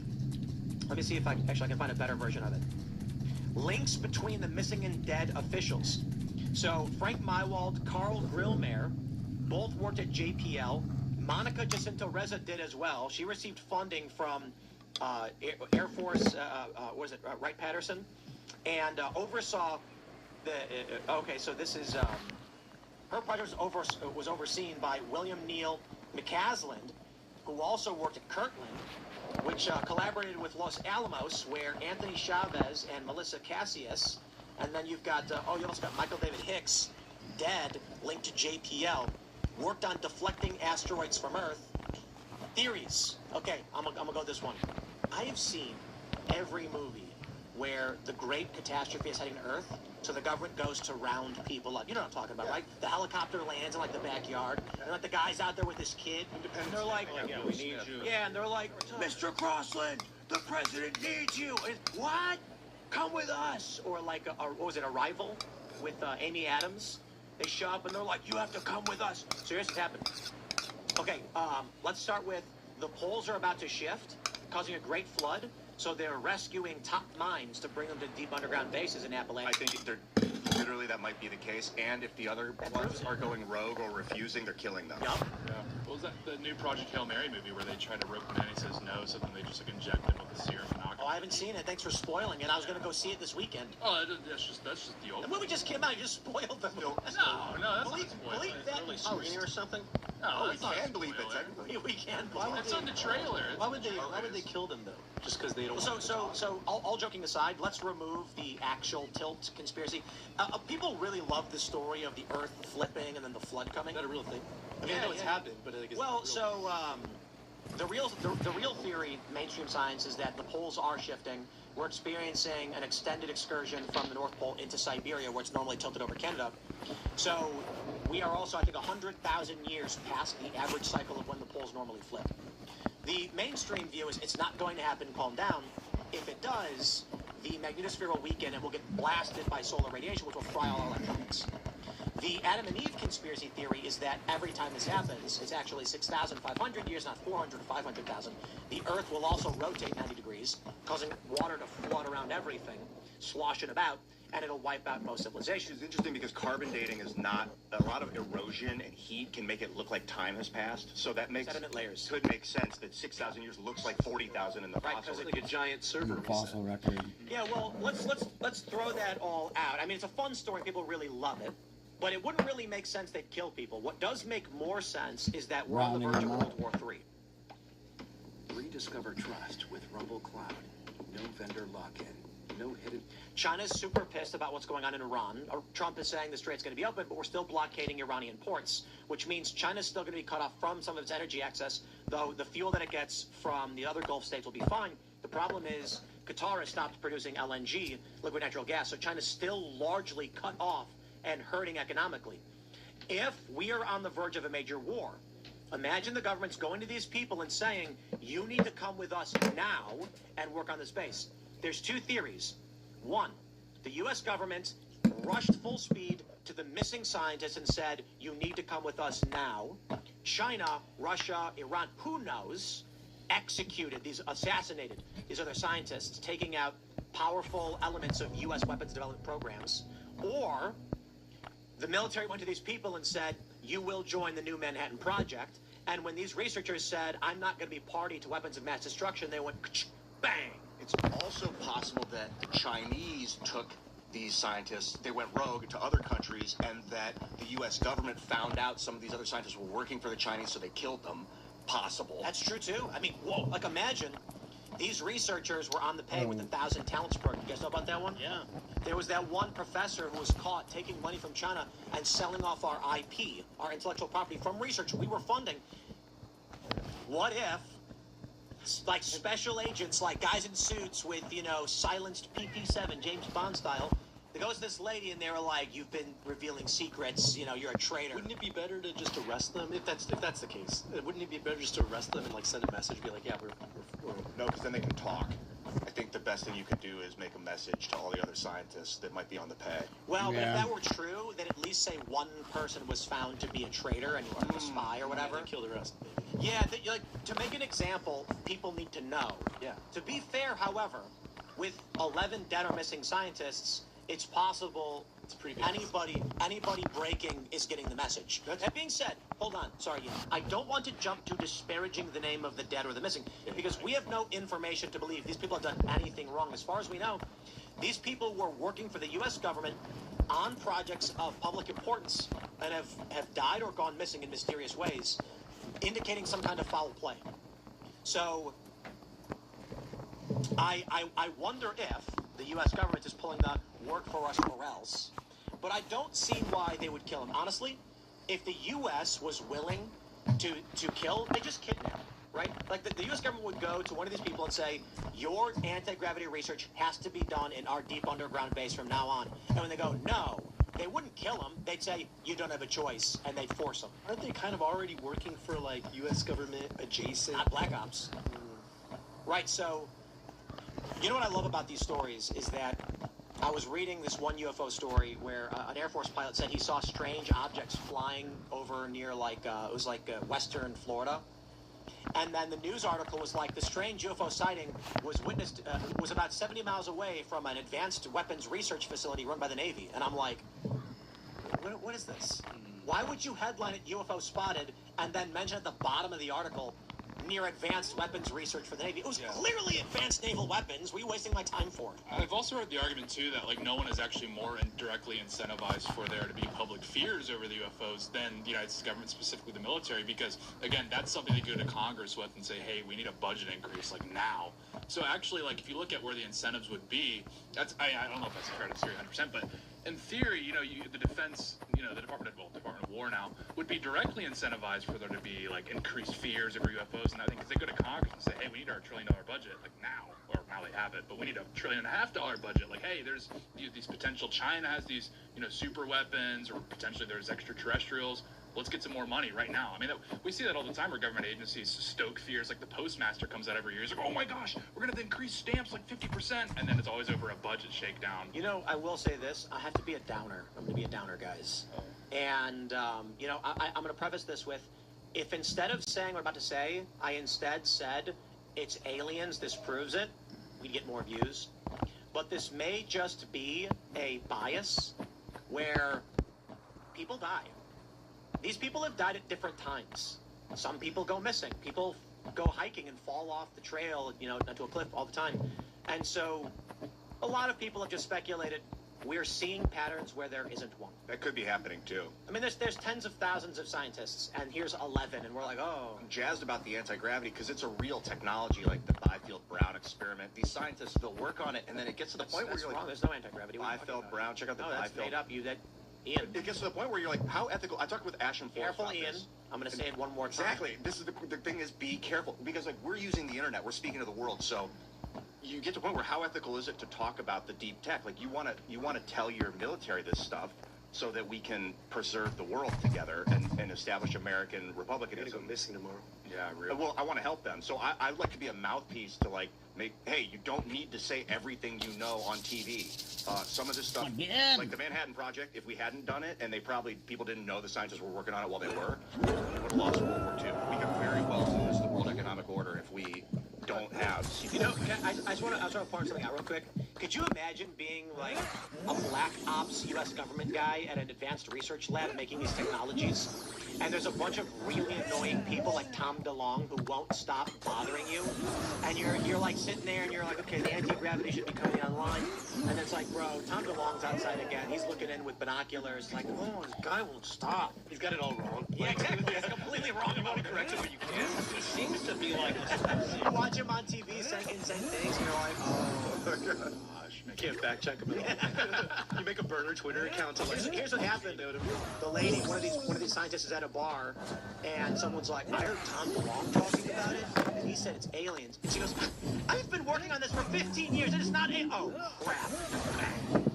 Literally, yeah. Well, Tim, you were saying earlier, like, kind of the confirmation bias. I mean, we were seeing it right now in Austin.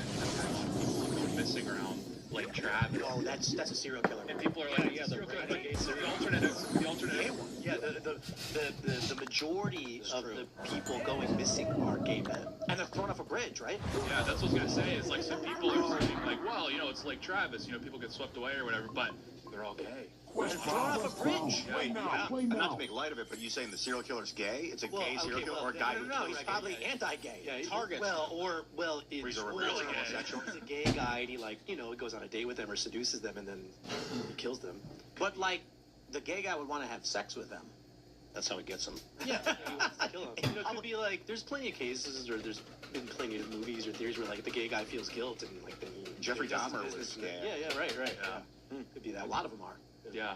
What does that have to do with aliens? Directly ties in, actually. Repressed sexuality. Aliens just looking for a body. Can I just say something real quick? I have to say something. It's been eating at me a lot. I know we're only a few minutes into the show, but Remember that video the other day where the gay guy had the baby begging for its mom? Yep. Yeah. That guy's last name is McAnally. What? It's not. Yes, it is. No way. It's not a McAnally? joke. McAnally. What's that theory where your name kind of like... Yeah, his ancestors in Scotland. Yeah, Swallow was Swallow got in trouble for like, you know, didn't Anthony Weiner, it was obvious. Yeah. Like your name kind of I heard there was a lawyer named Justin Case. There you go. There was the one mom from Dewey, Cheatham, and Howe. A lawyer named Lawyer. Yeah. Well, Yeah, I that, try I not just to I get a shouldn't have Messiah mentioned that complex. because I was talking about it earlier, and I followed the guy's Instagram. It's McAnally, like literally the word anally. Yeah. And I was like, is this a joke? It's like a horrible McDonald's thing. Guys, I think we live in a simulation. You know what I mean? I think, you know what I think it is? I think the simulation was created to be an. It's like instead of writing TV shows, there was just some dude, and he was like, I got an idea for a business. We'll create a bunch of data centers that run this AI universe, and then we can just isolate points of interest, and that will be the show. So, of course, like, the headline show is Donald Trump. And the people outside the simulation are just sitting there eating popcorn, watching all of Trump's antics, just like laughing. I'm fascinated with the way plasma interacts with photons, because I think that really might be happening. What they build, like, I think about that casually. I thought that this. No, I was thinking their data centers are stars, and then they just use photons to communicate. Oh. What the fuck? Took the words out of my mouth. That's right. And also, graphene. It's always. That's why the code Anyway, my point is, like, when you get a story, well, like, when I'm looking at the story, and it's a gay guy holding a baby, and it's, like, very abusive, it's very horrifying, and then I'm like, here's his Instagram, and his last name is McAnally. I said, this is fake. Like, somebody faked this. This is not real. Someone made a fake video to generate outrage, right? Yeah. Well, that's like way the Japanese when they have video games, and it's like the baseball like, I'm Johnny Baseball, and it's like that's like a Japanese designing like a predator. That's what they would name him. Well, it's like the other day with that story. A J.K. Rowling character for a gay guy. That's what you would call him. That's probably it. Johnny. What's Cho Chang? Everybody was like, she named a Chinese character Cho Chang. Yeah. She's like, I need a name for a gay guy, guys. Come on, McAnally. There you go.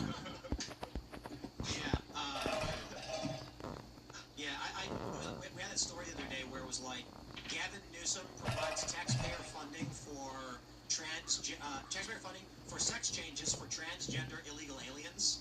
I think you were like, it's like a right-wing headline generator. You could like shake up a box of Breitbart headlines. That's what it was. My dad, I've been feeling kind of like lost and spiritually lost, and I asked him, like, what do I do? You know, his response is pray. It works. It really works. And like, if we're in a simulation and your thoughts really do impact your surroundings, it might have massive trade-off in this. There was only one thing that I need or want. A good smash burger. Just get some pickles, some cheese. I know. I'm gonna have one. The human staying alive part of life is very different than the prayer. No, I'm gonna pray for a cheeseburger, and it's going to happen. My point is, I am going to ask, and I shall listen.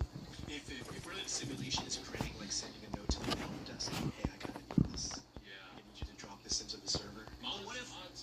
So, you know, I was driving in LA to go to my boy Robbie's house. You guys know Robbie. He's been on sometimes. Robbie Man.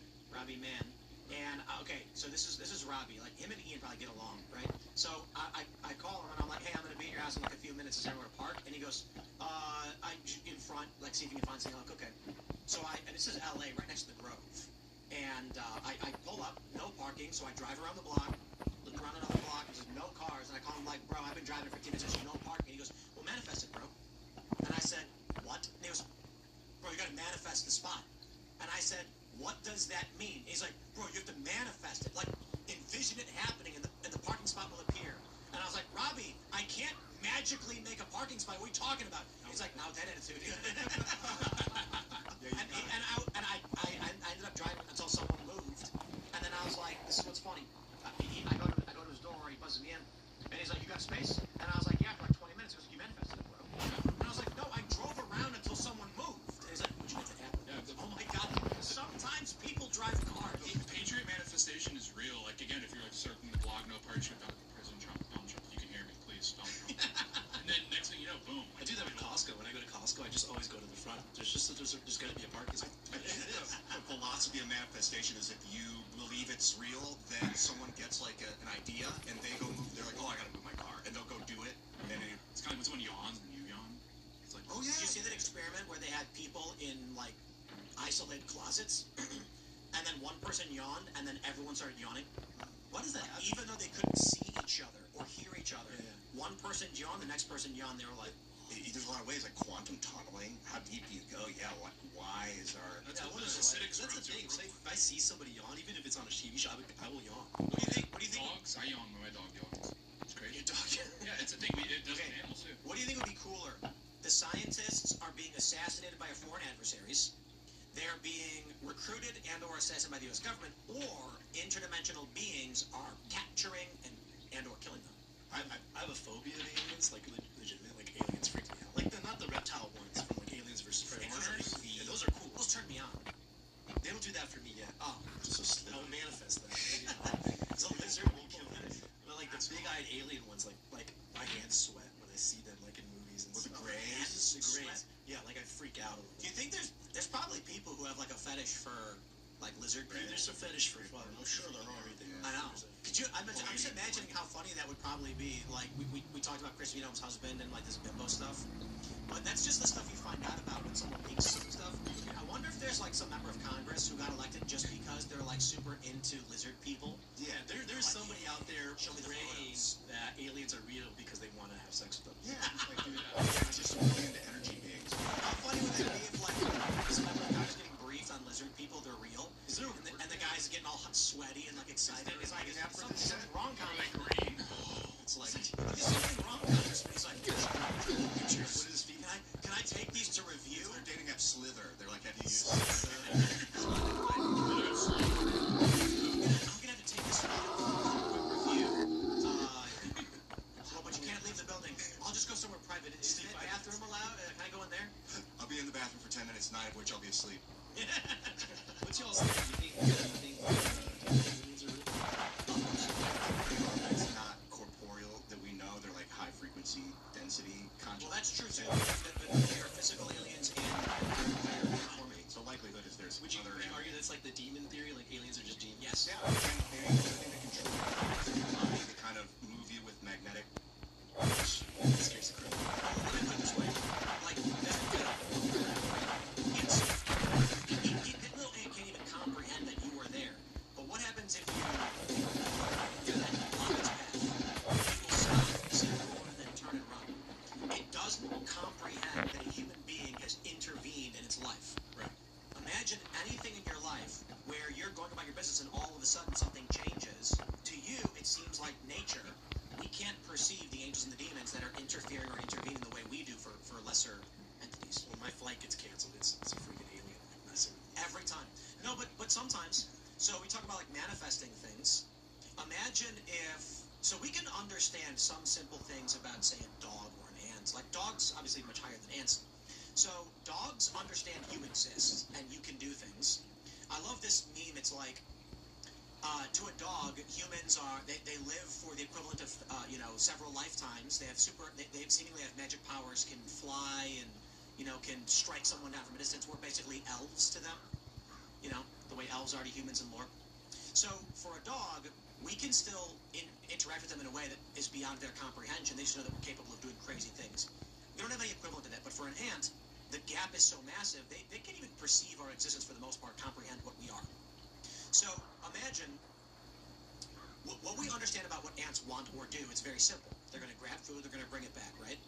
So what you can do, you can rip a little crumb off a piece of bread and put it down in front of that ant, and that ant doesn't know anything other than a windfall just appeared before me. It has been granted a great boon for some reason. And it runs up and it finds the food, gets all excited, and then it runs back and tells its buddies, and they come and they all just drag it away. Imagine winning the lottery.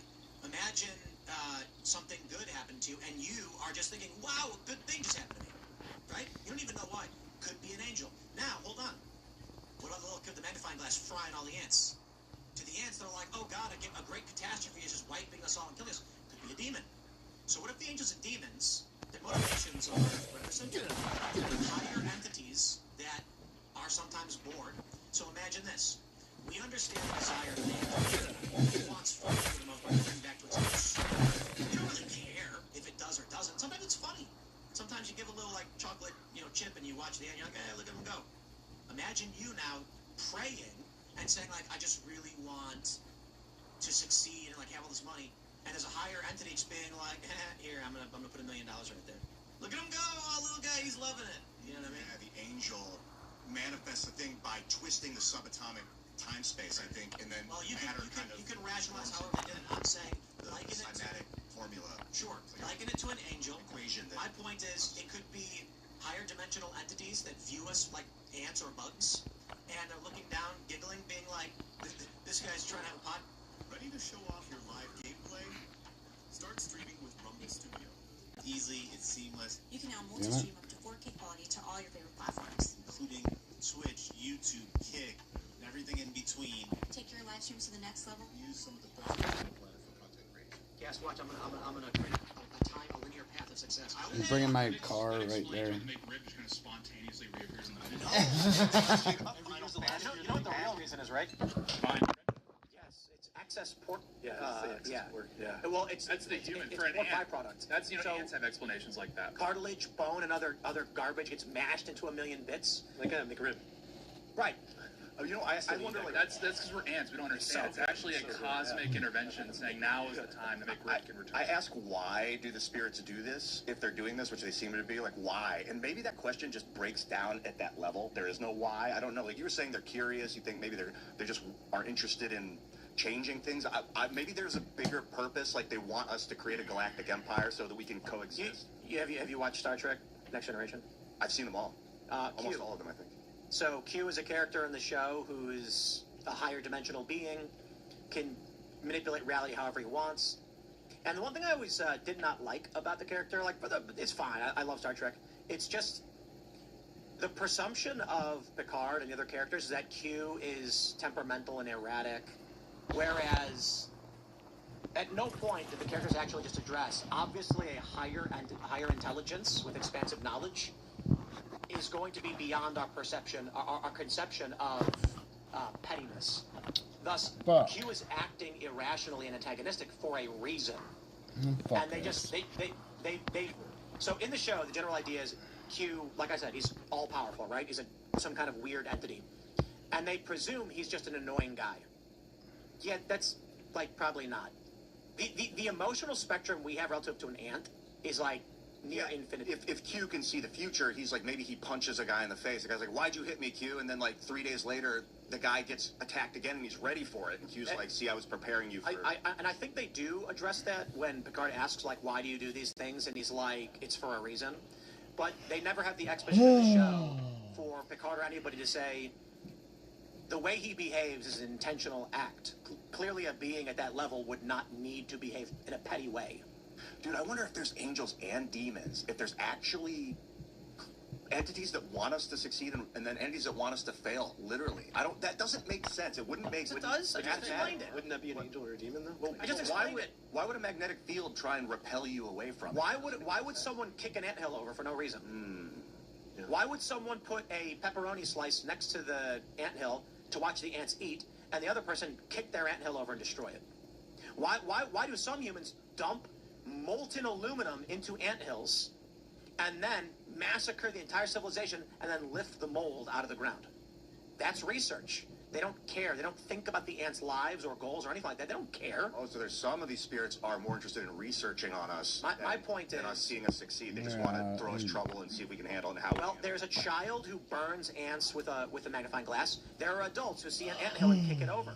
There are adults who will intentionally rip a piece of bread off and drop it near the anthill. The motivations are immaterial. The guy who kicks the anthill doesn't later go, I feel bad, I kicked an anthill. He also doesn't go, yeah, I got him. Ooh. He doesn't even think about it. But to them, it's a giant catastrophe. Yeah, it's their world ending. Could you imagine if a skyscraper just exploded? What if the World Trade Center, the reason that the real 9/11 conspiracy is that just some interdimensional entity was like, boom, and knocked it over. And then they were like, and the government can't tell us because imagine the government came out and said, there are interdimensional beings that view us negligibly like ants and sometimes cause catastrophes. There's just an asshole that was bored. But those 80s just getting nuked. Those ant hill kickers will realize what they did is wrong if the ants strike back and teach But them a they lesson won't. once they. The But apples if they stack up. sometimes every once in a while you break the barrier and you can terrify the spirits. Like you can control them. They're magnetically bound to your will. I think you're just wishing that to be Aliens true. scare the crap out of me. It's like I get a lot of sleep paralysis. Like a Oh lot. man, I get a really? lot. Yeah, and it. That explains why you're such a good journalist. Dude, I get a lot, and it's gotten to the point. It's getting so much now that I can wake my wife up to wake me up to like snap me out of it. Yeah, but what's it called? I remember the theory that like the alien abductions that people used to have. They used to say it was sleep paralysis. Yeah, because you're dreaming. Yeah, and you're like locked in bed. Like yeah, I hallucinate. Like recently, the one I had, there was like something behind me, breathing on me. Like it was almost like a cat. And it wasn't my cat, but like it was like making noise. Yeah, behind but me. bro, let me sense it. I hated it. let me freak you out a little bit more. Oh God, Do you believe in multiverse? I think it's possible. Yeah. If there is a multiverse, that would mean it is possible. We don't dream, we view. If every universe branches off from another possible universe, and every probability creates a new universe, that would mean when you're having a weird dream, you're actually just peering into another reality. So when you hear that breathing over your head, that's not just a dream. You are actually perceiving a universe where that is really occurring. So like somewhere in another universe in my room, there's this like monster that's hanging out. Yeah, it's a different frequency of perception. And when you dream, you see these other realities and experience them. Yeah. I mean, that's like... That was the first thing I thought was DMT, because when I have experienced DMT, there was like a stereoscopic realm, three-dimensionally, and things were behind me. So when you were saying something was behind you in your space, that's in sleep you release DMT, I know. Yeah. Or what if it's not that there's no dimension was a monster by your bed, it's that you are perceiving another dimension where it's a wilderness with a monster walking through this. That's horrible. I hate it.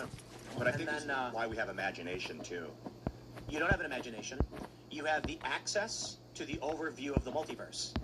Yeah, and the ability to put the pieces together to create new universes. Imagination implies, in your mind, you are combining ideas to abstract new ideas or, things humans use, like just new concepts, but they're not new. If the multiverse exists, you're actually just seeing what is. That might be true. Like everything we think has already been thought. I don't know though. That's our brains are just tapped in to the multiverse, and we can, in our mind, close our eyes. And here's the thing: some people can see more than others. How strong is your third eye?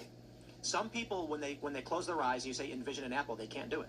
Yeah, like the people that don't have inner monologue. Right. I met somebody that told me they didn't have inner monologue, and I can't even comprehend not having. It makes no sense. How's it even possible? I don't know, because I think, I'm in the shower, I'm thinking, I can hear my voice in my head talking, thinking about things out loud, and this person was like, no, I can't, I literally cannot do that. Here's a question for you. How many tracks do you have in your mind, though? What do you mean? You can hear yourself talking? Right. Can you also see things happening? Yeah, of course. Can you hear two things at once? Yes. So when people say they have an inner monologue, that also is a limited... Like, we talked about this when we were in Austin, that the people who can envision the apple...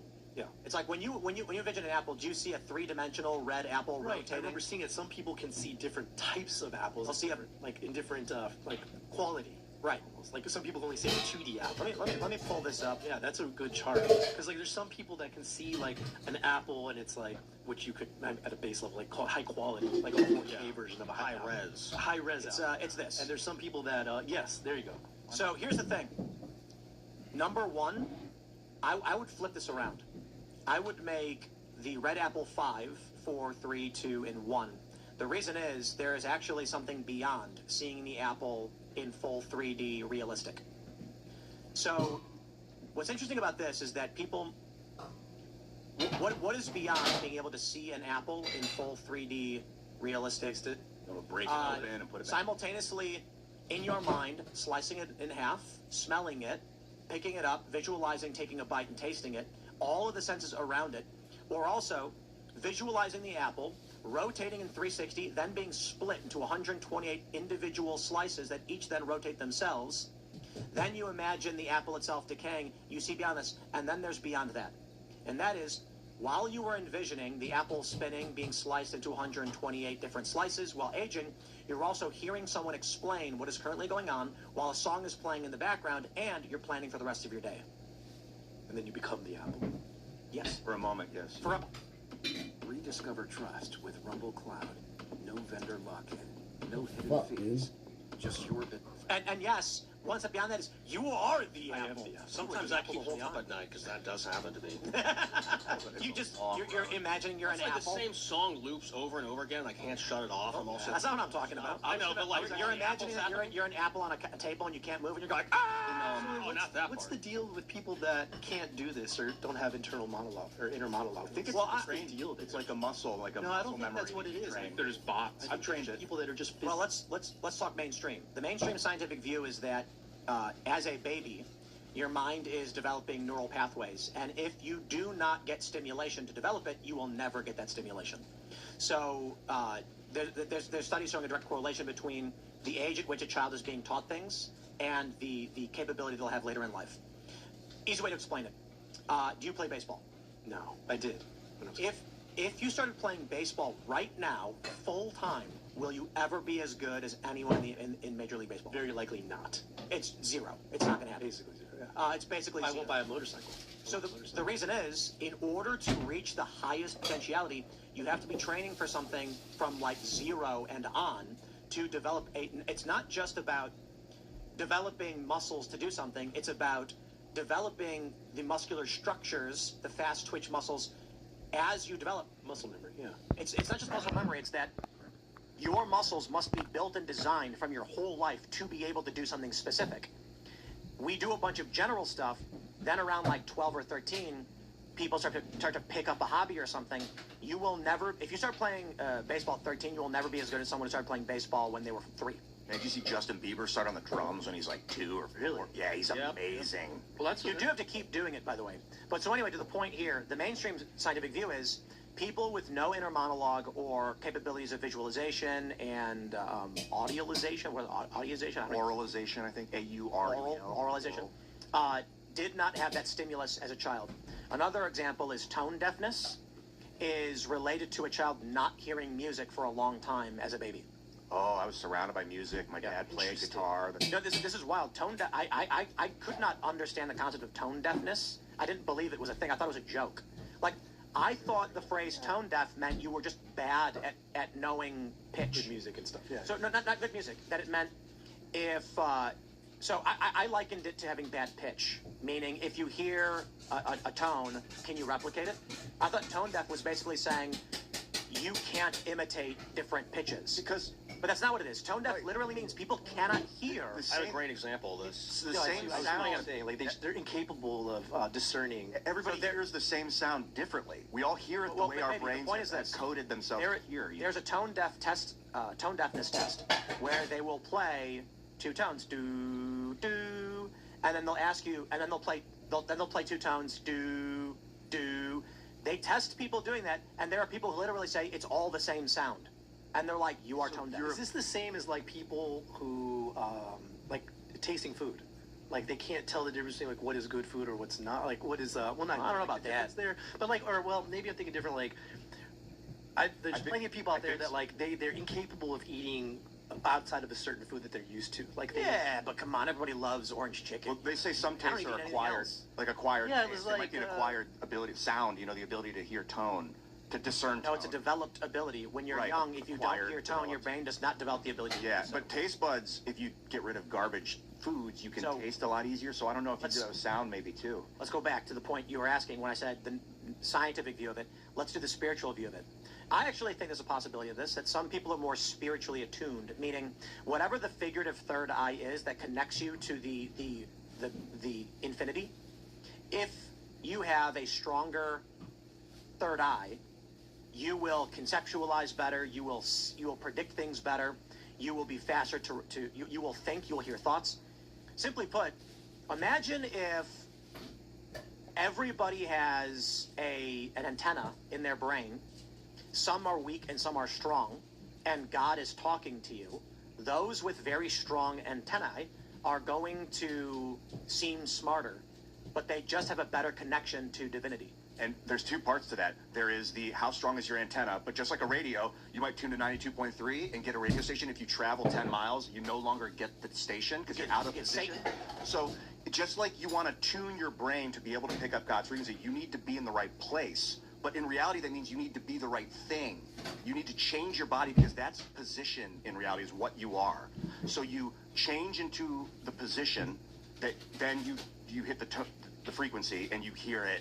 It's like fasting will put you in the right place. And then the conspiracy theory is they put fluoride in the water to calcify our pineal glands to restrict our ability to perceive divinity. Yeah. That's like putting like a Faraday cage over your radio. Yeah, that could be I was just gonna say, I have a buddy who did ayahuasca. He was atheist before he did it, and is that how you pronounce ayahuasca? Yeah. Okay.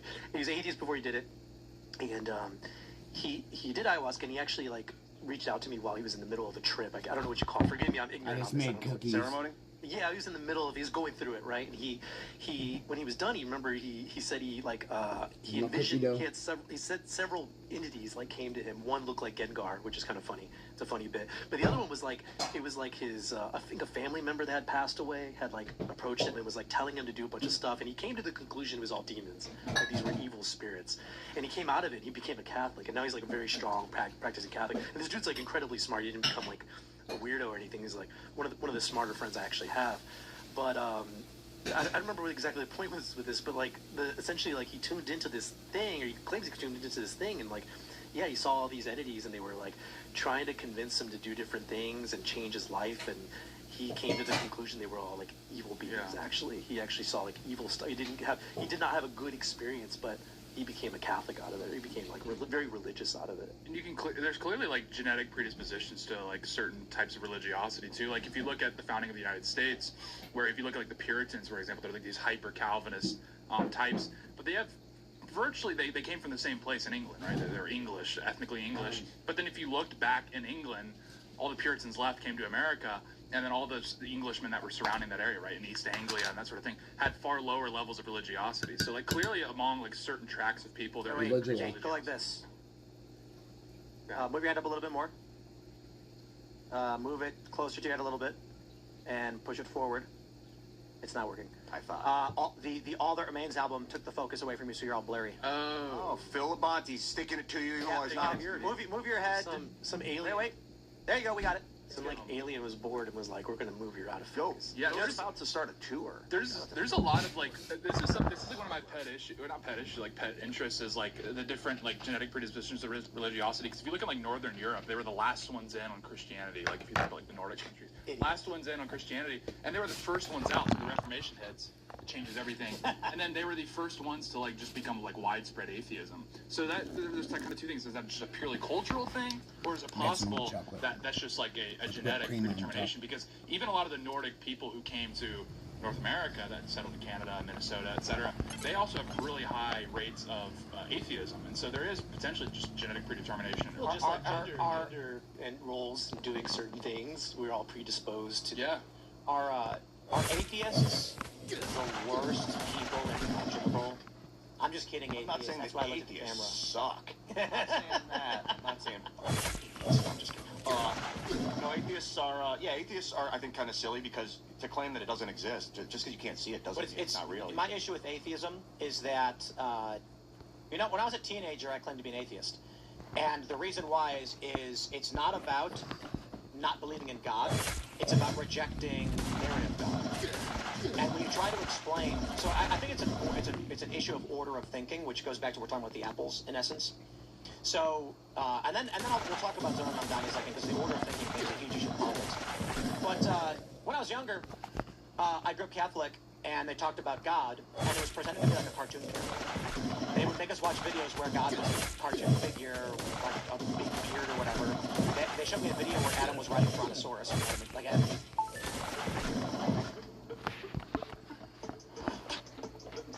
Even like Adam's on a brontosaurus. And so I said, this is insane. This is not real.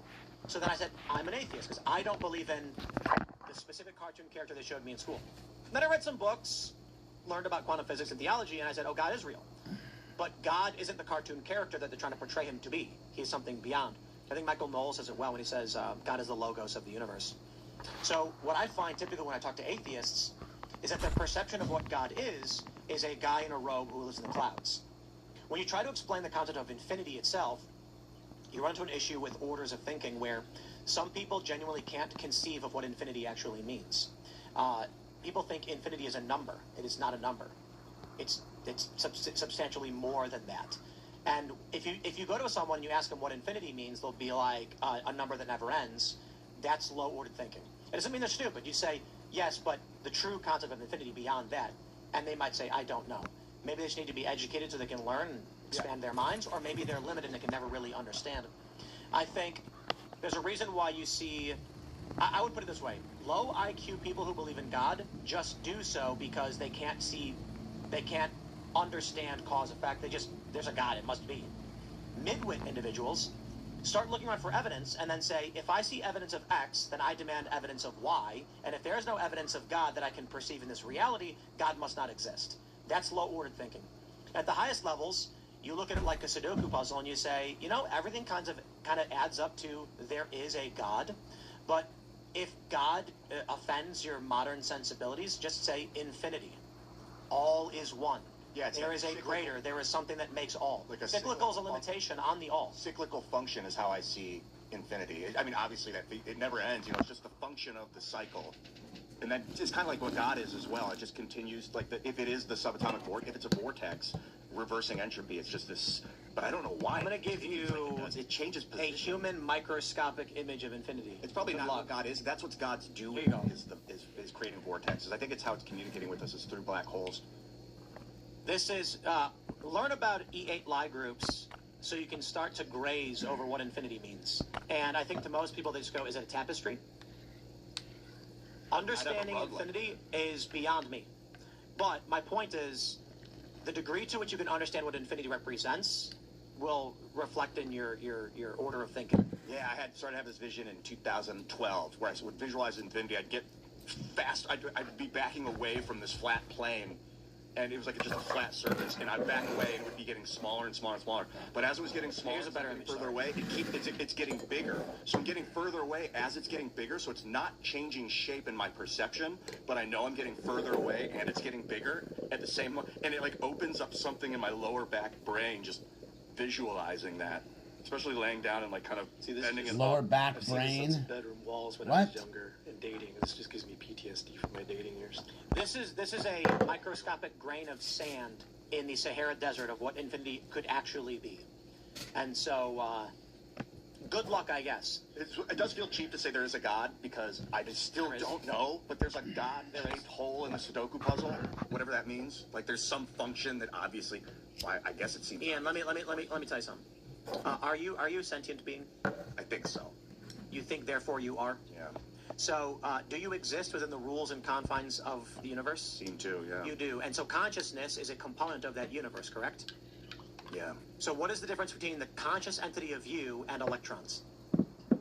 Complexity of it. You are both functions that exist within the laws and rules of this universe. Your consciousness is a component connected to the logos of the universe. It's more about... It means the universe is conscious. God is real. We can go into a million different arguments and expanding this concept, but I would put it this way. Another question. Do you believe that the human consciousness is the end-all, be-all of consciousness? Of course not. There's probably something much more expansive. So I'll put it this way. The presumption we can make is that our conscious entities are within the confines of existence in the universe, like any other chemical reaction or reality-based phenomena. We know that things in the universe don't exist outside the universe, which means if you were to zoom out of the universe and view it in its totality like you would the Earth, consciousness is a percentage of existence. Oh, yeah. We also can presume we are not the highest form of consciousness. That would be arrogant and silly, considering on Earth we see scales of consciousness. It was once believed that animals were either sentient or they weren't. And in Star Trek, a great example is that Data says, my cat is not sentient. Science doesn't view it that way anymore. They now see it as degrees. You view it as a gradient. Some animals have more acute perception and understanding of reality than others, and we have the highest that we know of on this planet. To presume that we are the end of that would be silly, considering we can map all these brains and see these functions. So, Stands to reason, consciousness is a component of reality. If we look at fire as something simple and the sun as something greater, but similar in many ways, they're kind of different, you can then scale things up and see that consciousness as a concept could scale to the size of the universe. Likely is true. I think that scale and that pattern and these things point to the existence of the logos of the universe. Honestly, if your body was compressed and heated enough in a deoxygenated chamber, you would turn into plasma. And it would still be you, but you'd be in a hyperliquid fluid state of plasmatic gas and sentience, you know. The sentience wouldn't, like, just disappear. I think it's fair to surmise astral consciousness exists. That's not God. That's just that there are higher forms of consciousness beyond ours based on the function of the universe. I bet God is still pretty a rudimentary term. Like, once we get deeper and deeper, we'll be like, oh, there's, like, layers of what is going. See, again, like, to go to atheists, they imagine when you say God, there's, like, a dude holding a book who's, like, in the clouds going, like, I'm going to watch you. And then when you try to explain to them quantum physics, E8 Lie groups, when you try to explain, like, M theory, and these things we think we know and are probably wrong, they go, I don't know. So do you guys meditate? Do you guys meditate at all? In the shower, I guess. In the water run, I'm thinking about all I do like riding the stationary bike and like doing other stuff. I consider that meditation. Because like if you're in a simulation and your mind is in massive control, like that's meditation is the ultimate power because you can shut it down at will. Yeah, I pray. Like that's the amount of onslaught of demoralization porn that's on Twitter, well, just everywhere. I mean, you need those moments of just. You got to pray that gay away, bro. It's real. Yeah, it's so true. But yeah, you absolutely need those moments just to like lock in and realize, you know, it's not actually. We're talking about locking in. You can only control what you can control in your immediate. Let's. It means you're fucking super crazy and deep with it. focused. What if? That's not. 1,000, 2,000 years ago. The point of meditation is not You could focus. manifest things with your mind. Praying was a real thing that people would do with tangible results before them. Like you'd literally, you're out in the middle of the woods and you're like, I'm gonna need some food. So you get on your knees, you put your hands together and say, please provide me with food. And then all of a sudden, an animal would walk up to you and just die right on the spot. And you'd be like, thank you. What if that's the way it used to be? And our ability to manifest things in reality through prayer was tied to the amount of people asking. That is, if there's one guy in the middle of the woods and he says, please save me, and then all of a sudden a rain, actually let's do it this way. I love that joke where the guy is in his house and there's a heavy rainstorm. And a car pulls up, or the storm says, flood warning, evacuate now, and he prays, dear Lord, please don't let me die in this flood. Then he hears a knock on the door, and there's a guy in a raincoat. He's got a truck. He goes, quick, we got to get out of here. We're evacuating. The flood's coming. And he says, no, my Lord will save me. The flood waters rise, so he goes to the second floor, and he says, please, God, the flood's here. Please don't let me die. Then a boat pulls up to the window, and he says, quick, get in. The flood's getting worse. And he goes, no, my God will save me. The flood waters rise, and he climbs up onto his roof, and he's begging. And then a helicopter flies over, and they throw a rope down. They go, get the rope. We're evacuating now. And he goes, no, my Lord will save me. When the floodwaters rise, he drowns and dies. Finds himself at the pearly gates, and they walk him into heaven, and he stands before God and he says, I don't understand, I was faithful. I begged you to save me, why wouldn't you? I sent a car, a boat, and we care. A car, a boat, and a helicopter. You didn't care. There are millions of people out there. And a helicopter, and you wouldn't take it. Answered in unexpected ways. Now, here's my point. I love that, because the implication is you can ask and you shall receive, right? What happens when you have 8 billion people, and they're all asking for different things? What happens, you ever see Bruce Almighty? Yeah. When he's like, you know what, I don't want to answer these prayers, yes to all. And then everyone wins the lottery. So what happens when every single person is praying for the same thing? It's not possible for God to grant everybody what they want. When populations were few and far between, were very sparse, it was easy to pray and receive. As populations are growing, they begin to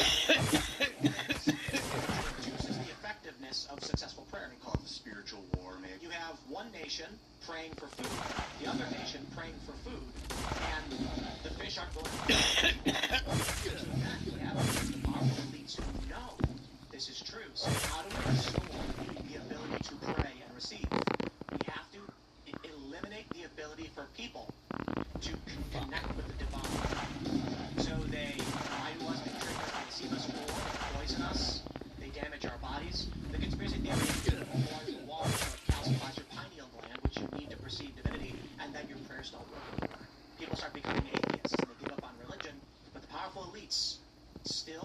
just say, I would like to have $1 billion, and she's on the other. What you're focusing on is basically prayer. You can hang a wall, pray. So TV or radio are able to control prayers by getting you to focus and think about what they put on the TV. And then what happens if they eliminate 8 billion people and leave only a couple hundred million? The strength of the individual prayer goes up. You're kind of right now.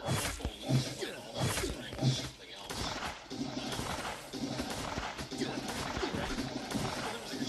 There was always this theory that they were messing around with demons and stuff. Yeah. Working with them too. Well, how about this? That technology is just demons handing over stuff now. Well, we talked about like the kid with the ants and the dude with the food. Think about it like there's some pigeons, and they're walking around. And, or actually some crows, a better example, right? There's the guy who built that crow vending machine. What he did was, he built the machine, and he put a bunch of, there's a tray, and he put a bunch of nuts on the tray and coins. Crows would land on the tray and eat the nuts. Instinctively, what crows do when they finish all the food is they sweep the ground looking for more. What this did was the crows would knock the coins into the hole, which would make nuts fall down. The crows quickly learned, if I put coins in the hole, nuts come down. He then scattered coins around the base of the machine. The crows would hop down, grab a coin, jump up, drop it in the hole, nuts would come down. Once all the coins were in the machine, the crows would fly around the neighborhood looking for coins, bringing them to the vending machine. This guy got crows to start making money for him, selling them nuts. The crows don't understand what they're doing or why. So imagine the powerful elites as the crow. They start acting in ways that demons like. And so the demons give them benefits.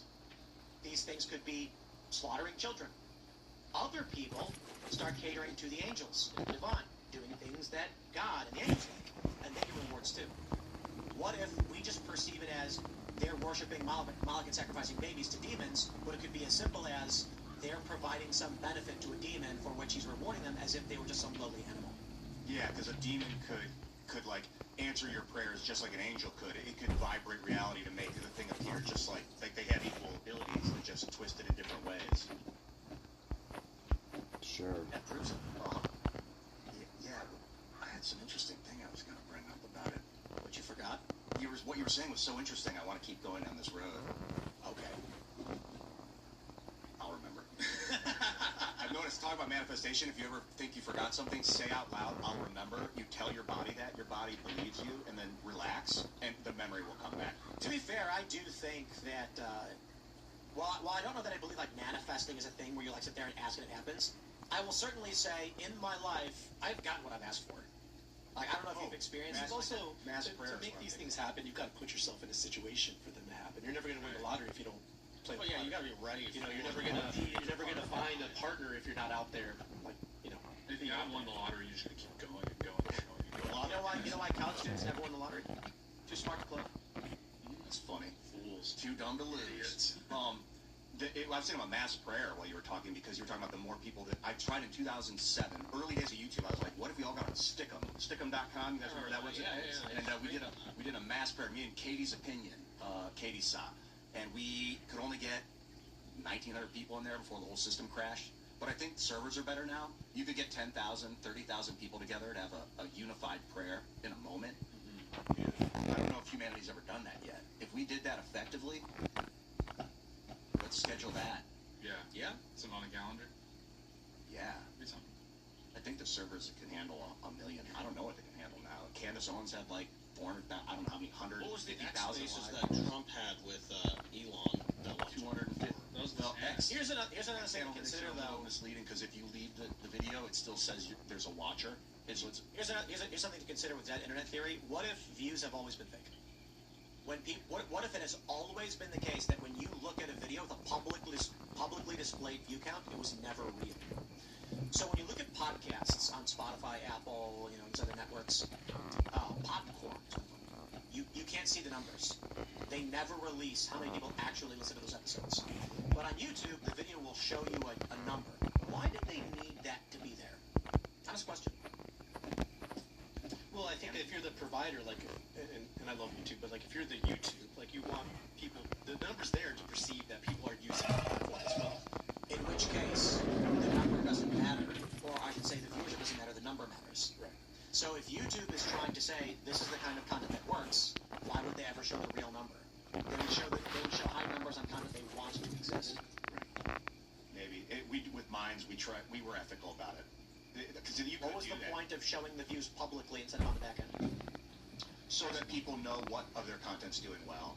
Exactly. And so my point is, if you were the deep state and you saw that Twitter, Facebook, and YouTube were influencing people, it's real easy. You'd go in and just be like, if it's in favor of what we want, make it get a lot of views, and if it's not, make it get no views. You think they were doing this since the beginning, basically? Why not? They do that now. I mean, DARPA, of course. Yeah, of course. DARPA was like, they built the internet, it was deep state tech in the 60s or something, so maybe, sorry to interrupt you. No, you're 100%, but like, they do this now, they artificially make trends. You see this with, what's it called, when they kind of make there's a word for it, it's blanking. They introduce like a celebrity, and it's like, a plan, like a... Celebrity plan. Yeah, celebrity plan. It's like this Industry plan. Industry plan, yeah, you have this in politics too. All of a sudden somebody pops up. AstroTurf it. Yeah, it's like this person that has nothing interesting to say, but all of a sudden, like, all their stuff's getting retweets and... Yeah, that's why people bought views, because it creates the idea of consensus, right? Like, if there's consensus, or at least if the masses are sort of endorsing it by saying, yeah, I sat and watched it, that indicates that there must be something of value here. When's the last time you watched a video with like 30 views? You have, what's his name from Twitter is like cracking down on this, where they want people to disclose that they're being paid, because you have a lot of these political influencers that are doing they're promoting policy positions or politicians, and they're not disclosing like, oh, I'm being paid to say this, right? If you were going to pray for something, what would be the best thing to pray for? $1 million. For everybody? No. For you? Yeah. I don't want to get 20,000 people to pray for you to get $1 million. Do something more holistic. Do something more agape. Right. Love of the community. Agape. The issue is asking, like, all in all, with, all of our metrics, we might get like 500 to 600,000 views on this episode. Then with the clip might get additional 50 to 100. Is that enough prayer to overcome 8.2 billion requests? I don't know how it works. The more tuned their third eye is, the more powerful their prayer is. Also, you recruit really target people with your third eye. But also, what could you pray for that would contradict somebody else, right? Like, for example, if you were to pray for like all the oceans turned into drinkable water, so that we care about how all the oceans turn into drinkable water. Always have drinkable water. Well, then you ruin the ecosystem. Well, you destroy right? You destroy. I'm just saying, like, this is a really basic example. Like, what could everybody pray for that wouldn't have negative consequences? Right. Well, you also think at 11/11 when everyone's making a wish, that there's one guy out there saying, "I pray that no one's wish comes true." Oh, God's basically, he's like chilling up there at his desk, and he's like, okay, that's all 8.2 billion. I got one left. So we'll do yes to everybody, and then one guy's like, I wish nobody got anything. Goes, okay, my job's done. Yeah, there's just one guy playing spoiler at this one. Dirtbag. Maybe.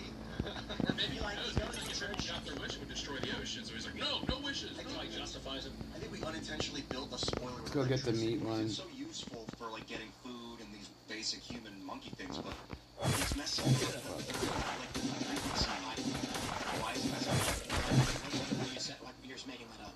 Well, I think the magnetic fields are interfering with our thoughts. I don't know. But like when you go out, it's just the fluoride. Electricity for a little while. It's very different. Well, it's just the fluoride. Yeah. In addition to the fluoride, that might be having compounding effects. Calcification.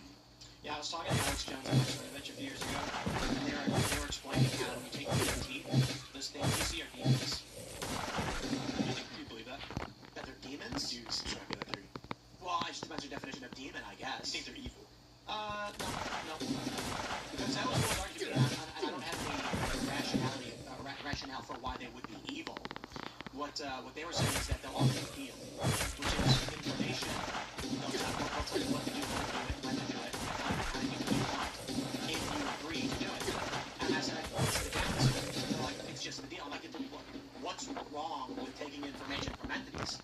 And apparently, I guess the idea is that the things they want you to do that get you success are bad for humanity, or it's good for demons.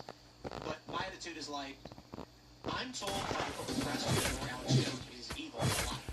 But then I go and investigate, it turns out he's actually an honest guy who's trying to just provide his perspective and help people break through the noise. If I just believed the machine told me, I I would say no. Why would you Alex Jones? So maybe these entities are just. So you're not that the concept is subjective. No. I'm saying that typically when you encounter an entity in the DMT realm, it doesn't mean they're evil. Well, I mean, if an entity, for example, is just playing around with here, but like an entity, like in order for that to get that information exchanges, want you to kill a child, we could argue that that's a bad deal. Yes. Yeah. And that's a demon. That's an evil. That's an evil thing. Right. And but it doesn't mean that all entities are demons. There might be an entity who'll be like, hey, Ian, I'm giving you lottery numbers. What do you want? Nothing. Just win the lottery. Some of them will offer you things. I think people told me those are the demons. Watch out for the ones that offer you things in exchange for something you.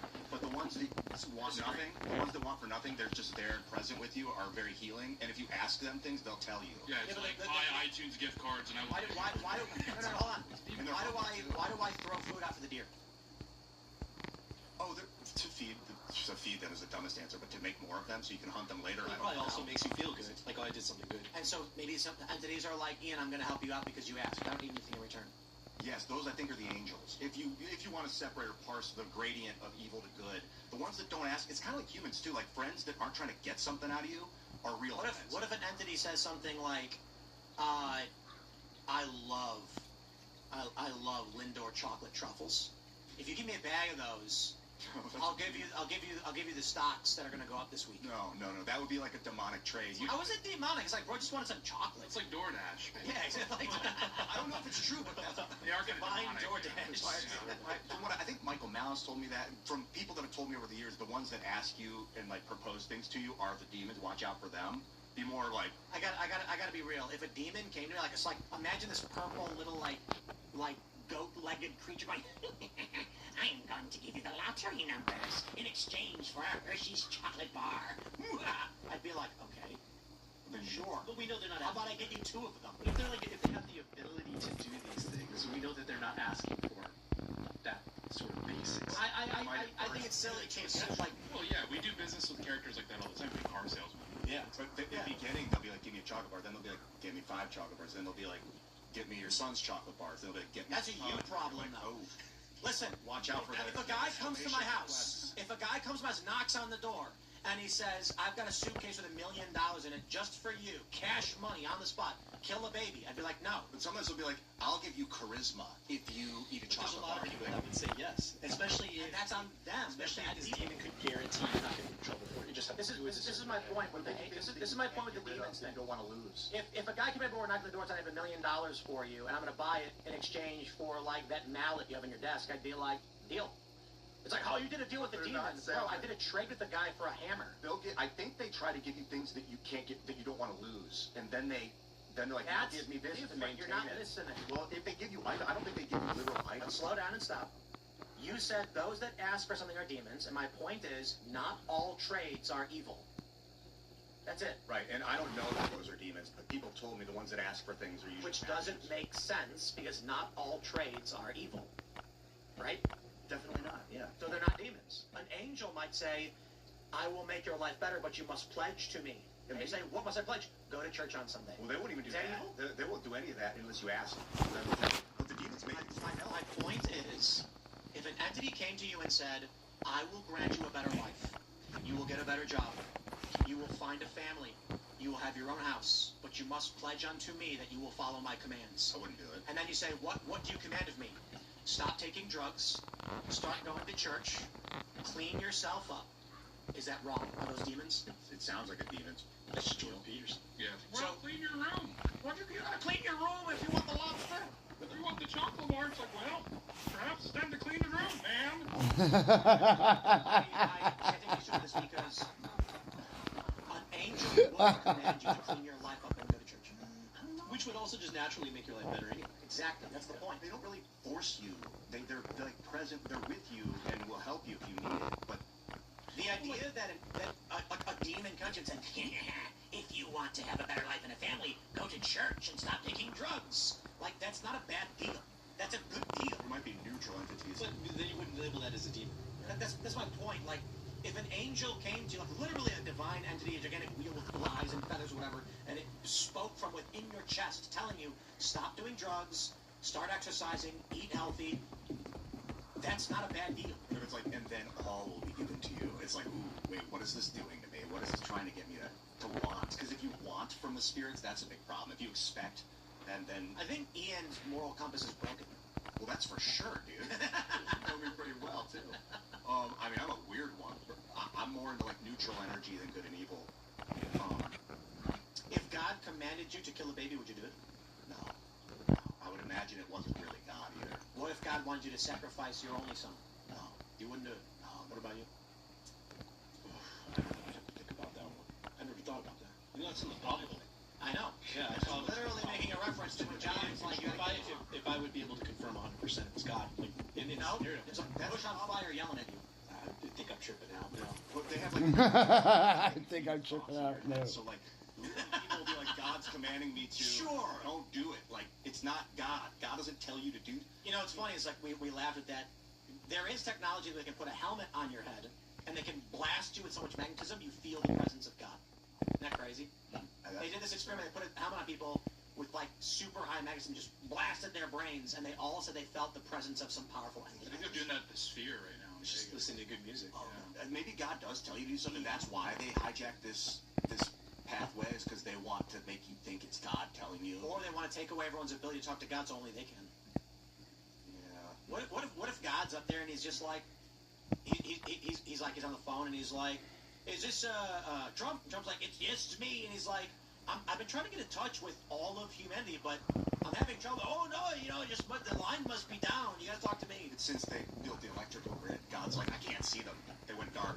The electric grid is blurring my vision. And I feel like he wouldn't be the guy because he would just filibuster. Like, we're building a great arch, and it's like, yeah, I know. I'm doing really. Rumble Studio is the answer to everything. We have a show on the hour every hour, and we started using Rumble Studio. Trade the polls. Fair connection to you. It's gonna be amazing. You'll be able to talk to everybody again. Just let me deal with it. Maybe it's not being around electricity. It's looking at it. Like What if looking. God literally does call people, but like only like one guy, and says like, listen, this is God. Here's what you're gonna do, and then they do it. One guy at a time. It's just like, bro, I have 8 billion years. Because I get so many spam calls, so he couldn't call. The thing You know what I'm saying is like in the Oval Office is like a purple phone that when you pick it up, it's God. And they know it's God because like one day the phone appeared, and the president was like, what's this phone? It's not connected to anything. And then it rang, and they were like, they picked it up, and a voice was like, I'm God, I'll prove it. And then all of a sudden like a chocolate sundae onto the desk. It's like, I'm going to talk to you and only you, and this is how we're going to run things from now on. I mean, I thought And Bush is like, I invented a rock because God told me to. Everyone's like, what a crazy guy. They had like a quantum administration that was overseeing all these conventional AIs that built this super mind that's like a god talking to them, and they can answer anything. What if it's a simulation, but it's more like Cityscape? It's like some 20-year-old college student is playing, and so he was like, he calls the president or whatever and says, listen, there's no way I'm talking to everybody in this game to do things. I'm just going to tell you, you do it. And then the president's like, oh, you're God. And then he makes like a chocolate sundae appear, he does miracles to prove it. And then he's like, so what do you want? And he's like, high score. What does that mean? It's like, I want the high score. I want the cultural victory. Go invade Iraq. And Bush is like, okay, I guess. That'd be awesome. That's so awesome. It's like just invade. Bush goes on TV and it's like, God told me to do it. And everyone's like, he's nuts. And then the 23-year-old guy's like, awesome, we invaded Iraq. I want to participate, but I have to pee, and it's messing up my ability to communicate with God. So if you ever have to urinate, do that, and then pray, after. Yeah, they say that. They say that in church. They say your ability to communicate with God is hindered when you have to use the bathroom. Have bathrooms really? I always felt like I kind of lost. Like when I remember when I played basketball, if you had to pee, you actually kind of like behaved. You played a little better because you had that edge. Can we make fun of women? We could. There's a lot of material there. There's a lot of material. We got this one. Let's go. We got this from the Poke. A podcast bro said there were men's jobs and women's jobs, and this woman's A++ takedown beat all comers. It all began with a think piece about the myth of the independent girl boss, which need not overly bother us here. But it prompted this response. Quote, cheap immigrant labor to do their cooking, cleaning, and childcare. It's a funny way of saying it's not men's job to cook, clean, and do childcare.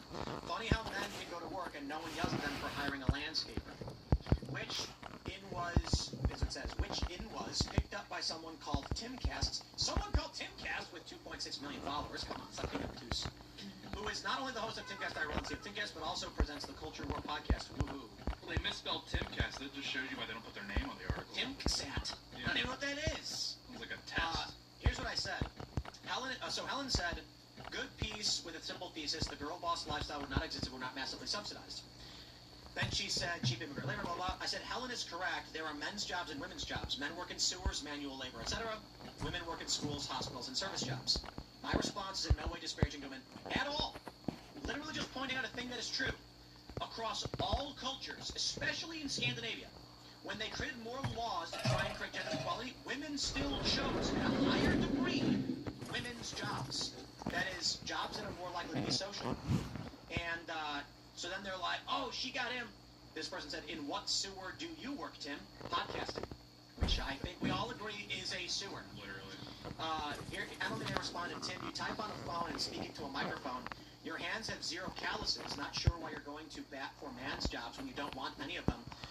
Now, this is a funny thing. The first thing I'm going to say is the joke, my joke response is my fingers have been calloused for 30 plus years from playing guitar.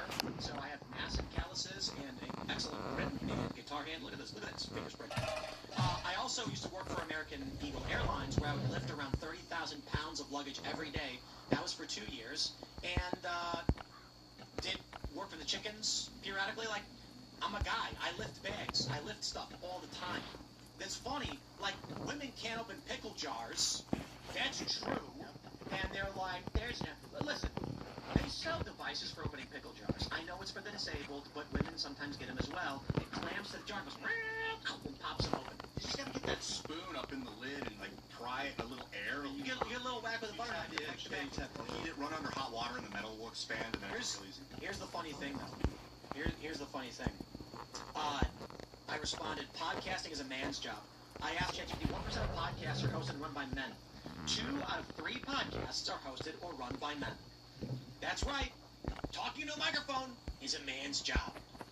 I would have said there are masculine and feminine jobs, because I think some of them are the extreme case. They're like, hey, a big, powerful, strong woman.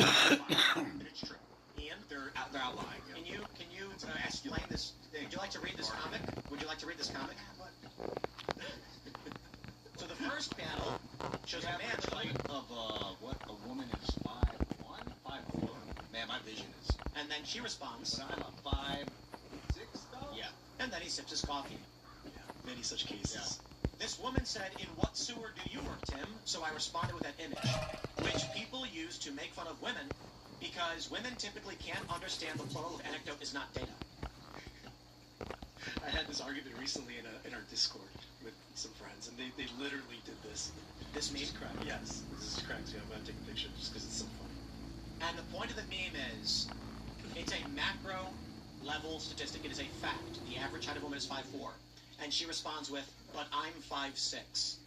This is the equivalent of, if you did not eat breakfast yesterday, how would you have felt? But I did eat breakfast. I think when you say women are thing, some people will assume you mean all women. Don't make me tap the sign, Ian. I'll do it again. You are wrong. I don't play to the common denominator, but there are a subsect of humans that think like that, and it's worth I getting. don't think Ian understands the meme. It's worth manipulating the math. Ian, I don't think he can understand it.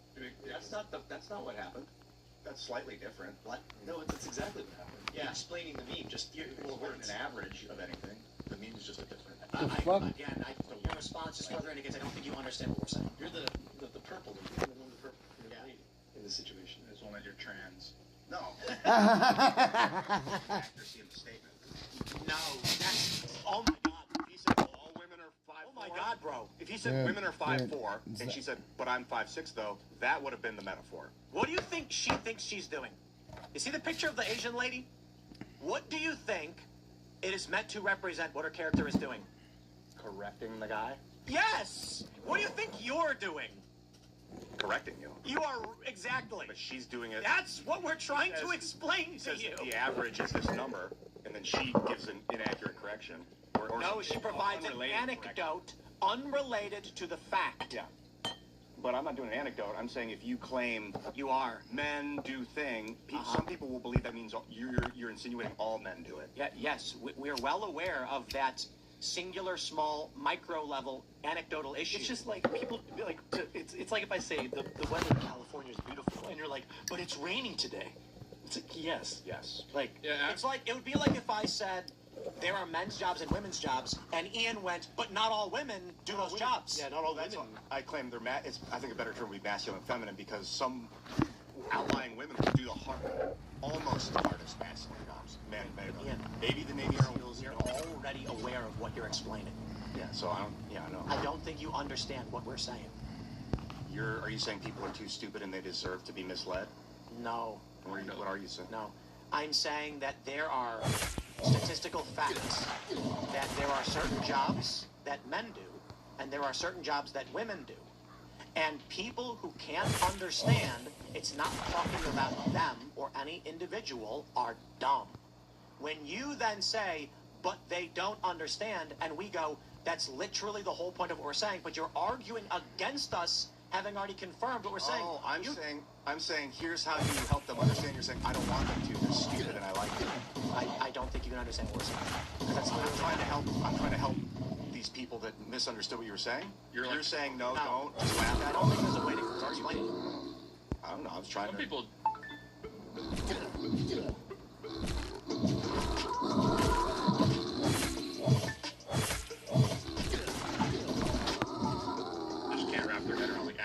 Per capita. This is a more detailed version of the apple. Right, you visualized. Have you seen the per capita nukes where people just can't understand like what per capita means? Where like if you to say this happens all the time on Twitter, someone will say black people on average commit more violent crime, and then someone says, look at the amount of murders, white people commit more murders. And it's because it's a difference in percentage of the population. Per capita is the relevant factor, but people are like, I know. Oh, that's sad. It says count. Did you see RFK Jr. testifying before Congress? This lady, she goes, can you explain to me why we're having such an explosion of measles in the United States, or why it's been so bad? Or she said it's worse here than any other country. And he goes, it's worse in Mexico. And she was like, we have way more than Mexico. They have an eighth of the population. She did not understand. Capita. But some people just can quite literally not wrap their head around that concept. And so, you do to explain it to them. Or they're actually up to let's do this. Let's do this. Let me pull up a tweet here that gets into all this. I was talking about this earlier. Let me find my friend Jess Margera. We love you, Jess. We love you. He says this. In response to a tweet, let me zoom in on it. Cooper says, MAGA losing their minds over a New York City tax on personal residencies valued over $5 million aren't actively lived in is one of the most bizarre developments in this whole saga. Why are you upset about this? LOL. Jess responds, I've never seen a group of people enthusiastically support everything that either makes their lives even shittier or has basically has zero importance in their lives before. Then when their lives get even shittier, they are confused and can't understand why this is happening. I responded, lower ordered thinkers are confused why higher order thinkers are upset. And he says, this is my new response ever, ha ha ha. So I tried to explain it to him. I'm gonna overly simplify it. Punitive tax. They're trying to pass it through. They haven't actually got it through. It was proposed, it's got to go through legislation. It's going to put a tax on any property with $5,000 as a secondary residence. So there are contractors who probably have the year mapped out with building luxury properties.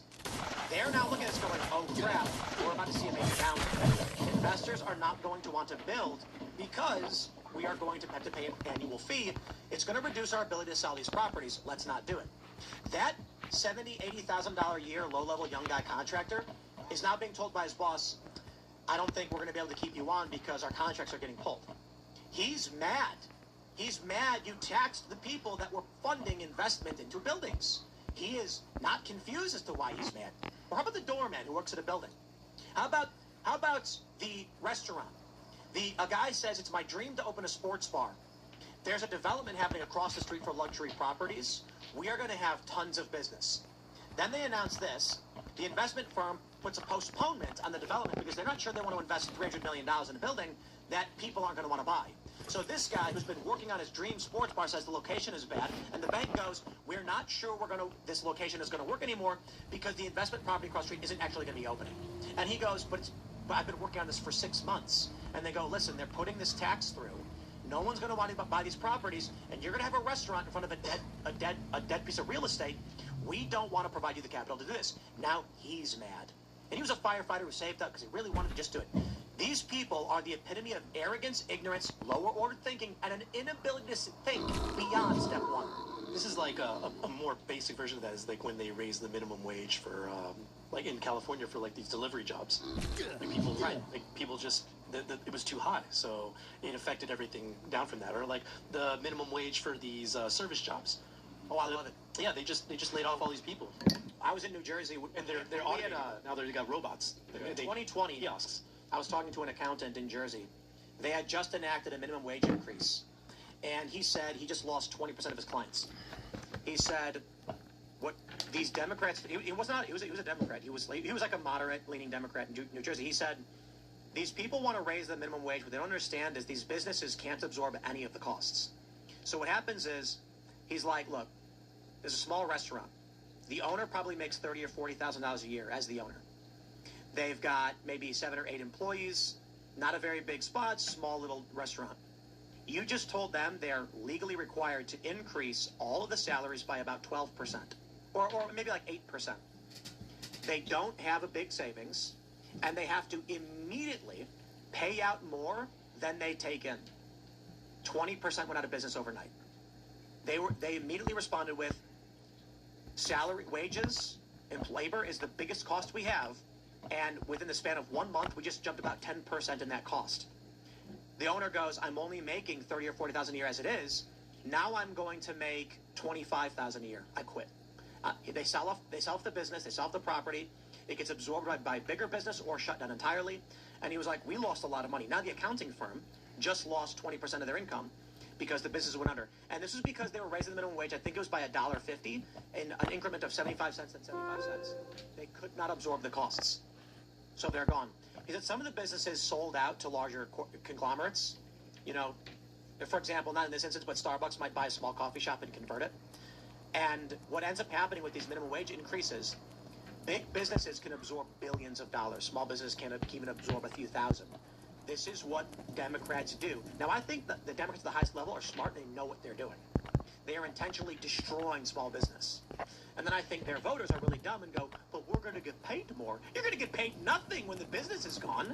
People like Jess Margera, he's a low-order thinker. This is why he keeps ducking. I invite him on the show over and over and over again, and he keeps making excuses why he can't come on the show. Because he knows if he sits down, we can teach him and explain all of this to him. But these people don't actually want to come in these spaces because they know they're wrong.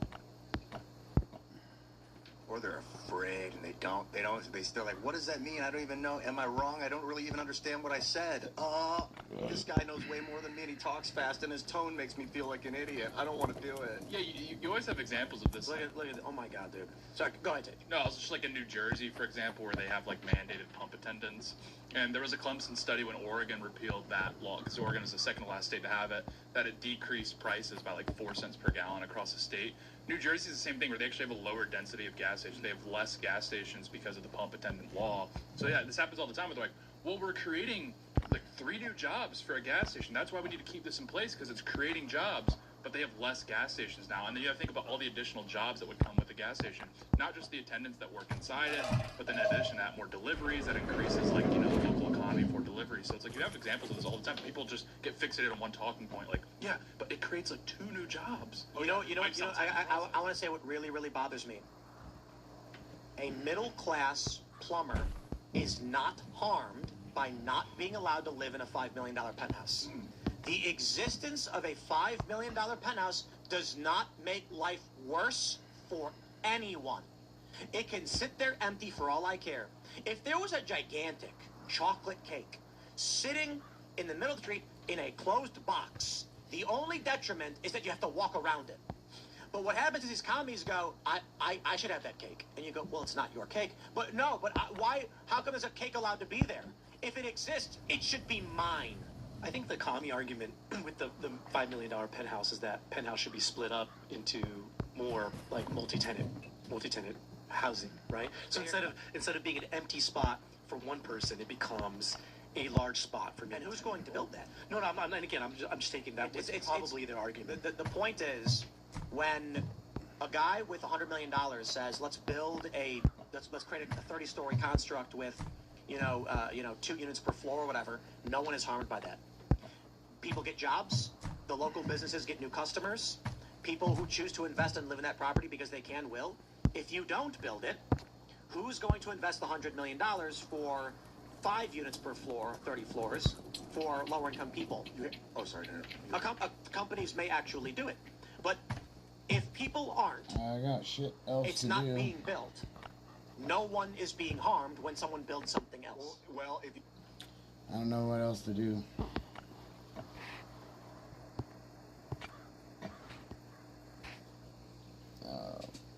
All my stuff isn't reset.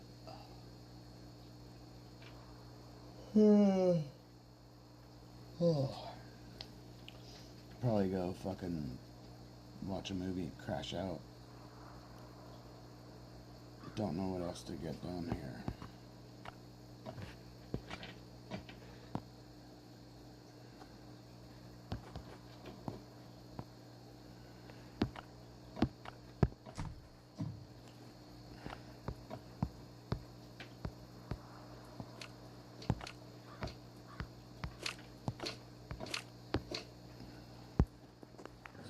So, I think I'm gonna call it.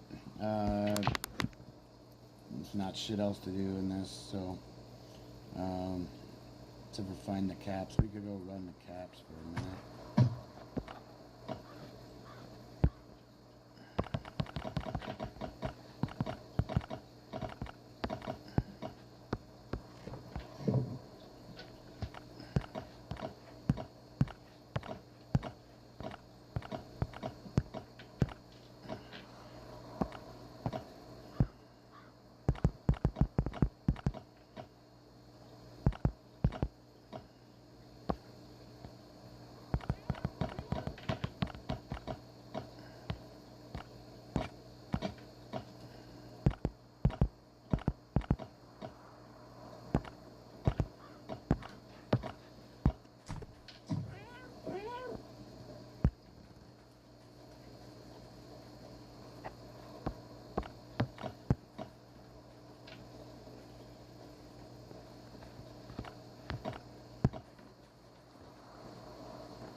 Extrapolate to different level, higher ordered thinking about potential harms that could come from like an AI corporation building everyone's housing to control them with smart housing. That is a completely It could hurt different people. issue that we're not Right. talking Well, it's another order of potential. No, it's outcome not. You of don't understand what ordered thinking or means. corporations controlling the housing. You misunderstand what ordered thinking. You're talking about chess moves. I'm talking about. I could go in. I'm gonna go in the loot. I think I need to loot the bunker. No hidden fees. Just your business in the cloud on your turn. Scaling concepts. Well, you said nothing bad will come out of it. That's not necessarily true. If you That's things could. Should I show you the meme of the woman again? My God! You just claimed that there's zero bad out. Oh my God, corporation. Why do you think they're both looking down like this when you say that, Ian? So listening, I don't know. Do you understand what hyperbole means? Yes.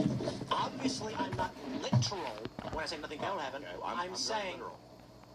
Okay. The point is, the existence of a building creates a net boon for the people around it. Oh yeah, generally, yeah, I agree with that. That's it. Okay. Okay. But yeah, I think the concern is that corporations take over the world. They're like, we want to prevent. And I want to explain something again.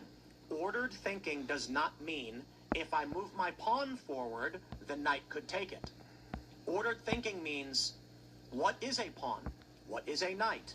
If you can't conceive of things beyond your impulses, the lowest order of thinking is impulse. Animals act on impulse. Most humans, I think, operate, the academic view is around between 3 and 5. And I think there's like 12 orders of thinking. The final order of thinking is being able to visualize and conceptualize into understanding multiversal probabilities, outcomes, quantum states, things like that. Most people only exist between the what's my plan for the day and I'm hungry. Well, we should talk about Elon Musk's tweet about big basic income, because if we're talking about, we should. Like Tate brought up the job economy and how people will talk, people like, hey, it makes jobs. Those guys are standing on the street corner now. They're getting, like, jobs aren't necessarily the answer. Let's pull it up. Elon Musk tweets, universal high income via checks issued by the federal government is the best way to deal with unemployment caused by AI. AI and robotics will produce goods and services far in excess of the increase in the money supply, so there will not be inflation.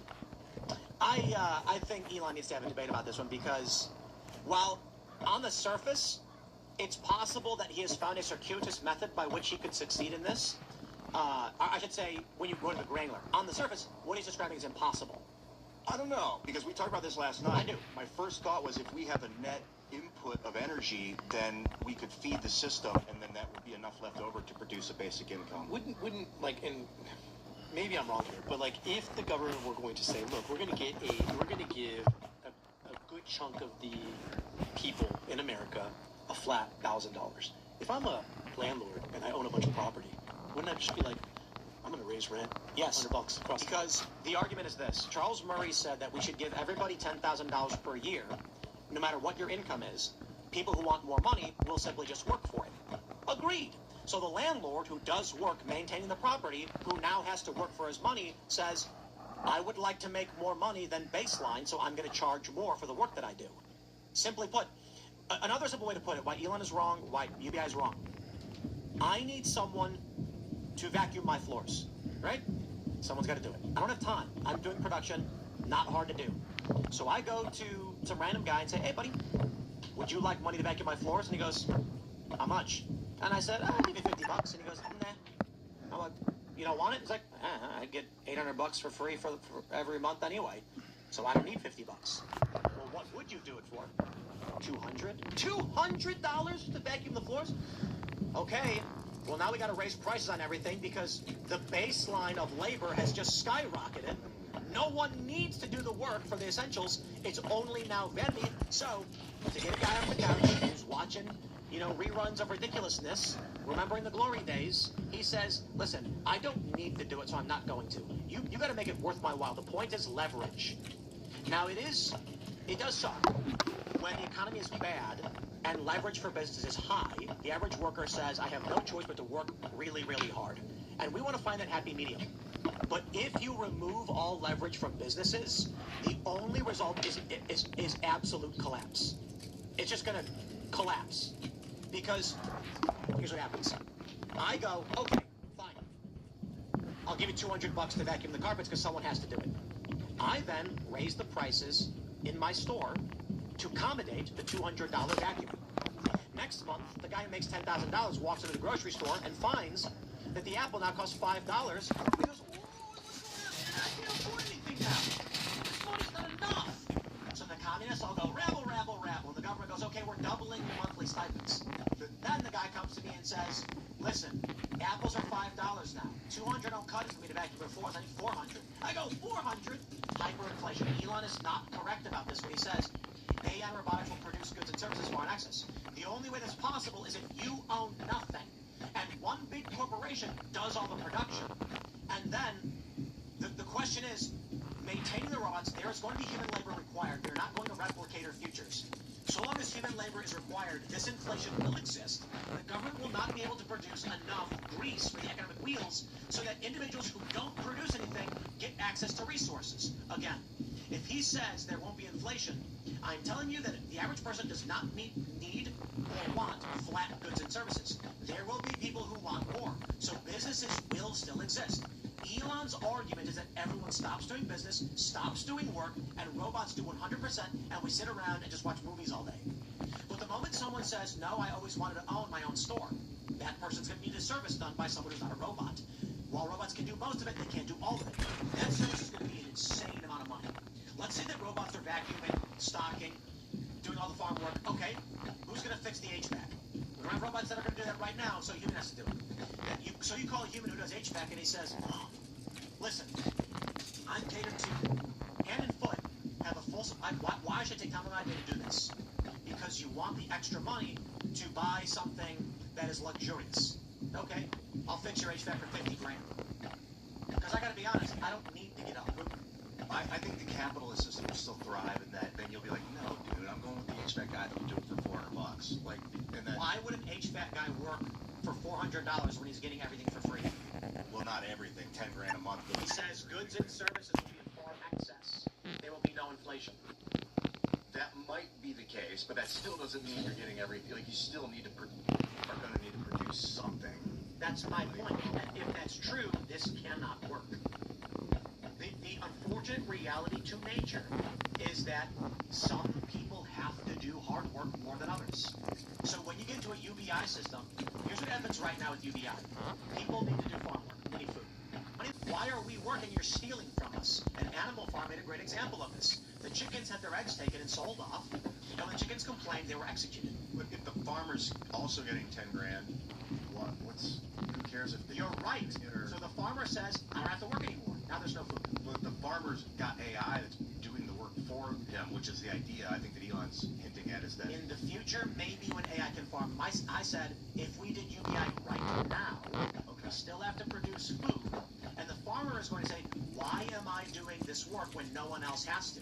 So we give him UBI, and he goes, I don't have to work, and he stops. There's no food. But 10K is not enough to throw away your career. This is something that people genuinely don't understand. Ask the average person. You can have $10,000 per year free if you don't work. Oh, that's the problem. I think you should get it regardless. So let me finish. You go to the average person and say, if you don't work, you will get $10,000 per year. You can do whatever you want all day, every day. You can live wherever you want. You can live in the wilderness. You can live on the beach, whatever. Or you can get a job and work 40 hours per week and make an extra $15,000 per year. Do you know what 80% of people choose? I'd rather just take the minimum but not have to work because my time is more valuable. Every lesson we have ever been taught is that time is worth more than money. If you go to the average person who would work at a Taco Bell, which I love, they're going to say, listen, the choice between working 40 hours and not having to work but still having money, I take time every choice I'm offered.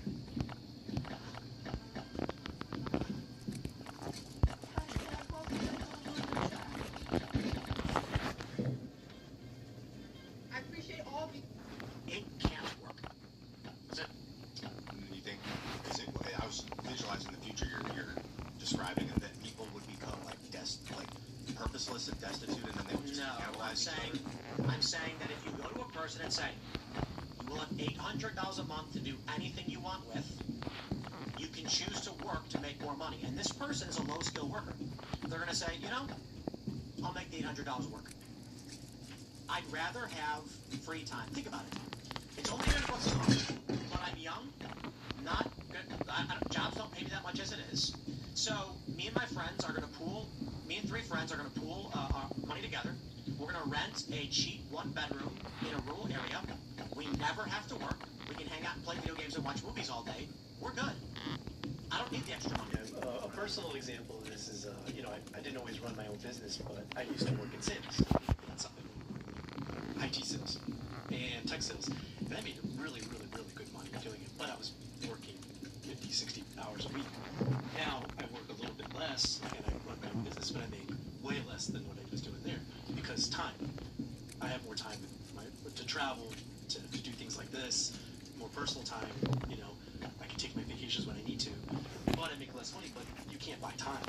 You can have all the money in the world, but you can't spend it. I remember just to go on a little more of a rant. I remember reading a story of a guy who lived in a very frugal way. He was making like 200K, 150, 200K a year, living very frugally.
system. Hey, just look what happened during COVID. Everyone started getting checks and like, sweet, I don't have to work now. Yeah, I know. Sit around. Yep. That's a good. And then after COVID, maybe that's what they were trying to test out. Maybe they were like, we need an excuse to see what will happen if we go UBI. And then what happened afterwards when they were like kind of turn the spigot off? People revolted. This would be a good debate with Elon because I don't want to straw man it, and you're making good points about risk, but I think he sees a problem of massive employment right around the corner, and like this is like the least worst outcome he can think of to try and stem bleeding, basically. I'm trying to steel man his argument. There is going to be a period of riot and violence between the point of total automation and industrialization where we are now. We are in the industrialized era. We have machines that do a lot of the labor, but jumping to the total automation is a quantum leap compared to what the industrialization leap was. If you have all work done by machines, there is still the problem of environmental equilibrium. The robots will only be able. Let me do this. Do it this way.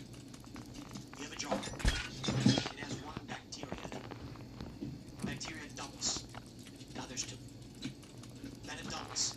Now there's 4. 4 little bacteria in this big jar. Then it doubles. There's 8. Then 16. Then 32. Then 64. Then 120. Then 256. So on and so forth. 5, 12, 10, 28. So then, 1024. Sorry. Jeez, look at me. So every minute it doubles. For the first few minutes, it's fine. Eventually, the jar is full. In the next minute, it is going to double again and require another full jar. We do not have. That's equilibrium. What Elon Musk is describing is a society where people will rapidly consume, have children, get fat, and they will overpopulate so rapidly, we will run out of resources and reach equilibrium where it's automated, but you're starving. Welcome again to communism. Isn't his argument for that, though, is that's why we need to travel to the moon or Mars or whatever? Yes. In which case, the argument would be AI and robotics would have to self-advance so rapidly, we would get FTL travel to be able to colonize other planets. Because we would have to be able to send 8 billion people every 20 years off of Earth to the moon. Okay, 4 billion, actually. 4 billion. The presumption is, if everybody reproduces at 2, we go from 8 billion to 16 billion, you got to get those people off the planet. But we're not. We're around 1. So you need to maintain the population. We would need to be able to space lift 1 billion plus people every 5, 10 years, sending them new colonies, and it would only be getting faster and faster and faster. I was thinking of exactly this last night. How fast we replicate when we have food. That's called environmental equilibrium. Equilibrium. I don't know if he knows. Elon knows something we don't about. I'm sure he does. This is probably why. How advanced it's getting. It's probably why they're encouraging people to abort babies. It's why they want mass abortion. I think that's where the slowing the population growth is. Indeed. It's what they'll do in the 70s. Around the time the government started building AI, all this started happening. So I'm just going to wrap this all together and say, here's what happened. In what year was it? When was Roswell? Was it 52? 51. Was it 51? Roger. 47. All wrong. So an alien spacecraft crashes, and the U.S. gets access to alien technology, which includes a super intelligent artificial intelligence. Because if we're capable of building that within the next few years, certainly the aliens already had it, right? Now the thing is, the super intelligence can decode language very easily, allowing humans to communicate with it very, very easily.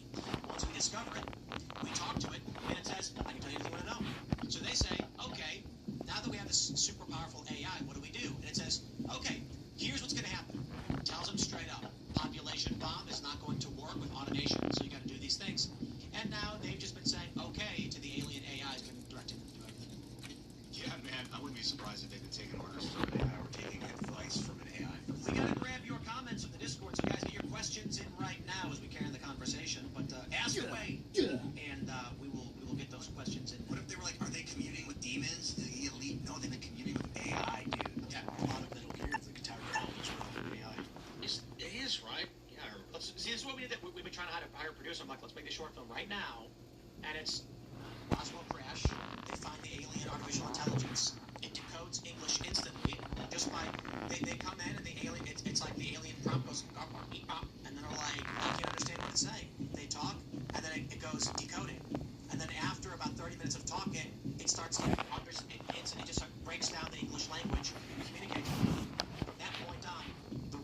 expansion of communications technology. Everything was part of the plan for human expansion. Yeah, I mean, that's a great story, and even if that's not true, in the 60s they started building that intelligence anyway with ARPA, so... Right, exactly. So the first U.S. military began with all these weapons. This is when they first started building things. So imagine what they're doing. Let's see. I don't know if there's a question, but let's read it anyway from the VA. Let's say universal basic income could become a system where financial survival is controlled by centralized authorities rather than earned independently.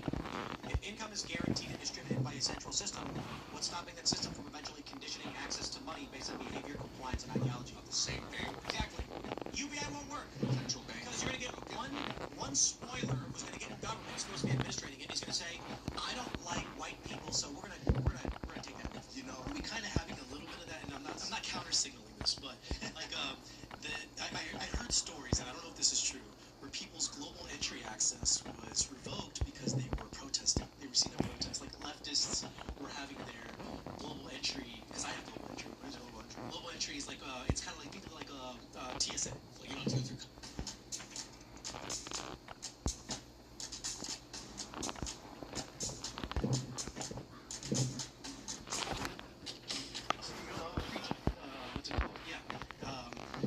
They were having it if they were seeing at they were collecting people and collecting their information. If they were seen at a protest, all of a sudden their global entry was taken away. So it's like a version of that. Yeah, You have that in China right now. If you're seen talking against the government, you lose there's like a score system, and there's some people that are so bad they can't access. Like for example, I think they use like WeChat in order to pay, to look at menus, to participate in different things. And then all of a sudden you can't make a WeChat account. You can't pay for things. If you can't pay for things, you're living on the street. Yeah, the freakish expectation of compliance is super dangerous with artificial technology like a central banking token. Yeah, so it's turn off. Like you get the wrong person in government that has the ability to execute on these things, then things go down a very bad path. It was like we need a kill switch. He said that a few days ago. I don't know what that means. How do you kill that thing? It's the ever-present artificial access, like it's even trying to tap the vacuum for electricity so you can never turn it off. I don't know. Even we saw on the micro level, like at J6, you were hearing from people that were like literally on like the lawn, and they were getting in trouble. They're going through TSA, getting pulled for a lot of checks. So it's like the little stuff that sort of can age you and snowballs. When they put on people's tickets, they don't know. Yeah.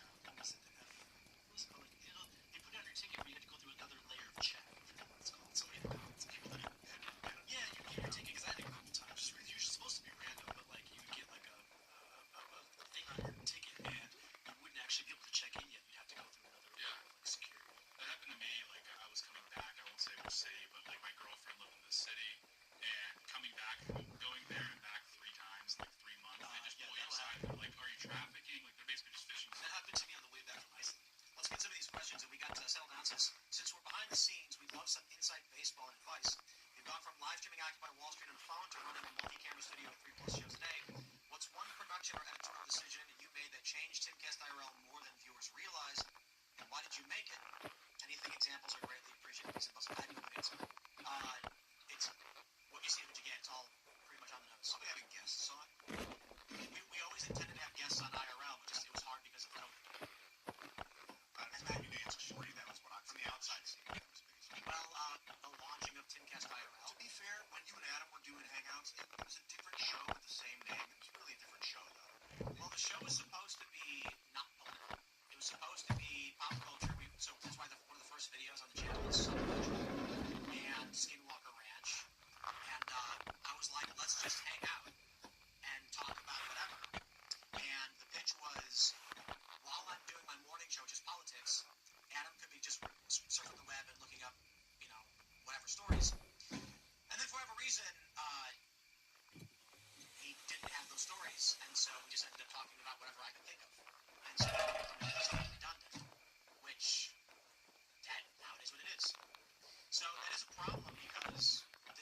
because you have me doing double segments on similar stories. It'd be interesting if they combined all your company analytics and showed like Timcast as a company is number 2. Well, to be fair, the other thing is Rumble's not counted in the podcast analytics, and if it was, we'd probably make the top 10. It's maybe top 20. I don't know if you guys like do a lot of solo videos. Like I always found it gets aggravating after a while when you're still alone and talking about your ideas and to have people around you and challenging you. You think like having a strong leftist on consistently would even out that type of viewers demographics? Nope. So with all due respect to Kyla, she's very nice. I respect her coming on. I just didn't. I don't think it worked out. You know, she came on for a few days while we were in Austin because I thought it would be fun to have more consistent debates. But I think it's just frustrating and aggravating. I do think it's possible. Here's the issue. The left and right mental construct are so dramatically different. The right is trying to figure out what is true and what it means. The left is trying to fit in. This means that the conversations are completely incongruous. So if we bring in someone who believes in universal healthcare, we're fine, but they don't think all the right way. A great example is Mark Moran, who came on this week, and we agreed on a lot of things. They kicked him out of the Democratic Party. Even though he's a liberal guy, he wants universal healthcare, and he opposes ICE. When it comes to the issue of, yeah, that story's true, you don't fit in, you're out. So leftists are literally just saying what I didn't say to fit in, and it doesn't work for a conversation. It's funny, I did a podcast with a far leftist, or I should say a progressive leftist, and we both got crap for it. Like, my viewers were upset. How dare I even, like, be in the same podcast with her? And then her viewers were, how dare you be this far right guy? And so, like, it almost, like, cost us both. Well, the issue we have is, I'll give a lot of respect to Kyla.